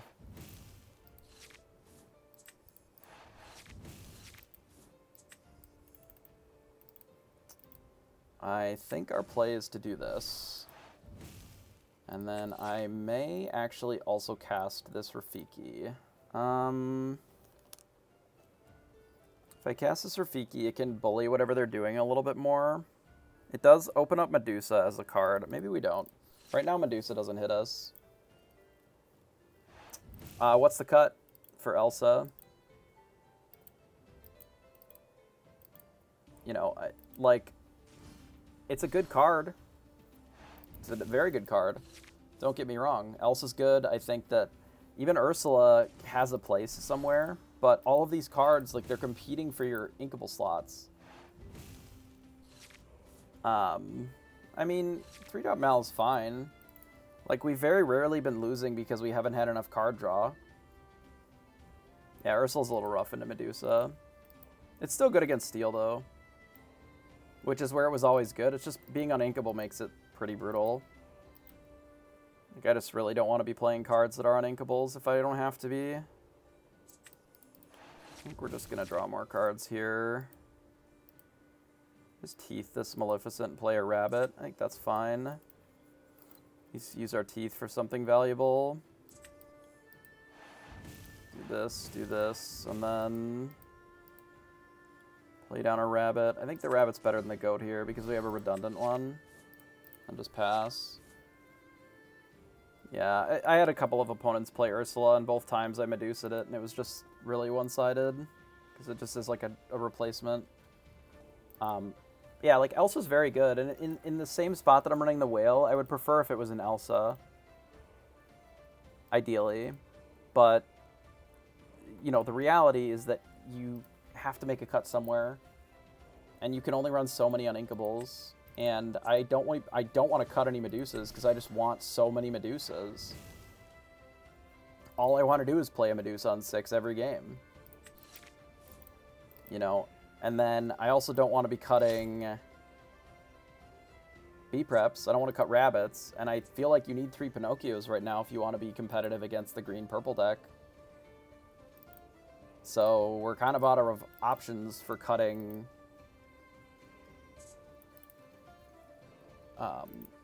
you know, we're out of uninkables. That's a Maui. It's good to know. I don't think so. I actually think the green-purple is probably one of the better decks in the format. I just don't think it's built correct, like, as it is right now. I don't think that they're playing it the way that the deck probably should. They're too all in on, like, the weird one-drop tempo garbage, and I just don't think that that's where that deck needs to be. I think there's better ways of playing it.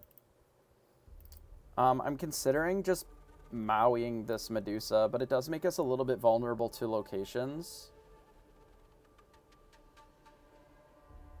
But not terribly so. We don't really have anything else going on with our hand, because I don't want to be making our only rabbit that's left vulnerable. I think we'll just do this, and then Maui it. And we can pass. Like, I think there's so much red-purple in the format that I think that you can leverage the green-purple shell to do something similar to what I was doing last set, where you just play the whole deck as burn, and like you lean into that a lot more. And I think that that's a better place to be. But I'm going to probably not do that until we get back to Grandmaster, so hopefully we continue to win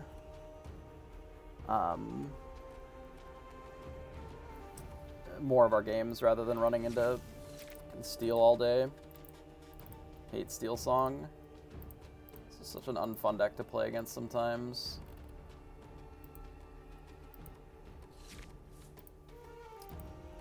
I mean, we're just gonna kill their rabbit here. Ink the crab. This could be good at some point. 2 of their Mauis are gone, right? No, maybe only one of them is gone. That might have been last game. I don't know. They might B-prep us here, but that's fine. I think I'm gonna get rid of the crab. I'd rather have this available.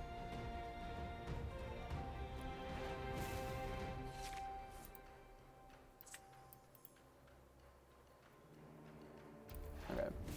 Western pass. Not that. This. I feel like more things have happened this game, but like I just don't know. I don't know where all the Mauis went. Maybe they're all mine. Maybe all my Mauis are gone. They be prepared our board. That's fine.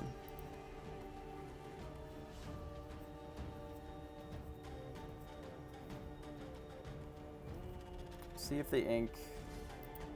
They play out a Rafiki so they're not just dead to a location as a follow-up. That's reasonable.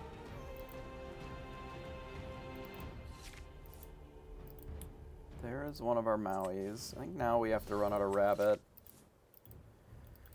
This probably would have been a good draw or a good play this turn. Do I have to ink this turn?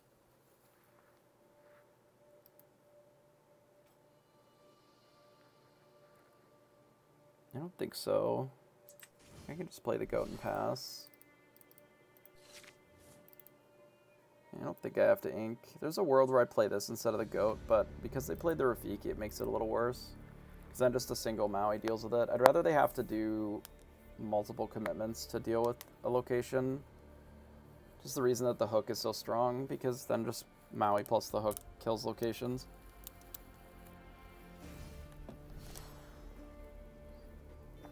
Or Pinocchio plus Rafiki killing our rabbit. It's actually fine, though. I don't have any bounce currently anyway, so I don't mind the card draw. They may Fox the Pinocchio, I guess, and kill both. It's an option.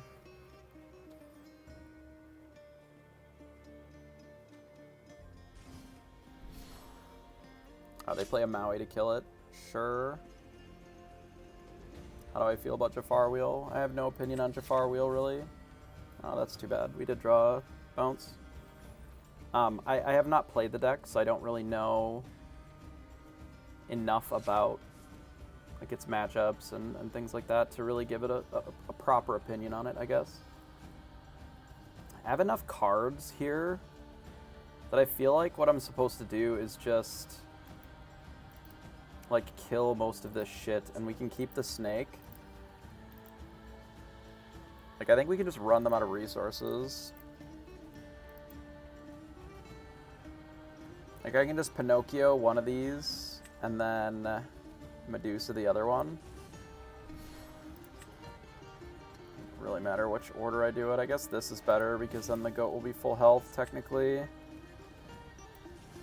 But we just do it like this, and then bash the Rafiki here, and then just pass.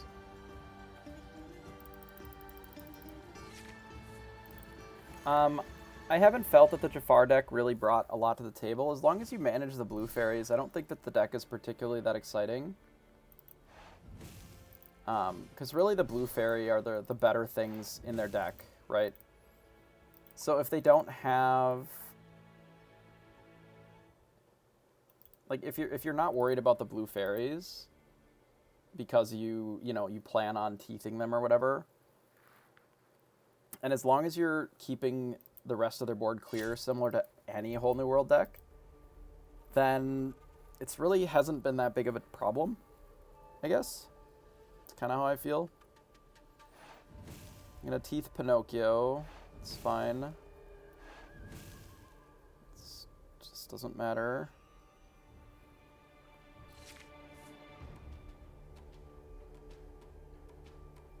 Need to draw Jafar.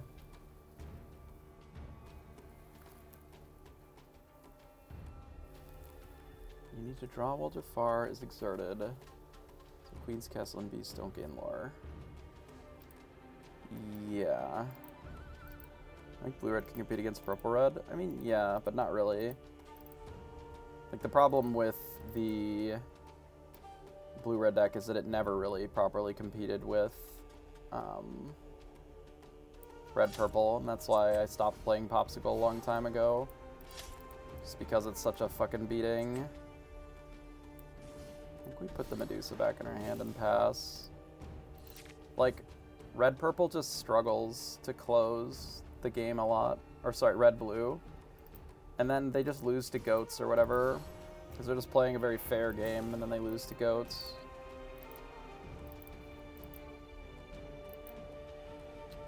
That's fine. I don't really think that's that big of a deal here. We could even kill this board if we want. I guess we're not in a position where this Queen's Castle really works. So I guess we'll get rid of it. Blow up the board. We could pick this Maui back up too if we want. So if they have another location, like I want to be able to answer it, but we're at such good lore. They only have 2 cards in hand. Nah, fuck it. We'll just do this. Just pop Jim and pass. You can always pick up the Maleficent to be prep if we have to. I mean, sometimes you lose to Steel Song. Sometimes you can lose to... I mean, any of the combo decks, occasionally you lose to. Oh, they got the Teeth and Eric. They're going to get us. They're going to blow us out with Teeth Eric.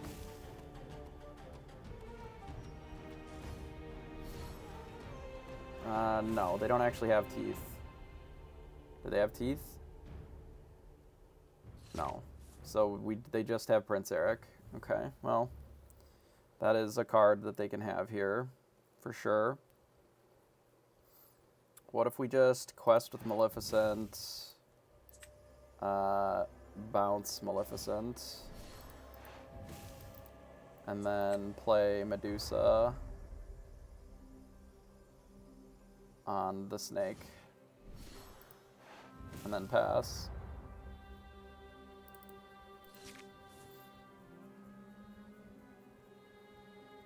Eventually we'll draw something that gives us a little bit more action. Right now it's a little bit of dirtling, but it's fine. Medusa's fine, kills our snake. Our snake has perished.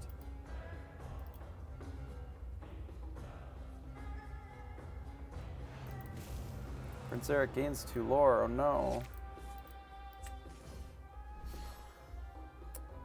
We shall gain 1.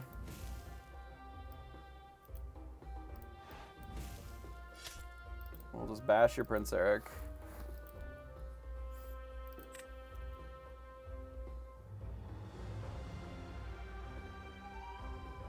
It's just such a weird card.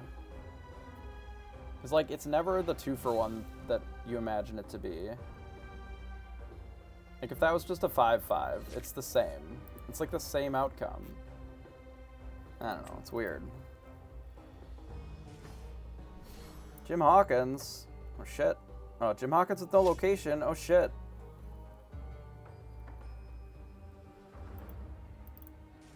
Oh, there's another character. That's not good.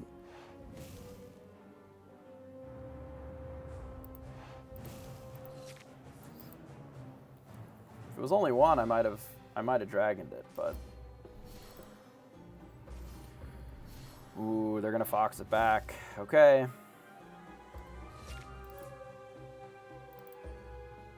man. Now I don't get to play this location because I got a fox in play. So rude. So we don't really need the fish hook. Since we know their hand. Let's do this and pass. And we'll just play it next turn. How have people done against red, purple, running gym? Yeah, I mean, if they're location heavy, you just have to plan for dealing with it. We're running 2 crabs in this deck, or sorry, 3 crabs rather.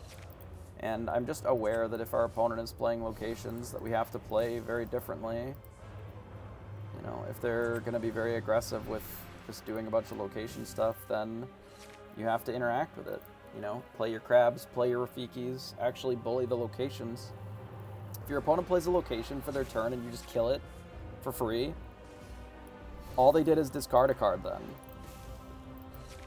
Like, that's not really a way to win the game, you know? Like, the fish hook helps a lot against locations because you can trade up very easily into them. Yeah, they're just done. Yep, makes sense. 346 4. Not great results today. I mean, they're okay.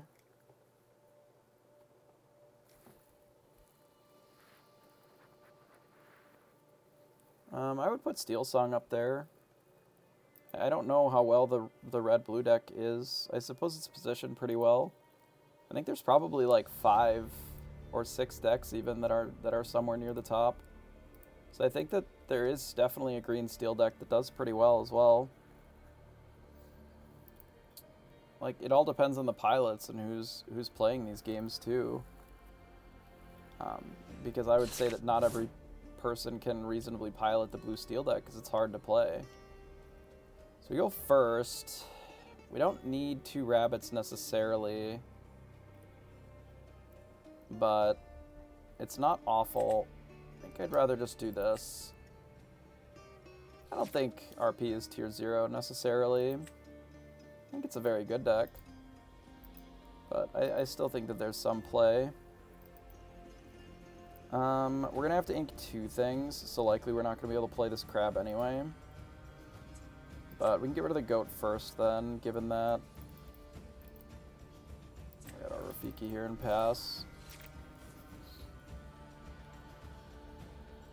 I think that red-purple ends up feeling like a much better deck because it doesn't necessarily have any bad matchups, so your skill expression can be very high with it. You know, a good player is going to be able to navigate it pretty well, but it's also $200. Like, after this, we can go look at some of the top decks. We can go look at a handful of decks, and we can compare some prices. Every deck that has steel in it is $600 fucking dollars.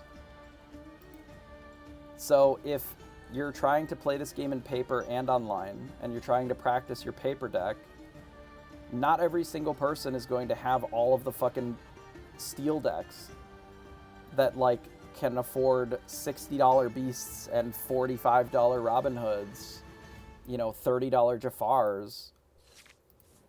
So then they end up having to play red-purple because, A, if they had been playing red-purple at all previously, the deck has almost no cost to update.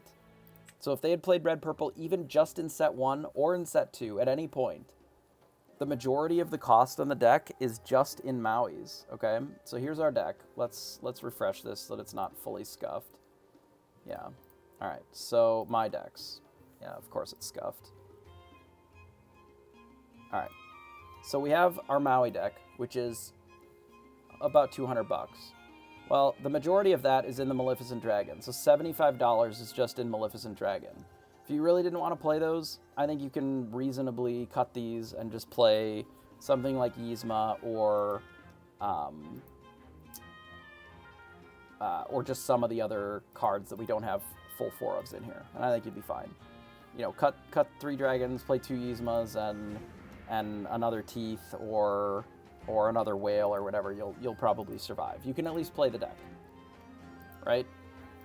There's lists that don't even run the Queen's Castle either, that are even cheaper, right? So you can play this deck pretty cheap, but the majority of it is in Maui's at 5 here at $8 and Be Prepared's, which both came from set 1. So if you had already played this in set 1, then the deck is even less expensive, right? Now let's go look at some of the other decks that exist in the format, okay? So let's go look at Popular, just as an example. So we got some Hyper Aggro decks, also cheap, because it's running purple. Still the same purple shell, and you just happen to add in some yellow cards. Pretty reasonable, right?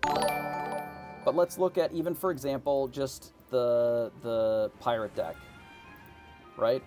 Beasts are $58.75. They're $60 fucking dollars. Whole New Worlds are $20. This is a super rare that are $20, right? Oh, Robin Hood, $40. Like, in this case, we're running gyms as well, which are also $25. So then, now you just have a $600 deck. How can you reasonably do this? Like, oh, here's a Jafar deck, $670. Oh, here's another reasonable deck because it's running purple. Because the purple half of this deck is, what, $22 or some shit? It's nothing. The entire cost of this deck is the Ursulas. The rest of this deck is $40, you know? Like, if you're running Steel at all, add $400 to your deck. Straight up. And if you're not running all that, that's because you're just not playing Beast, which means that your deck is probably suboptimal, right? Like this one, which is just not running the Beasts. Still running Tinkerbells, which are all 10s, Whole New Worlds, which are still 20s, you know, but it cuts the Beast and it cuts the Robin, which all of those, you know, sing the Whole New World, so you're losing a bit of power in the deck to do that. But all of these other ones, you know, Steel Song, $150. You know, the Blue Steel, $620, right? Even worse is this mill deck because it includes all the steel cards, but then it also includes the Ursulas, which are, you know, almost $40. So it's like $700.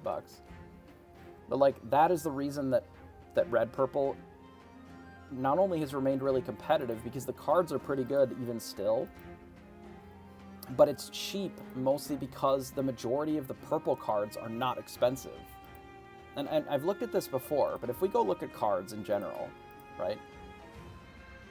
This will be easier on TCG Player. Let's go to TCG Player. And obviously this is a more or less uniquely American problem. I know that it's not necessarily this expensive in other parts of the world. But if we go to Lorcana and we specifically want to show cards and not sealed products, and we specifically want to show just cards from the sets because then we don't see the promos. So we look at these 3 sets, and we've done this before. So if we go price high to low, right, obviously the Enchanteds are going to be up there, not a big surprise. But once we start getting past the Enchanteds, right, we can look at the most expensive cards. Okay, so this is past all the Enchanted. So we have Beast at $68, who is almost worth more as a regular card than the closest behind it, which is Cusco's Palace, as an Enchanted. This is too close for a single card, right? And then the second most expensive card in the game is another steel card. Holy, what? Another one? And it's also a very good and very played card in a lot of these decks because it shifts for 3, which lets it sing Whole New World, which is one of the better cards in the game. Because it is incredibly good. Yeah, there was a time when Pete was a little bit lower. It's gone back up a bit. But then we look at our next card. So we have Ursula, very expensive still. Rapunzel has held value. You know, Jim, I think this will come down more. It saw a lot of initial hype because it was pretty sweet in the new set, but I suspect that this will come down some. And then we look at Belle, right? Belle being, you know, a legendary from the first set, so it still holds some value. Sees play in the blue steel deck a little bit. And then our Maleficent Dragon, so a red card. We've got our first red card. So we've got a smattering from all. And then we find a super rare Whole New World above every other legendary in the game, we have a super rare. Because it's just the best spell in the entire game, and it is not close. Because it draws 7 cards. And it's free. It's a free draw 7. That's insanity. Actual insanity. And then we finally get to our first purple card, which is Jafar, at $18. This is the most expensive purple card in the entire game. It's the most expensive Amethyst card, is Jafar, which is cheaper than Whole New World already. This is a legendary for the new set. This is a super rare from the first set. Right? And then you sort of start bleeding down a little bit. You know, you get to like your Elsa and your Ursulas. The Ursula's probably going to keep going down because it doesn't really see any play. But then the next most expensive beyond like the set 1, a lot of this is price memory, is like literally the Queen's Castle at $5. Like there's just no cards in this color that are that expensive. And I think that's why a lot of the purple decks, they feel a little homogenous because they just don't have that many good cards. Amethyst really is not a very deep color as far as good cards are concerned. At least ones that are good that aren't like commons or just rares, right? You know, you look at these and we're getting pretty far down in the bucket to find any cards in these colors that have any value at all, right? And that is why I think it's good that red-purple is still a good deck. Because I don't personally, as somebody who is creating content now and who likes to make decks and recommend decks to people, I don't like building with steel. Because it is so fucking unreasonable to offer to somebody that is looking to, oh, I'd like to go play something down at my local league night. What is a good deck to play? Oh, here's a $600 pile. Which isn't even that outrageous for card games. But it is very high for this game, specifically right now. You know?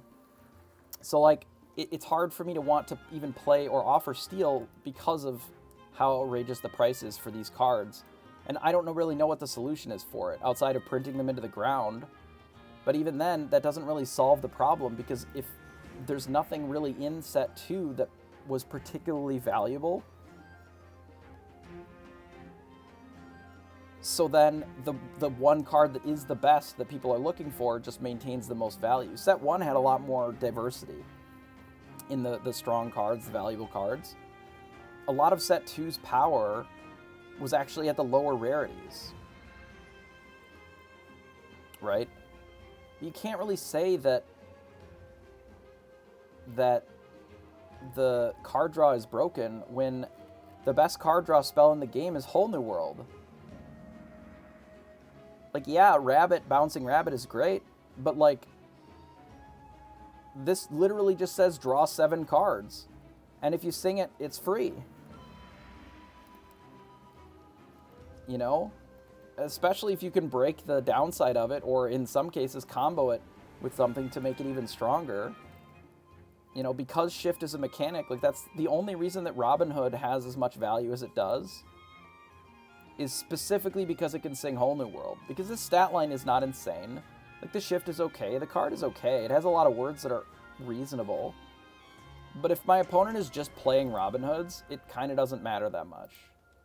But it's that Robin Hood can shift for 3 and then sing a song that draws 7 cards. Like, they have the ability to cast spells like, and then along came Zeus, because all of a sudden it is a 5-drop instead of a 1-drop or whatever. I'm not. I'm literally defending it because that is the game. That is how the game is. I have played most of the decks in the format. In fact, I wasn't playing purple for a very long time, even in set 2. I was playing Popsicle for forever. And it was losing to this deck because, you know, of something like Goat, which, admittedly, I do think that Goat was probably a mistake as a card. Like, direct lore gain is pretty rough, something that is hard to interact with. In the same way that I think Bucky is annoying because there's just nothing that interacts with it. Like, it doesn't have removal. There is no removal in purple. Purple removes nothing. Ruby removes cards. Whatever you're pairing it with can remove cards, but there is nothing in Amethyst specifically that really removes cards. Yzma, you're right. You're right. You can remove a thing and make them and allow them to draw 2 cards. It doesn't remove it, it just shuffles it in. You're absolutely right. I'm big wrong about that. You can pay 6 to put it back in their deck and they draw 2 cards. Got me. I have been gotten.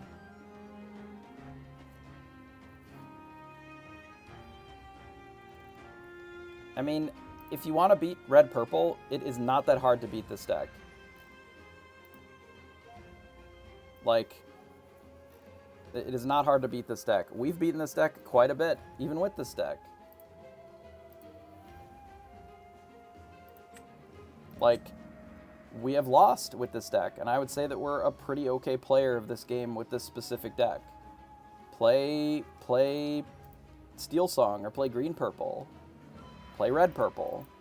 Hell, we've even lost to a Mufasa deck at one point. With their most recent update, we're 50-50 against Steel Song.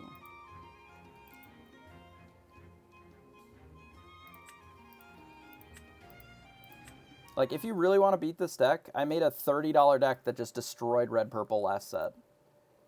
You could literally beat them 100% of every game.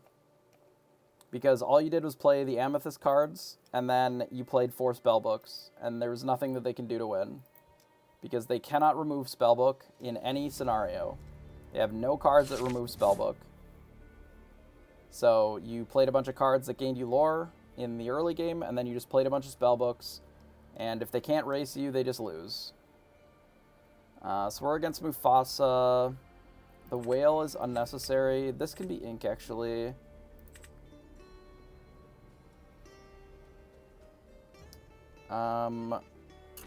We'll maybe send the goat back too.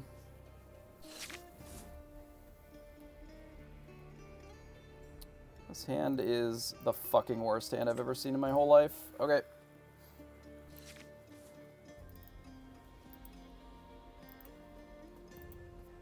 I mean, it just loses to a lot of the steel decks is the problem. But you can always beat red-purple if you want. Pongo. Okay, so we did find a 1-drop.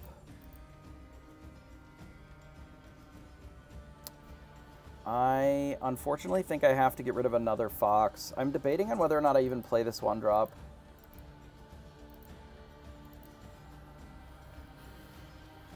It may just be better as ink. Because we don't need to challenge anything right this second. I think I'm just going to ink it. If we had had it on turn 1, maybe, but why was there no Ruby Amethyst tournament last set? Because it really didn't matter that much. Like, there is no real best player at this game. There's players who can play well in a particular event, or who tech differently, or they might just win the die roll and they win. You know, I don't necessarily think that there's any reason to battle against people. Hey, Angry Bean. I'm not... Obviously, I'm not trying to gas you up either here.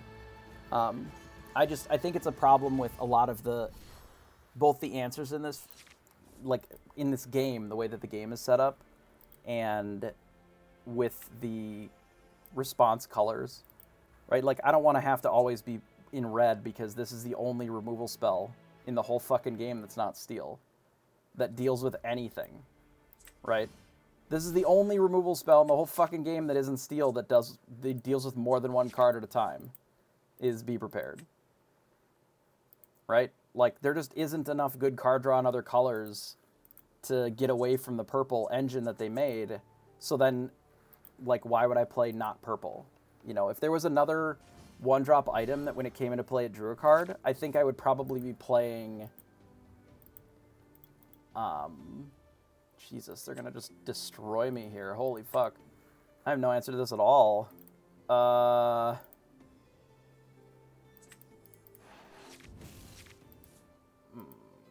ain't it.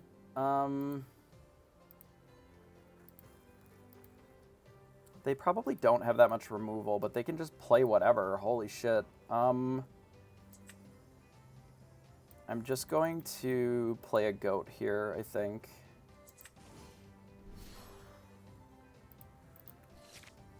Magicka Dispel. What does Magicka Dispel do? Is that the unplayable 4-drop? That, like, can bounce an item or whatever? Based on... It bounces an item based on its power, right? But then they just can replay it. Like, ugh, rough.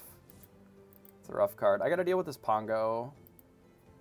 But I can do that with the Medusa here.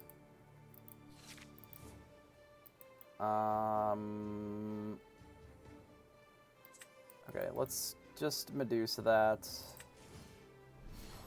And then I don't think I want to quest here because I don't need to lose the goat to a Maui for no reason. Lucky Dime. I mean, I think Lucky Dime is a playable card. I think that if blue, Jesus Christ. I think that if blue had another 1-drop that like another 1-drop that could draw a card when it came into play, no matter what the power level of that specific card. But if they just had a 1-drop that that drew a card when it came into play, I think that the item deck would be a lot better. Because then I think Bell's House actually is a real card then, which I think is a pretty good spot to be. I mean, I'm just gonna pass again. They have so much ink now. Holy. Like, I really do think that there's an item combo deck similar to the Popsicle stuff that we were playing last set. But I think in order for Bell's House to really take over, or something similar, like even just Maurice in general, like you really need another cantrip item. Because if you don't find Popsicle, the deck always really struggled. But I think it has enough cards, engine-wise now, outside of that just a single... It could even be a 2-cost item that drew a card when it came into play. I think the deck would be pretty good. Because I do actually think that, like, Lucky Dime and Tamatoa Lucky Dime are inherently pretty good cards. Queen of Hearts. So I'm supposed to just kill that. Right? Can do this. Draw a card every time you ink. That'd be interesting, actually. And not unreasonable for them to print either. Do this and draw another card. And we just kill this here.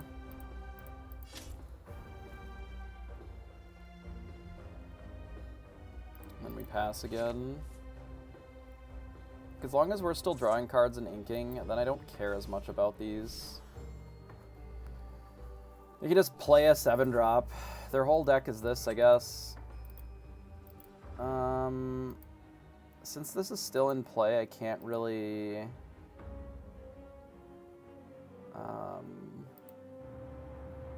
play this location, but I guess I can play this. Just, like, dump it, and then we can quest a bunch.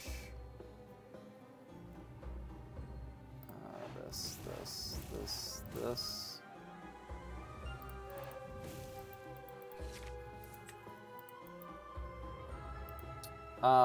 No. Not for this particular grind. They're separate ladders.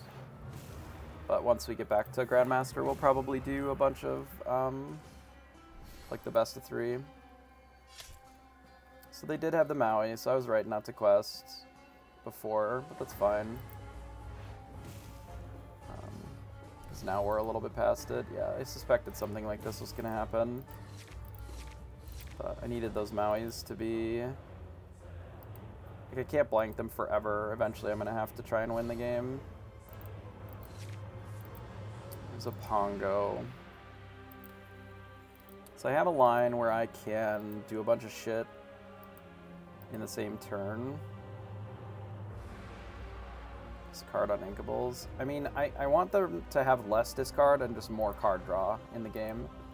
I think discard is such a shit mechanic in general that they really shouldn't be leaning into more discard. They should be doing other things. This discard is just not a fun mechanic. It's not fun for new players. It's not fun for experienced players. It's just not a fun mechanic. If we play this, we put him in here. I can stay at 9, I think. Like, what this card needs is just more cards like Pongo. I think Pongo is a cool way of drawing cards in those colors that's reasonable. Medusa. Makes sense. Which you should have expected. Maybe I should have done the crab instead. They don't get to kill the location or the castle, which is good. So we get to gain 2 off of it, which is nice. Maybe I don't care that much about what they're doing and let them kill it.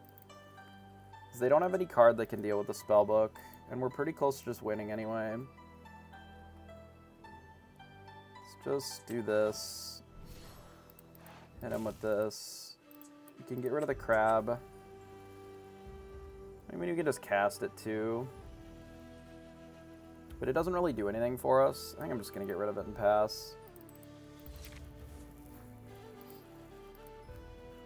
Like, our opponent's going to have to try to win at some point. Because they're on an 8-turn clock now. Stitch to draw 2 cards. I suppose that makes sense.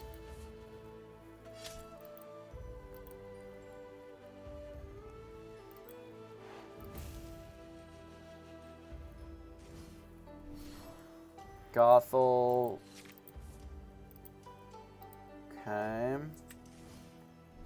I'd like to draw into a goat at some point here.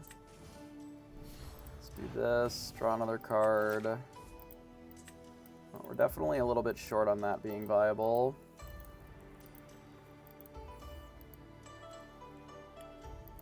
Let's assume that they're going to just womp us with that.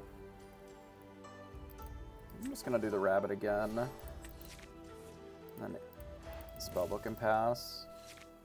I'd like to try and hold on to at least one of these for the goat so we can try to close the game.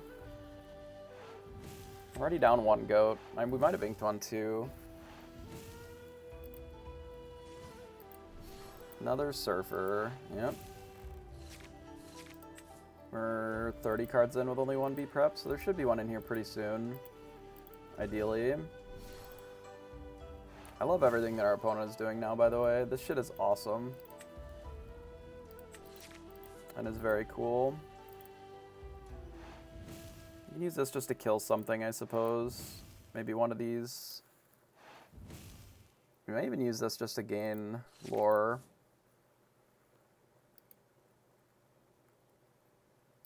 Instead of... it'll put us to 15. Gets us a lot closer. The alternative is that we like smash it into the Gothel to slow down their clock. Puts them to 5.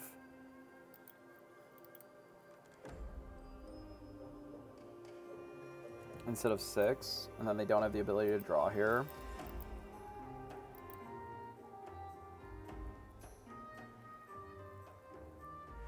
We could also Medusa Maui and ink this. And then we could kill one of these and this, but it's the same, but I don't get the dragon. I'm just going to do the dragon. We're going to do the dragon, we're going to hit here. I'm going to hit here, I think. Because they have the Maui, they get to kill it anyway. It's kind of defeats the point. I think I'm just going to run this out and then do this, and then pass. This gives us Tremaine protection, actually. Like, we can use the Maleficent to actually close out as well.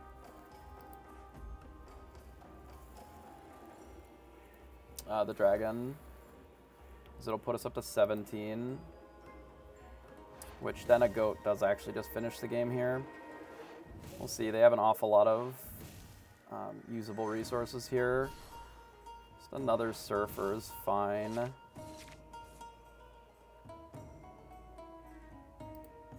Honestly, we might just be able to kill them with the spellbook if we don't find the B prep. So I don't think that they can win fast enough, but it's close. Closer than I'd like.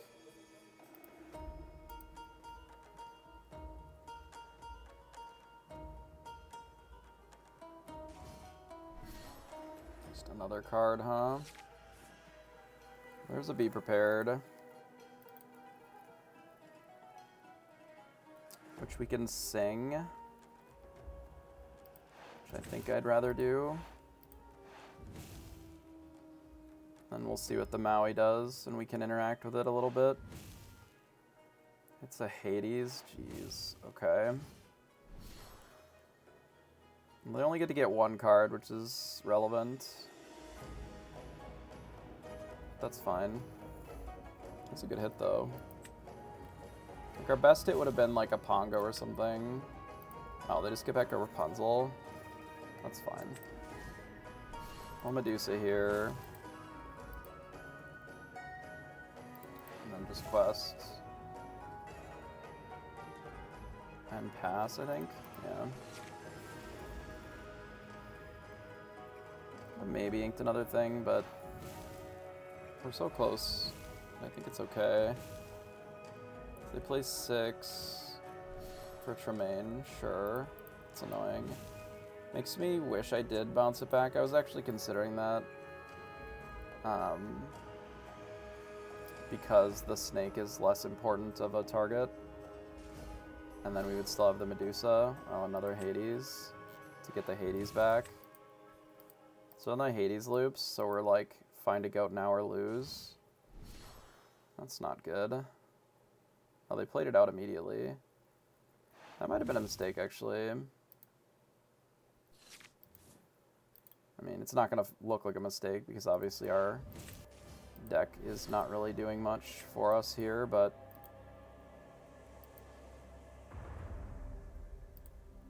So we know what's in their hand. It's Gothel. 3 of their Medusas are gone. Like, unironically, I'm considering just playing 2... No, I can't play 2. Ugh. It's so brutal.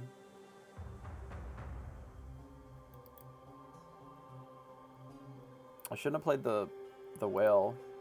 That might have fucked us here, actually. Like, I should have played Maui and then just double snaked.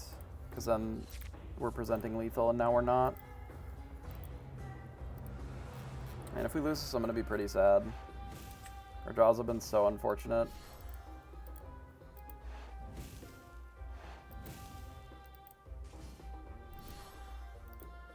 How many rabbits do we have left? 1.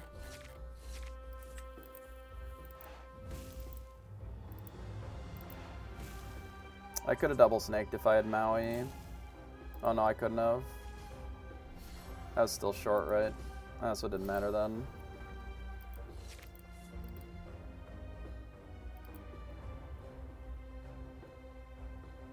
They just give us the well played. Do they think that it's over? I don't necessarily think that it is. We can kill quite a few of these. And still quest, right? I guess either way, the game is over, right? So we need to stop them from gaining 7.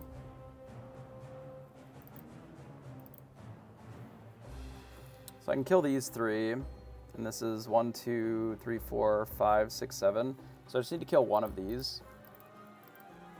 And then all of these, which we can do with the whale. So we have to ink 1.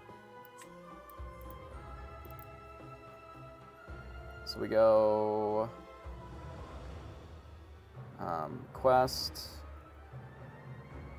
I think we have it. We'll find out in a second here. Untap, attack.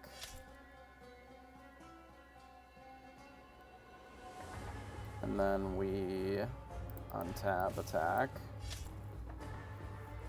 This looks right to me, but we'll see. Untap, and then we attack this one, right? And then we Medusa. Anything but the Mufasa, realistically. Hit quest for 2. Like Doc. And they're gaining 5, and then we just spellbook and pass.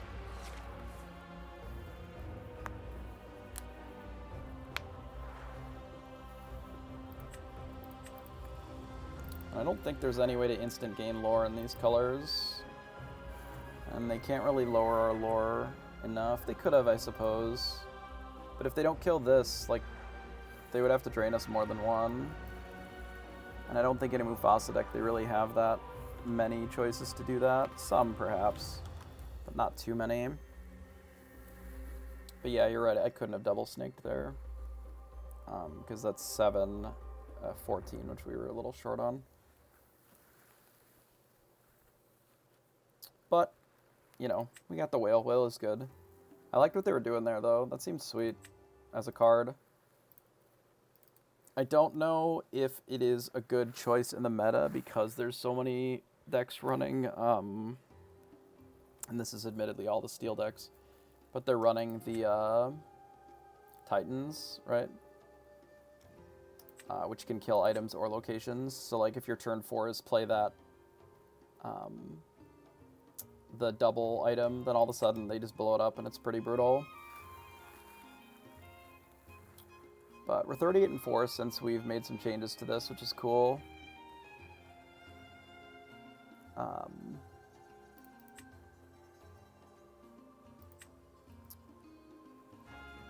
Overall, I'm still pretty happy with this list, I think.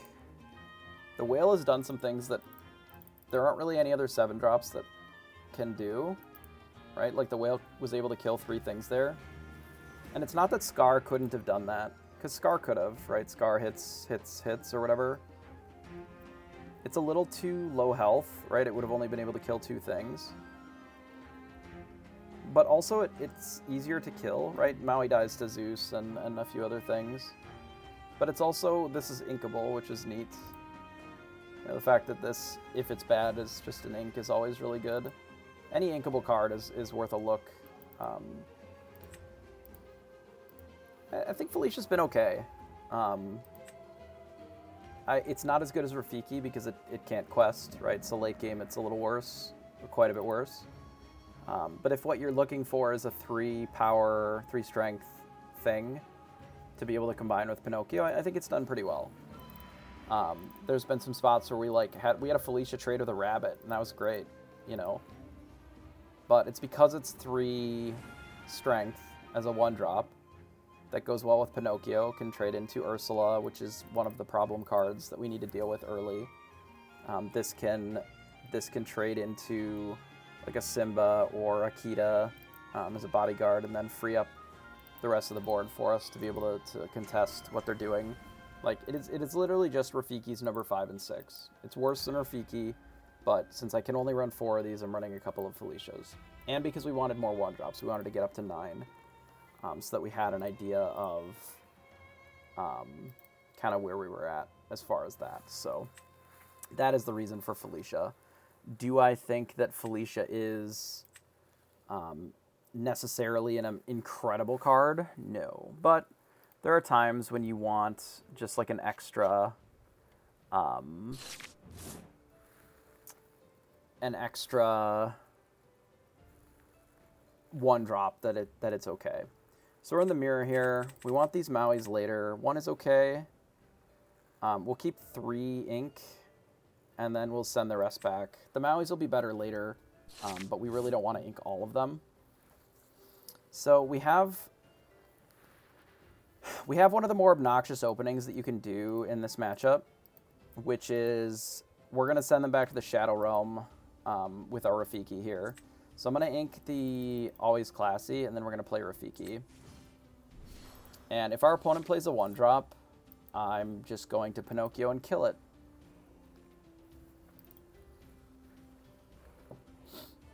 And if they don't play a 1-drop, we're just going to snake, which is fine.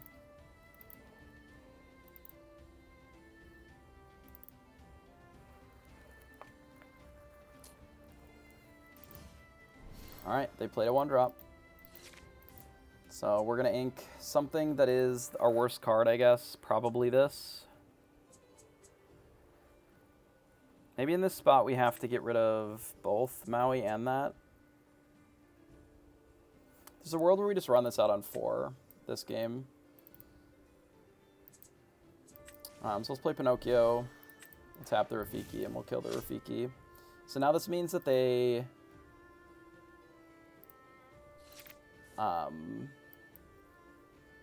Now this means that they don't have the ability to snake. Their Pinocchios are dead. Their foxes are dead. Basically, they have nothing to do for several turns. They can Chernobog's followers. That is an option. Unless we also kill their Chernobog's followers with our Pinocchio. Since we've drawn so many Pinocchios, we may as well. Now they have no 1-drops.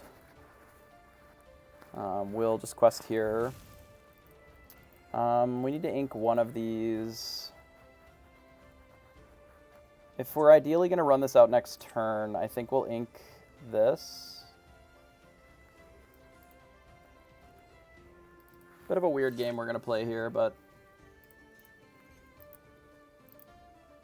we have traded with our opponent's resources pretty well, I think. So they inked a Maui, and now they're playing out a Rafiki. Well, I have some bad news, opponent. We have another one. So we will just kill another one of your cards for free. Sorry to say. We'll ink the goat and pass.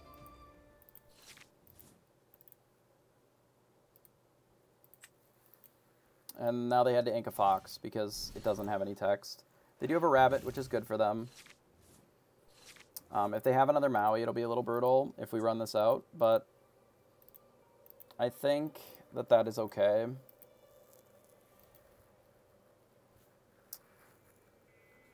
It specifically has to be Maui because Fox doesn't do it, and they've inked one already.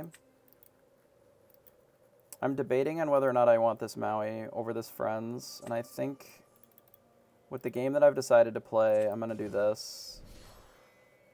And then I'm going to put one of these in here.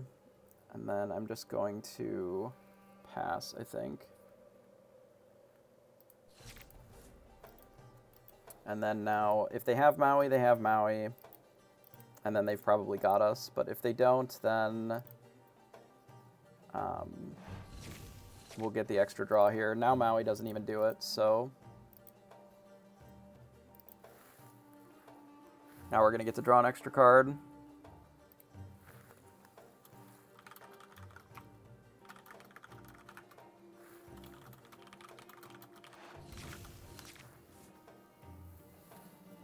So they're drawing some cards to try and draw out of this a little bit, which makes sense. A snake wouldn't surprise me here, but they decide to teeth the Pinocchio. Sure, I can appreciate that. Just because they don't have a great answer for it right now. I'm going to use this Pinocchio to kill the rabbit, I think. Let them draw their card, and then I'm going to draw 2 with the friends on the other side. So we're pretty far from this dragon being viable. Now what I'd like to do is play 2 cards and put them both in the castle, so I'd like to ink this turn. I'm just going to get rid of the crab, though, because if we get to draw any cards off of this, it's going to be really good. So I'm going to do this, put both of these in here, and I'm just going to pass, because I'm working under the assumption that they can't remove this turn. The only thing that they can have to do it is specifically crab, and then fox the crab. But if they just have Medusa here, that's fine. They get to remove one thing, and we still get to draw the card here. It's not incredible, but we do get to draw an extra card.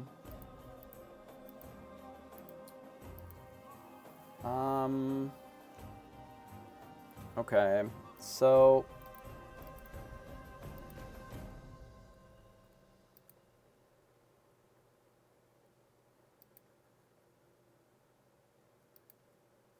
interesting.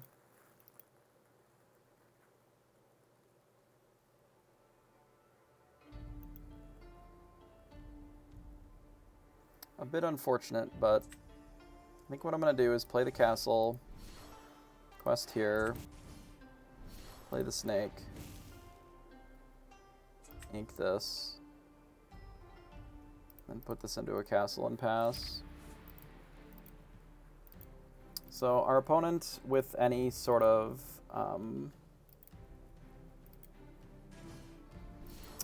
like a Maui or whatever, they can battle one of our castles. We're falling behind here because we haven't had any rabbits, any card draw. And our opponent has unfortunately been able to keep up with what we're doing. But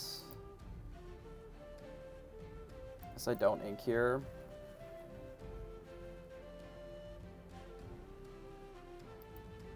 Is the play to assume that they don't have another...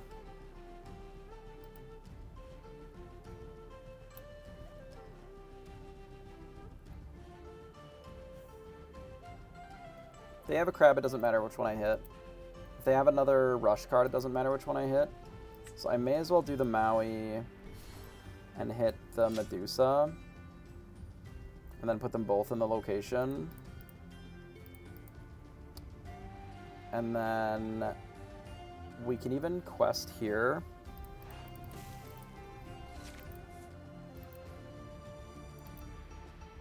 And then we just hope that they don't have another rush card.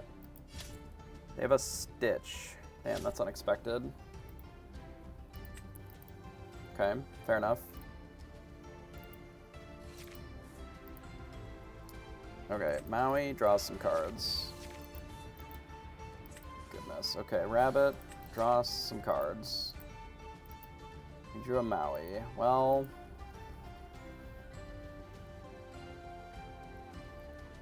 I guess we're inking Maui. I'm gonna trade here and then pass. And then ideally we're ripping like a snake or a fox, and our rabbit is still in play. If our Mauis have to trade, that's fine. Not much I can do to stop that.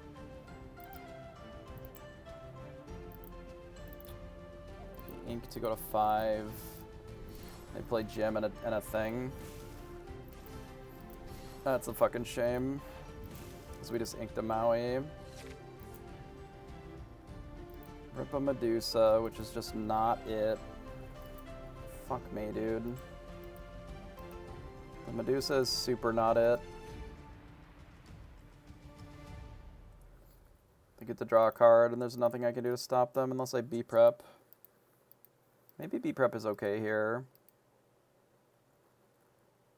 Actually, maybe it is okay. Keeps them off the card draw.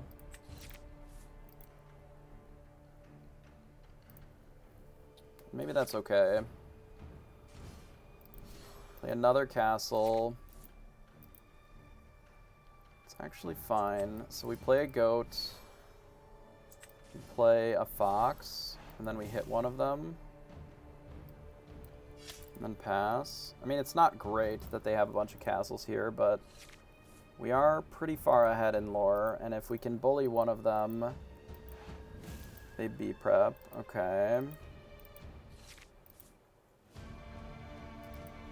Well, that's bad.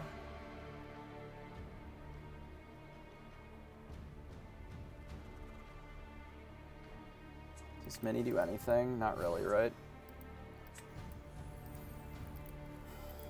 Play the goat. They go to 10. If they have another B-prep, like, it's not great. But if they don't, then we can play Maldragon. If they just play a character. If they play a dragon of their own,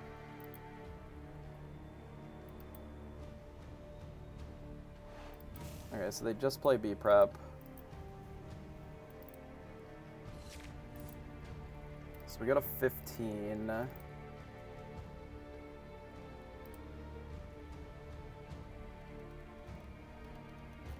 It's 2 B-preps. I mean, if the last card in their hand is B-prep, like, we're fucked either way.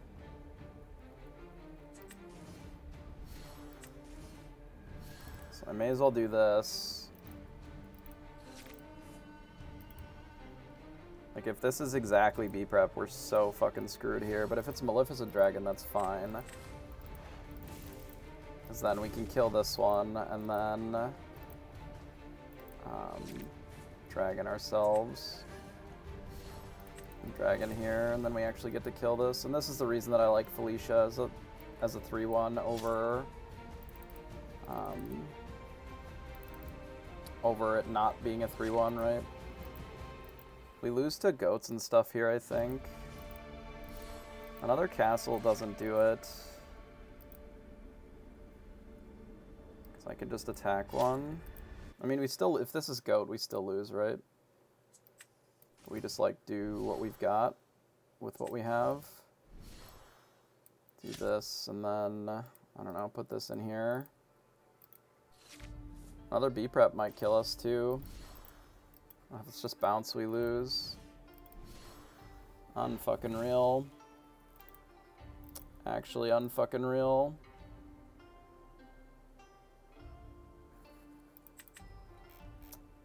That's rough. Our draw was really bad there, but they got us.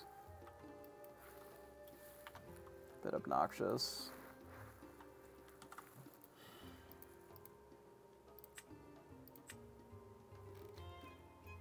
They had to have exactly bounce plus a goat there. I really wish it wouldn't kick you out of the fucking game the instant that it's over. Because you can't look at any of the things that happen. Like, you don't have any ability to review the previous game. You're just gone, the game's over. I wish we had the ability to see what they actually had for outs. Because they may have had more outs than we thought.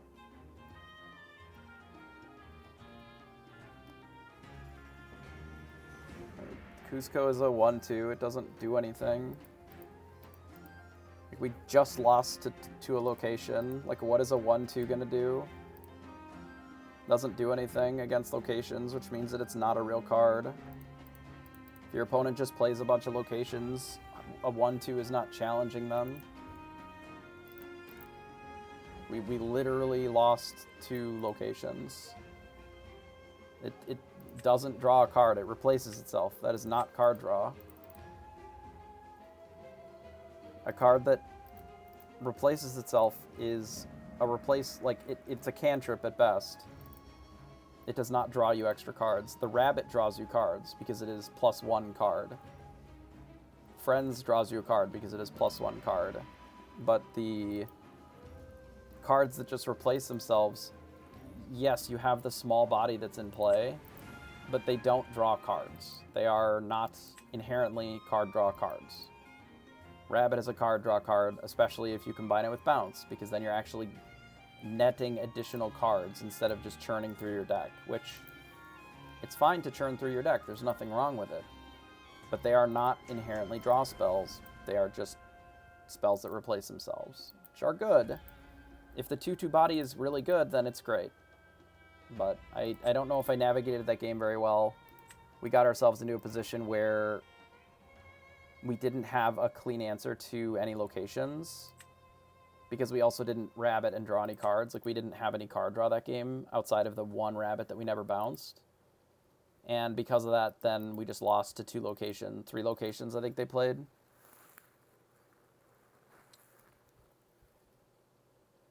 I wonder if there was a spot where we were supposed to just play that Maleficent Dragon sooner. I guess then we lose to their Mal Dragon. I think we inked a crab at one point that maybe cost us that, because we could have combined the crab plus one of our other things to kill the location faster. I'm not sure. I can't go back and look at the game because it's just gone, so like, we don't have that ability with the current client as it is, so we just have to continue. I don't know how many outs that they had there. I don't even know if they used much of their bounce or goats, or they could have just been setting up for that the whole time. But we inked a Maui somewhere in there that was probably costly. Hey, Raging Old Man, appreciate the follow. So we're against blue-red. We don't necessarily need the 1-drop here. Or the fish hook. But I can't, even if I review the VOD, I can't look at their graveyard. I can't see what was left in their deck, right? And then that's the problem. I guess we do need the fish hook in this matchup. Like, I need to be able to see what our deck had and what their deck had left. Great. I don't even know why I mulligan sometimes. I can't really play this. I need it for ink. Just mad. Mad to be mad. Ginax, appreciate the follow. I just don't like losing games. We've lost a lot of games today. Just not playing very well.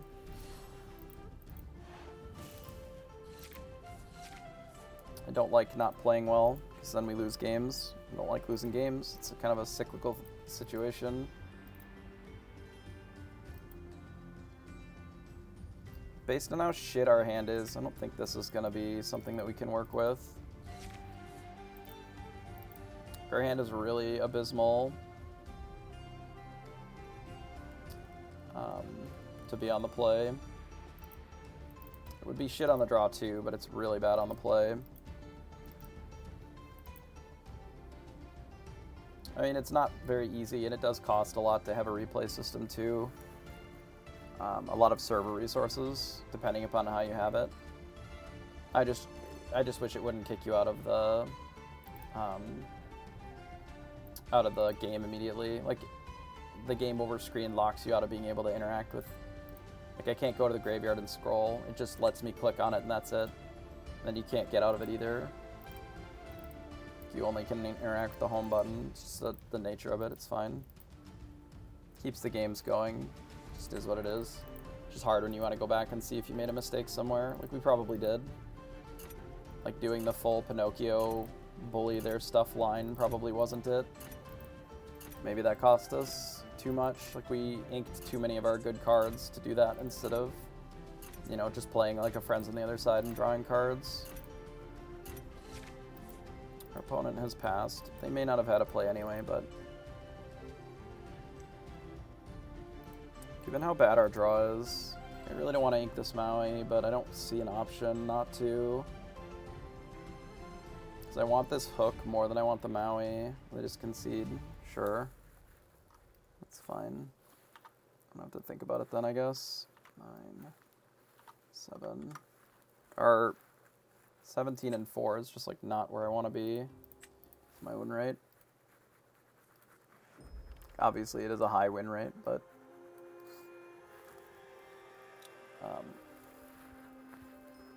it could be a lot better. So we don't need this or this. This can actually be ink. It's pretty bad in this matchup. Don't need the Pinocchio right away either, and I'll send the Maleficent back because I'd rather draw it later.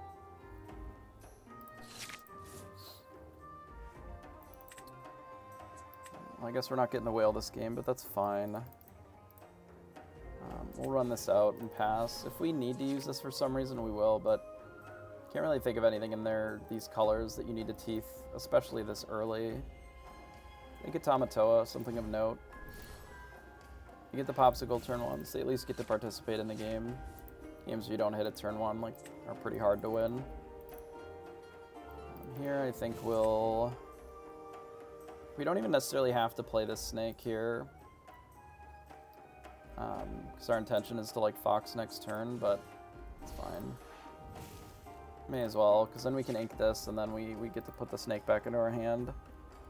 That's fine. May even just leave the snake and cast Friends on the other side instead of singing it. That's also fine. It's like the Queen of Hearts doesn't really change much. They don't have an ink. Oh no, they did ink. That was last game.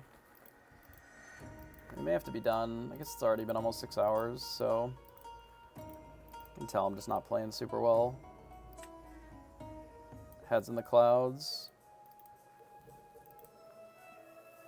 I think I do just draw.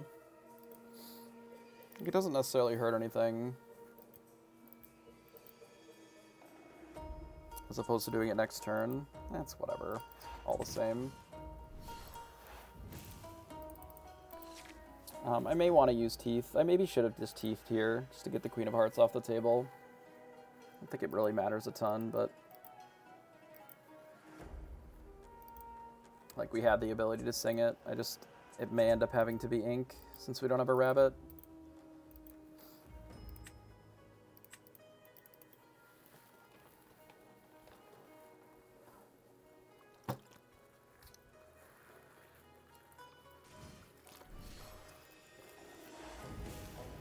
Really 3 a.m. already? Has it really only been 6 hours? There's no shot, right? I guess. What did this sing? One jump ahead? I guess. Yeah, maybe I do just kill it. I guess I don't really care. Their cards don't do anything, so I may as well just do this. If we can find a rabbit, that would be nice. I think we ink here. Maybe I do just teeth it then, because I'd like to kill it, I guess, but like, could develop this too. Just not kill it. Can teeth and put the fox back in my hand, I guess. Bro, I don't know. I'm just gonna play this and pass. Just don't need to waste the cards. We don't have any draw, so we're so desperate to find a rabbit here anyway that I guess I don't really care if they like hit their Queen of Hearts into our thing or whatever. Like we may end up having to deal with this Flaversham. They're gonna draw so many cards. So jealous. They ink in McDuck Manor, which is an interesting choice here. I guess they don't really have the ability to play it this turn anyway. Oh, they have a Fishhook of their own. Interesting. That is a draw and a half. Now, the question is, do I do it this turn or do I wait? I feel like I should wait until next turn. But then what am I doing this turn? Just put the fox back into my hand. Gain one lore. I could also just teeth this and then quest with the fox and put it back into my hand. Since we have this, like I'm really in the market probably to ink this, but I think we'll do that, even though I don't love it. We're gonna do this, and then I will quest here, and then we'll just snake it back and pass. And then if I have to ink a fox, I will, but likely our play next turn is to rabbit and then snake it back. Hopefully they just don't have a popsicle to deal with this. And then they don't really draw extra cards and we can just B-prep it in 2 turns and then have a rabbit and a fox in our hand.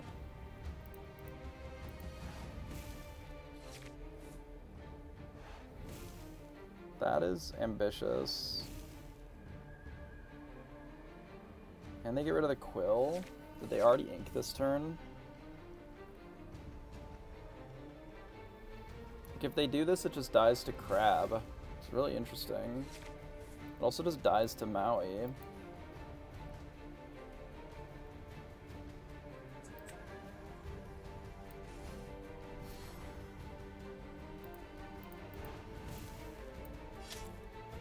Like, just straight up dies to Maui.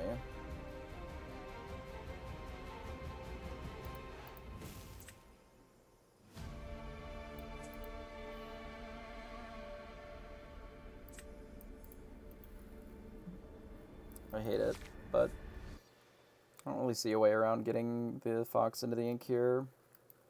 I can't not ink. And the alternative is that I leave Flaversham alive, which also feels like a mistake. Tamatoa getting a popsicle. Like, maybe the reality is that we just don't worry as much about their card draw. We get our own card draw going. Because now if we don't draw an inkable, we have to get rid of the snake too, which is just like fucking brutal. Like I can't let them get the quill back too, or they could just popsicle again. Fucking barf. Maybe I can for 1 turn.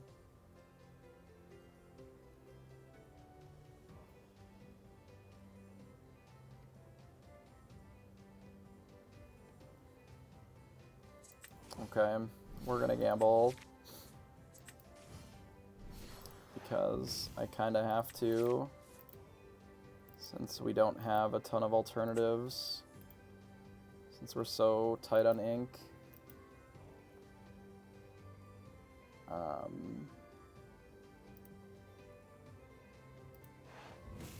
give this evasive.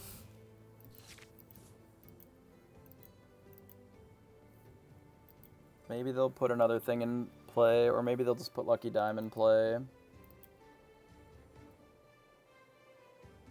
Maybe they won't even quest with Tamatoa because we have the ability to bully it here with the Maui.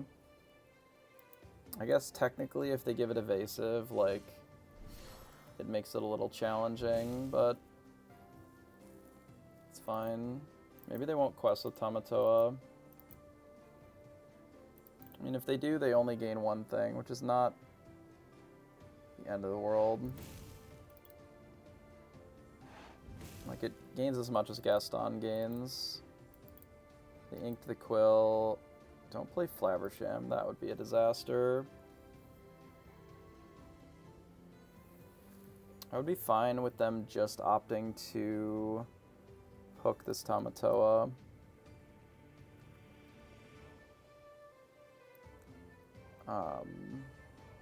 To give it evasive. I think they're debating on whether or not they quest with Gaston.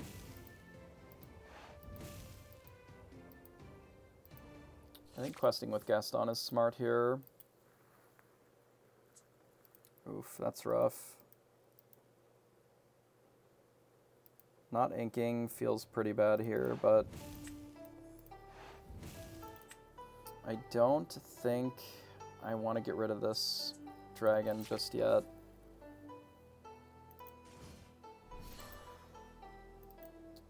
Thank goodness they didn't have a location. This gym would have been a fucking disaster. Ugh, Pinocchio, why?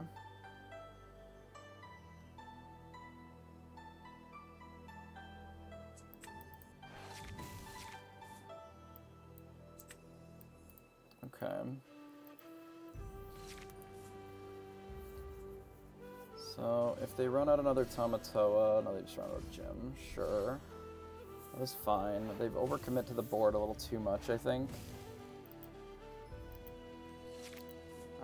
To play into our B prep here. Since we have another rabbit, I'm not going to bounce it before I B prep. I can't even anyway, but not going to worry about it as much. Holy. Okay.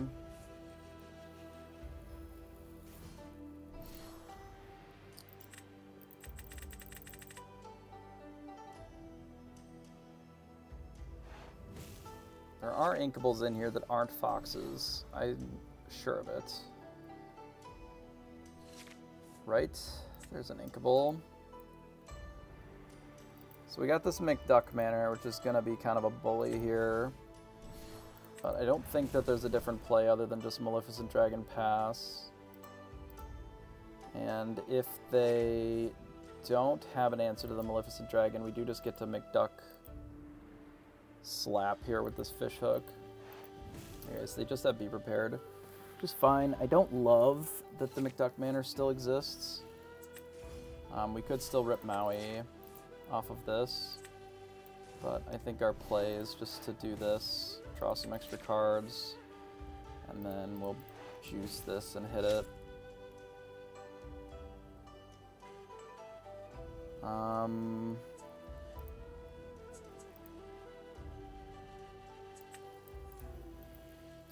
I am going to ink the goat because we're not ahead enough to think about the race. We have to deal with this manor first. They have a Maui. Like, we're still just anything with haste to be able to stop this. Shoot.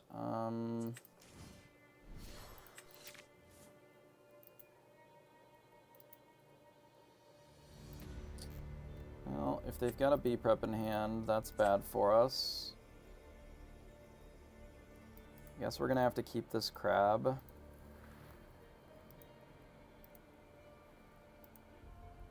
I don't think these really do anything for us, but I'm gonna play one. We're losing to a B prep here, whether we had the Pinocchio in play or not, but at least if we have it in play, we could potentially kill a second manor. Assuming that that's not exactly B prep. So get the Medusa one, that's fine.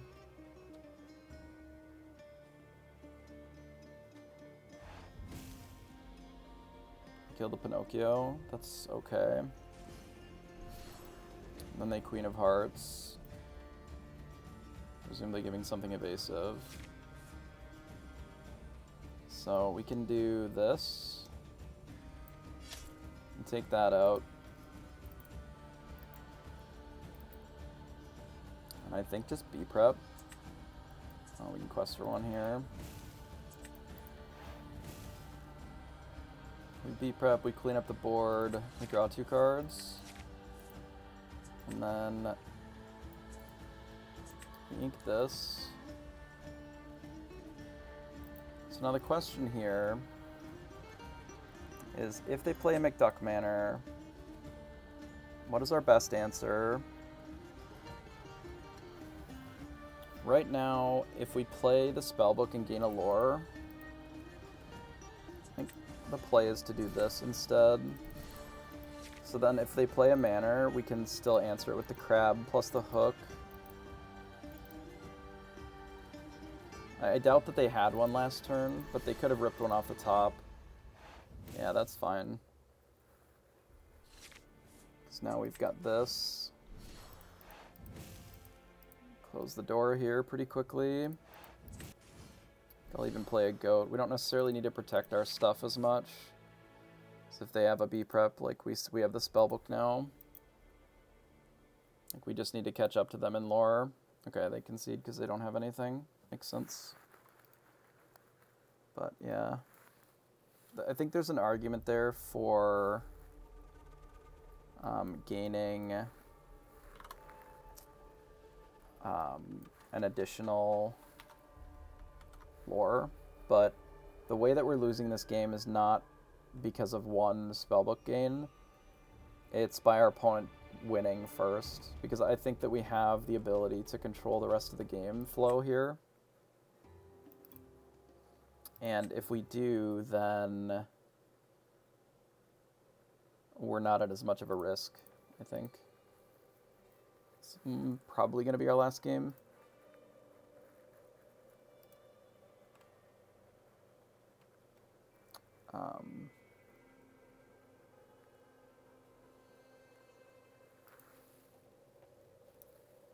Just at about 6 hours. I didn't grind quite as many games today as we did yesterday. A lot of blue-red today.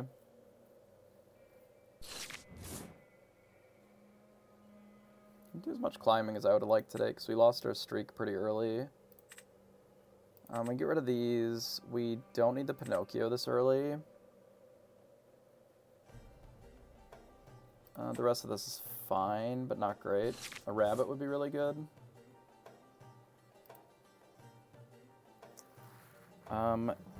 Given this here, I would like to get the snake in play, probably. We don't necessarily need it in play. What are we inking here? Are we out here inking this castle?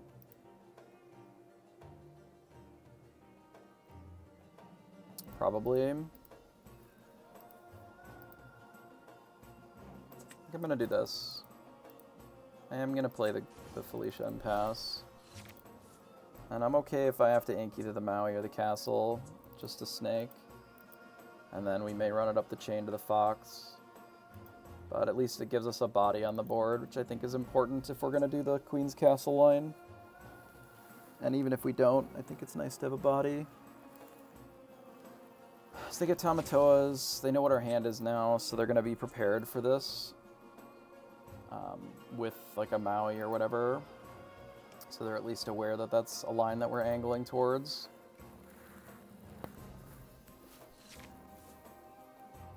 So we'll ink an extra Felicia and we'll just snake here. And pass. This is mostly just to get the body in place. If I do go with the line to have the castles, it is better to have a little bit going on. Belle's House. So this is kind of a full item combo list. This might even be an Ariel deck, which is something that we'll have to be aware of. Pinocchio would actually be interesting here now. Just to try and bully the McDucks. The crab was actually a good draw here. I think we play the crab. And then I think I'll just quest. We can get a little bit of lore in.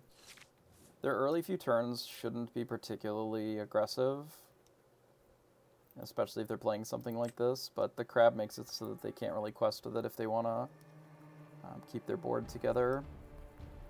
Wouldn't surprise me if they play Quill or something here.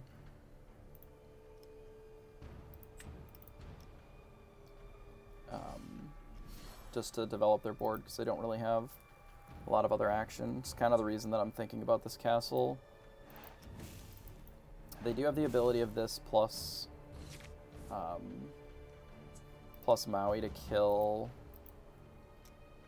the castle, which is something to be aware of. But I think it might be okay anyway.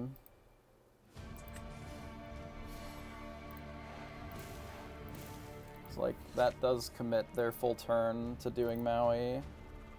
And then we'll also get to kill the McDuck then. They could ink with Quill, ink, quest with this, and then play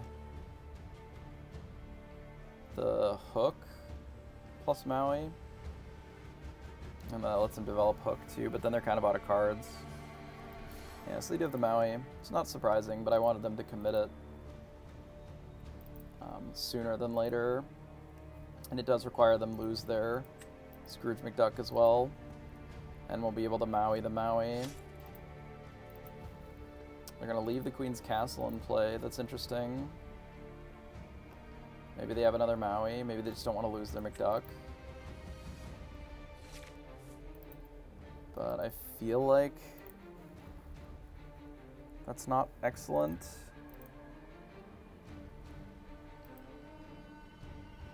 Unfortunately, with the cards that we have in our hand, we can't really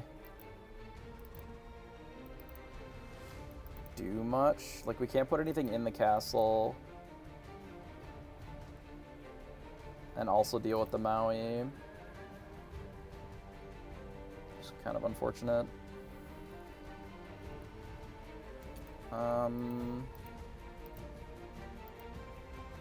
Is the crab more useful to have? Like, I can't Fox and also keep the crab. Fox with crab buff to do what? The Maui has 3 damage on it. It dies no matter what I hit it with.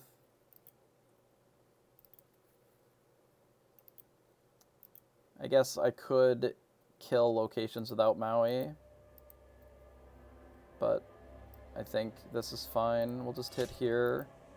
It's more that I just like don't have anything in play if I don't play Maui. But I can't have anything in the castle with the cards that we have on board. I think it's probably right just to play the Maui and pass. At least we can put it in the castle later or whatever. Like, we're not going to be able to put anything in this Queen's Castle because likely we're just going to Medusa next turn, you know? Let it go, they ink. And then they play Tremaine, sure. It's fine. I actually encourage them to play Tremaine there, so that's okay.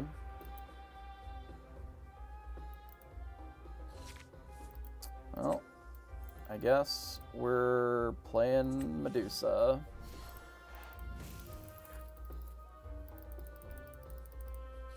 I'm just gonna castle him to death, I suppose.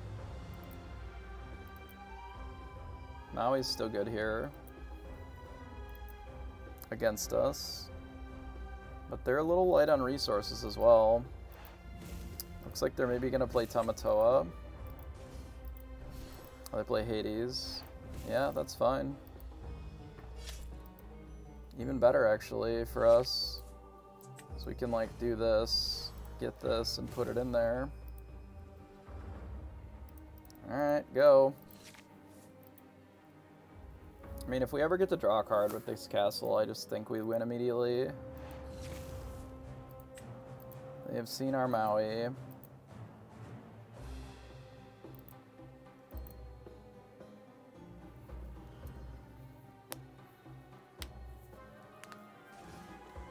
They play a Maurice. Interesting. do like Maurice. We got to draw an extra card off our castle, which is quite good. So bully that thing. We'll put this in the castle. So I'm just going to ink one of these. And then play the other one and put it in the castle. I don't know. May as well do this and then make them have to do stuff. If they draw a bunch of cards with Maurice, then that's fine. Oh, sure.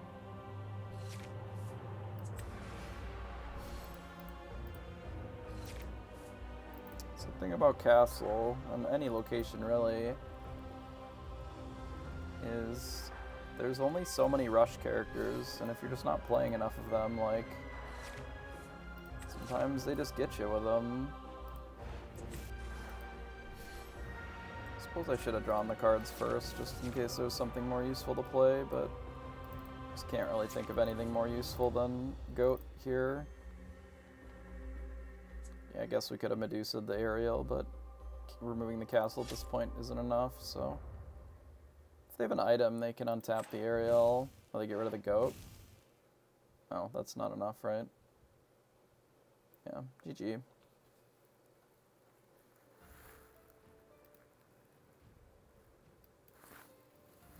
Nine, D1, 19 and 4.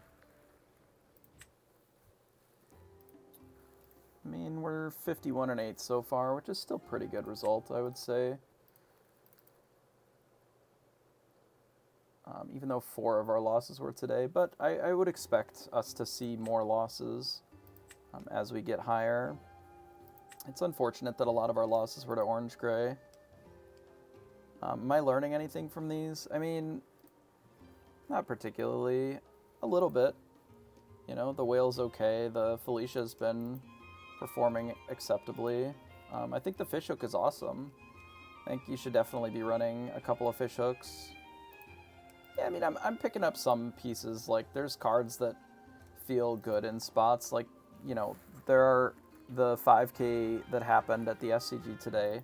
Like, they weren't running any of the Queen's Castle, the players that fought in the finals. Neither of them were running Queen's Castle, favoring, like, just having more, like, they had, like, Teeth and Syndesmos or something. But there's some of these games where the castle, both on the play or the draw, that we just didn't have a way of it being anything else, right? We lost to Red-Purple where they just played 3 castles, and we didn't have enough answers. Like, that was our only Red-Purple loss. But this card is pretty bad against Steel Song, right? Like, we don't really have anything that is super favorable against Steel Song. We can beat that deck easily enough, but they have some draws that just ours don't line up to because of Whole New World, right? It is literally just a roulette based on, you know, did my Whole New World draw me into awesome stuff, or did it draw me into just like a bunch of 1-drops? You know, did you draw a bunch of Be Prepareds, or did you miss them and they're in the bottom 10% of your deck or whatever? So, you know, I don't really love this deck, but they have been good against the same things that Rafiki's good against. We used a Felicia to challenge a location for 3, which is nice. Like, anytime that you need something with 3 power to be able to beat with your 1-drop, like, especially in combination with Pinocchio, like, it improves our green-purple matchup pretty dramatically to have the Felicia, and even just having the 9 1-drops in general. Like, there's games where it's just we play Felicia and, you know, we bounce it with Snake and then we ink it, and that's fine. You know, it's not any different really than the mini, it just doesn't gain the lore. But in the spots where it has traded up, it has been very good. You know, we killed a rabbit with 1, which was pretty nice, because we just have our 1-drop trade with one of the better cards in the mirror, you know? So, it, like, is Rafiki a better card? Yes, absolutely. Because this gives you lore when it's bad. You know, it's a 0/2, so it has a little bit more health associated with it. And it's a bit better on the challenge, but Yeah, like the Felicia lives because they don't really want to lose their 2 or 3 or 4 drops to a 1 drop either. You know, since we're running less Teeth and Ambitions, like we need more things like that. Sometimes this will just trade against the Simba, and then, you know, you can battle through. It trades the same as Rafiki a lot of times because Rafiki's health is only 2, so it dies pretty often. You know, if you attack into an Ursula that you Pinocchio'd, it's the same whether you have Felicia or Rafiki. You wanted something that is able to trade into that in combination with your Pinocchio, you know, and you don't always have Snake. And there's some matchups where just playing like a Felicia and a couple of Rafikis or whatever is probably pretty good. This can't be Cloud Kicker too, which is something of note. Do I think it's, and I've said this a few times, do I think this is an amazing card? No. But I think that if you're looking to add more 1-drops, I like this better than the Chernobog's Followers. For reasons that I've said a few times, which is that if I'm playing cards, I generally want them to be on the board, not just a different card. You know, we have played cantrips before and they're fine, but I don't really want to play a card like Genie or like Chernobog's Followers where the card that we played, if we want to get the draw out of it or if we want to get that other benefit, it just has to leave the battlefield and be gone, even if we get the choice.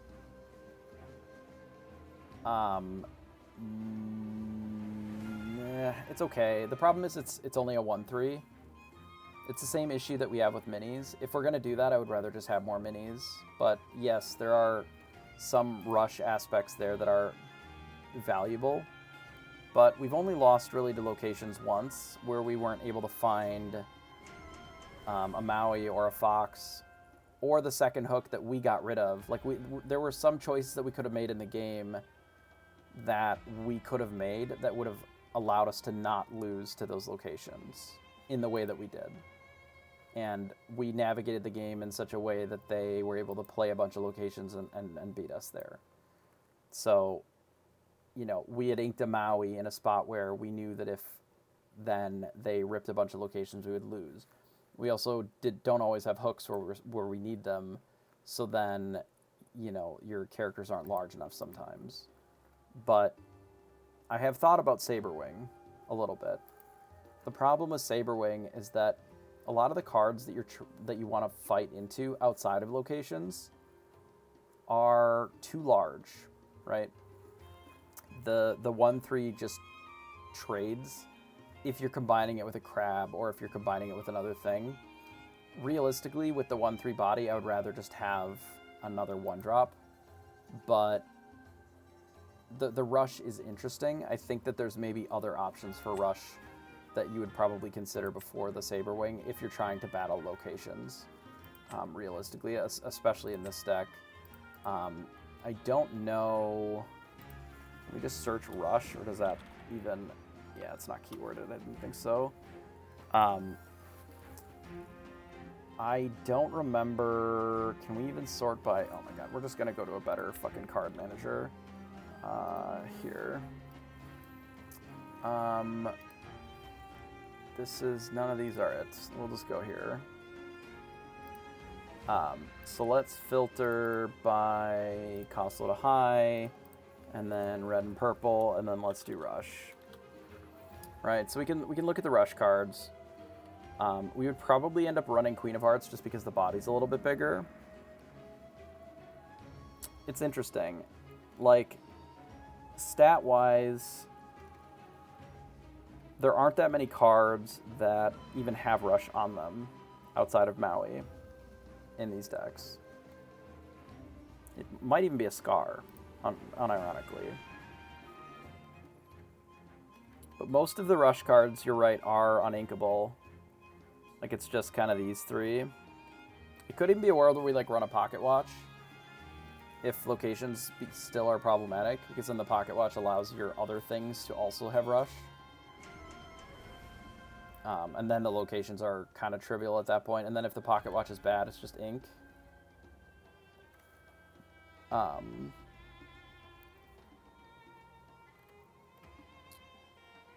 This card, This only shuffles in Brooms. And Mulan's just like a 4/3. If this card is just not quite it.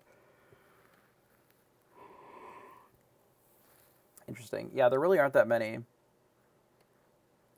outside of that. Like, it would be Stitch, probably, the little rocket. We just don't have any Tinkerbells, so, like, he's just always a 1/3. Quest for 2, which is nice, but beyond that, it's a pretty bad card.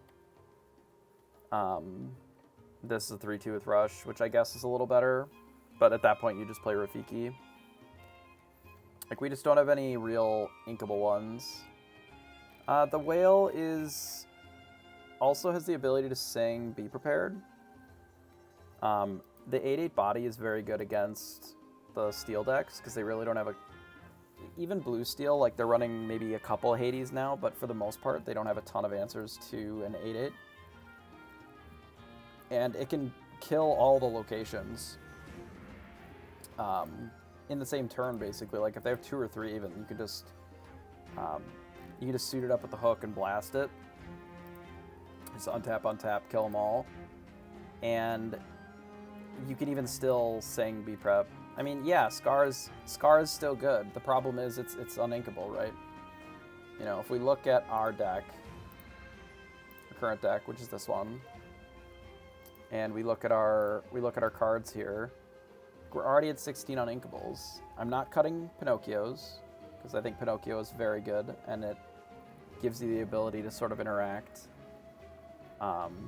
through the early game, right? It's one of the reasons that we're running, like, the Rafikis and the Felicias is with the Pinocchios against the aggro decks, right? Can't cut Rabbit. It's the best card of the deck.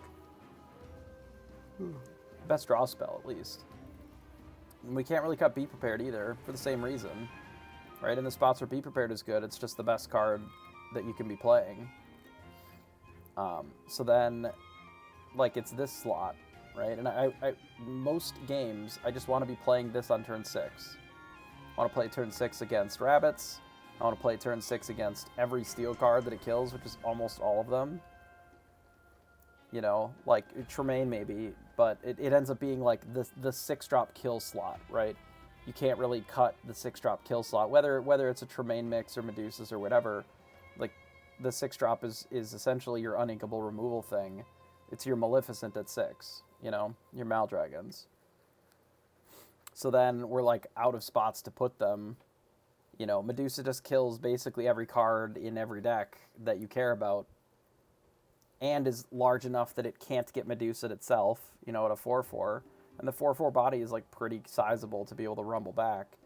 You know, this plus a crab or this plus the hook, and you can still clear most locations. You know, so it just does a lot, right? That Tremaine suffers. You can't really play around this because it doesn't care about anything except for the stats on the card, right? So you can just not play Beast or not play things that are 3 power, and then you can get them, protect them from Medusa. But otherwise, this is just pretty fair game, you know? That's why I like Medusa a lot more than Tremaine right now, just because it's harder to play around. But it could be that we cut, like, a Queen's Castle for a Pocket Watch. And then that would give us a little bit more options for rush characters, which is kind of interesting. Gives us more, like, stupid items. I don't think 3 Rabbits is correct. And you're welcome to run it, but I think it's wrong. I think the 3 Rabbits is wrong. I've seen a lot of lists cut Rabbits, and I think it's just incorrect. The 3 Medusa, sure. But I can see shaving down on some castles. Like, that isn't embarrassing here, for sure. And that's, I think, where I'm going to be looking at next, maybe to trim cards if I'm going to trim anything. And the Whale could potentially go to... The Whale may not be necessary. It's been cute, and there's been some games where the Whale's done okay for us. But it hasn't been exceptional. But it is an inkable choice, right? It's something to consider. Yeah, the gym option, I don't think gym is it, unless you're in an aggressive deck. It's not a control card, gym. The only spot where it is even a little controlling is when you're at, like, 12 ink and you play a Be Prepared, and then you also play a Gym in the same turn. Right? And then it's pretty good. But the Gym would have been good anyway. But Gym is very good in some of the other decks that are a little bit more aggressive. Yeah, green-red for sure. The Pirate deck, I think it's really good. Decks that, like, the body plus the location in the same turn, like that Cheating of Ink, feels more useful, I think. It's okay, right? And I definitely think that there are decks where Gym is really good. I just don't think this is one of them. In the same way that, like, Yzma historically has been, like, okay in this deck, but it's been a very good card in some of the other decks, just because, like, we don't need the removal part of Yzma very much, and the draw part, like, is not necessarily something that we care enough about. You know, so the card was always just okay in this deck. Like, it's fine. It's just not amazing, you know. The Gym is fine in this deck, but it's not amazing, right? If I were to cut Whale, you could very easily go straight to Maleficent. I think that would be fine, like the 4th Maldragon. Maldragon is just very good in a lot of games. This could be a Pocket Watch or a Yzma, I think, pretty easily too. The problem with the Pocket Watch is that we don't actually have that many cards that we care about rushing, even though it would be good against locations. Like, I guess with the Hook, if you combine, say, a Fish Hook plus the Pocket Watch, then we have, like, a bunch of 4 power attackers. Sometimes 7 if we have, like, the Goat or a Medusa, potentially. It's not that bad. It doesn't kill every single location, though. Most of the locations that we're struggling with are not always the purple ones. I think we struggled with them once. Generally, it would be the blue ones that you'd want to be battling against. So maybe the Hook just doesn't work. I don't know. Which one's Ursula power hungry? Is that the 7-drop one? Because she's unplayable right now. Does this even let us find it? Of course not. Okay, yeah. So this card is unplayable because of Medusa, specifically. Like, this is still pretty okay against Steel a lot of times. But if you are ever in the mirror and you cast this and your opponent just immediately plays Medusa and kills it, you just lose the game instantly. Like, it's really brutal. Like, we did that in one of our previous games. We fought against an opponent that they cast, like, 2 of these against us, and we just Medusa'd it both times. And then, like, they basically played... They paid 7 just for us to put a 4/4 on the field. Because drawing a card just doesn't matter. Replacing yourself is nice when you have to, like, commit a lot of resources to dealing with a card like this. But if they're not committing a lot of resources to deal with it, i.e. they play, you know, their 6-drop that just kills your 7-drop, it's pretty rough. It's pretty rough. Yeah, not my favorite right now. So I would probably play Scar if you're looking to do another, like, an uninkable 7. I think Scar is reasonable, or even potentially like an Elsa. I don't necessarily hate a 1 Elsa, though the 4/6 body is a little embarrassing sometimes. If you're losing against evasives, you know, you can have more hooks. Or just bring in things that are good against evasives. I mean, if you're really truly struggling against evasive cards, you can always run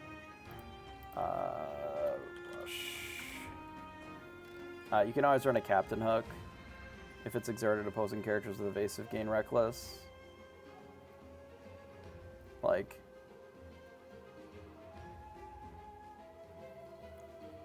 yeah, the Dragonfires aren't terrible. I still like Medusa better, but it does a similar function, and it is one of the few cards that can interact against Jafar. And not every single card can rumble against Jafar, right?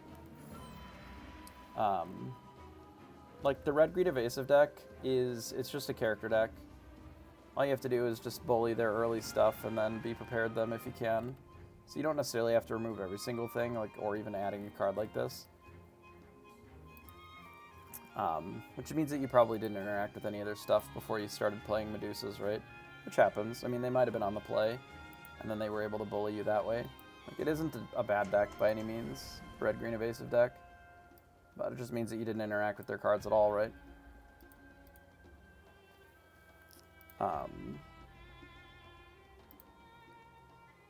And it's not a particularly common deck to play against. But I don't really see how they're killing you by turn 6 if you actually interact with any of their cards. Whether that's from, you know, like a Teeth and Ambitions, or the Hook, or even Medusa, or whatever. Because every single card in their deck dies to Medusa. Like all the evasive cards. Obviously this isn't necessarily a pure evasive version, but almost every single card in their deck dies to Medusa as well.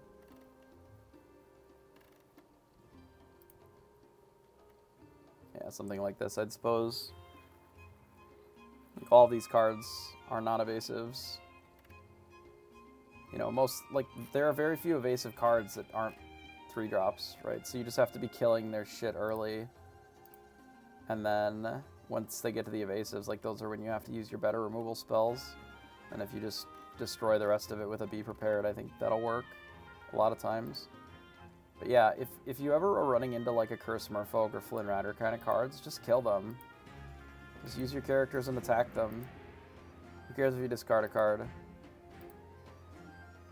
Like, this is how they're winning the game, is they're gaining a bunch of lore with these kind of cards early.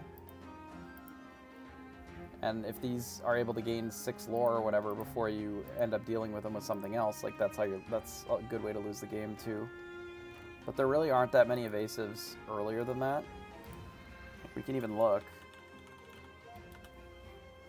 So if we look at evasives, most of them are not even in those 2 colors. Like, the only evasive that is less than 2 is Sir Hiss. And I don't think just a 1 lore character is what's causing you to lose the game, right? Once they hit 3, obviously that opens up things like Minnie Mouse and whatever. But like, really, in these colors, what you're going to be losing to earlier is things like the 1-drops and stuff, the lore dense characters. And then once they start getting into, say, like the Pongo type cards, like your Mini, and Wildcat does seem good, but in practice I think it's worse. And maybe it's just because it's in this color. It is actually a good card, and I think if items become more of the meta, this card will see a lot more play. It's a pretty sweet card, being able to just blow up items. Currently it doesn't really interact super favorably with locations, but it is a pretty sweet card. I'm keeping my eye on this one, for sure.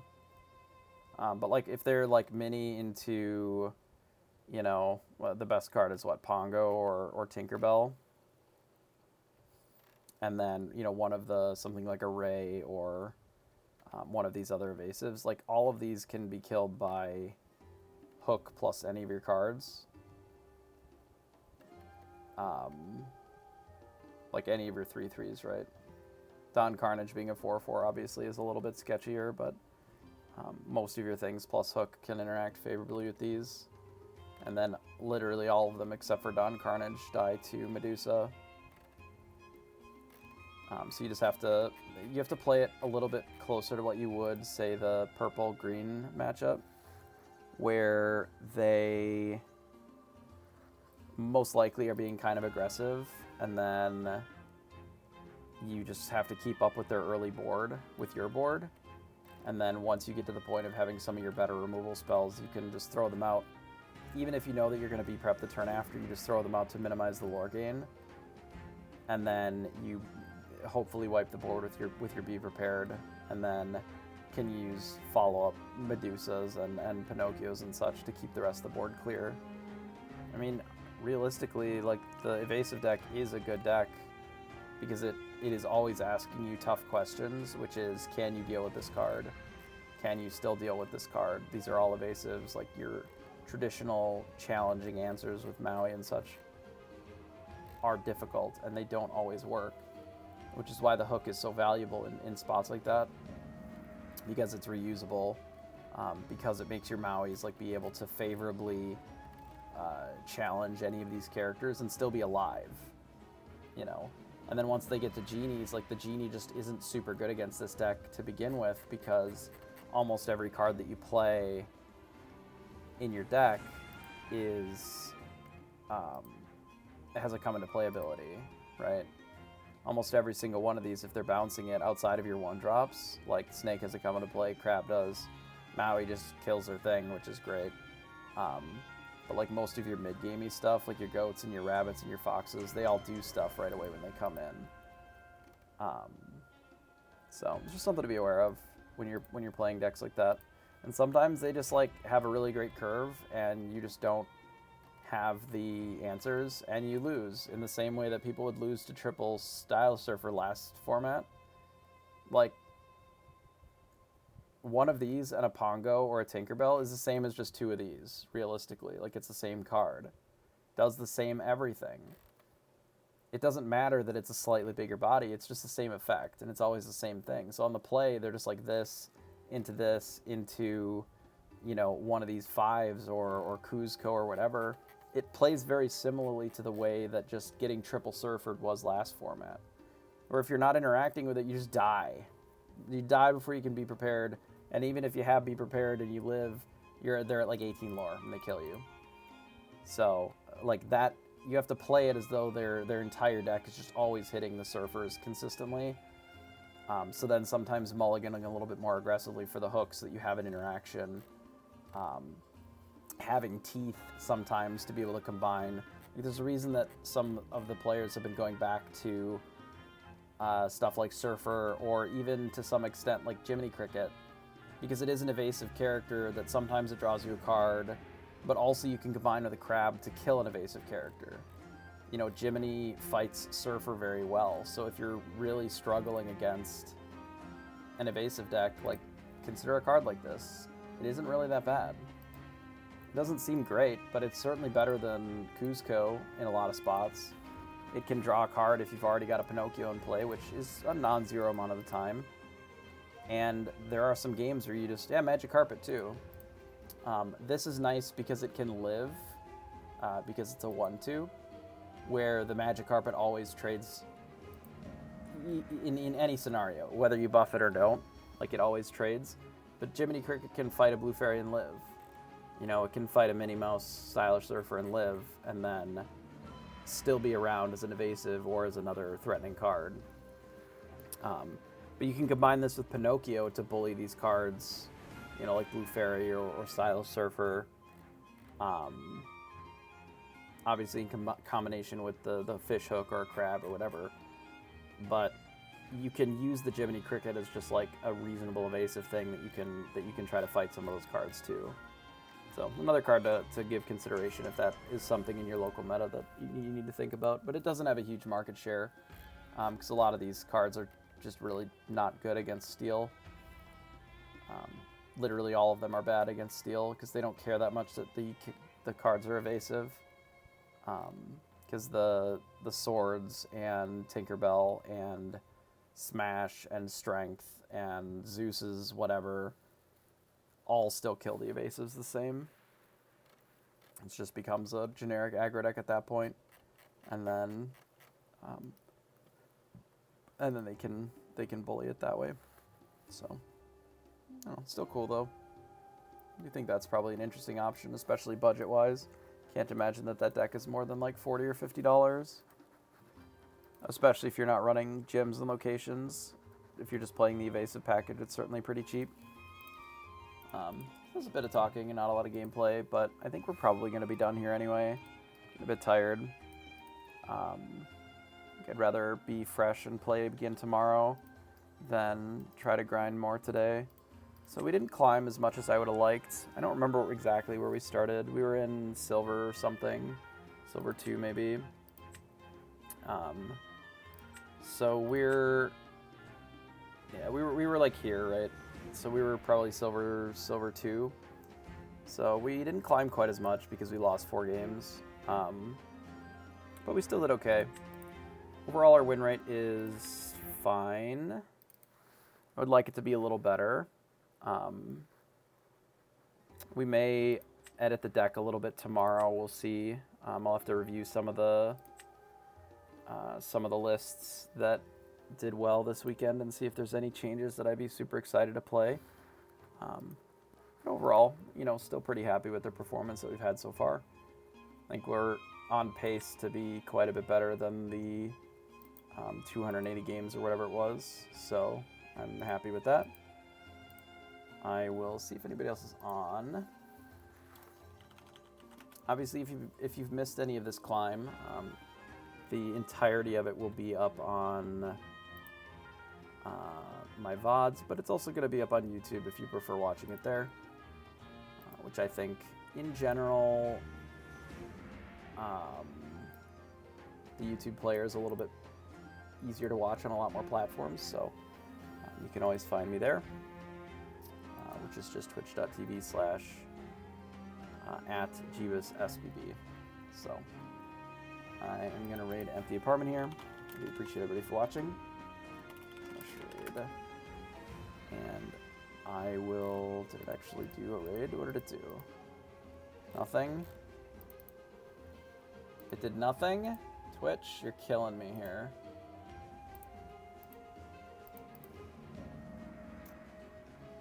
Well, maybe we don't get to raid. No, we're going to try again. Raid channel. We try again. Okay, we send the raid.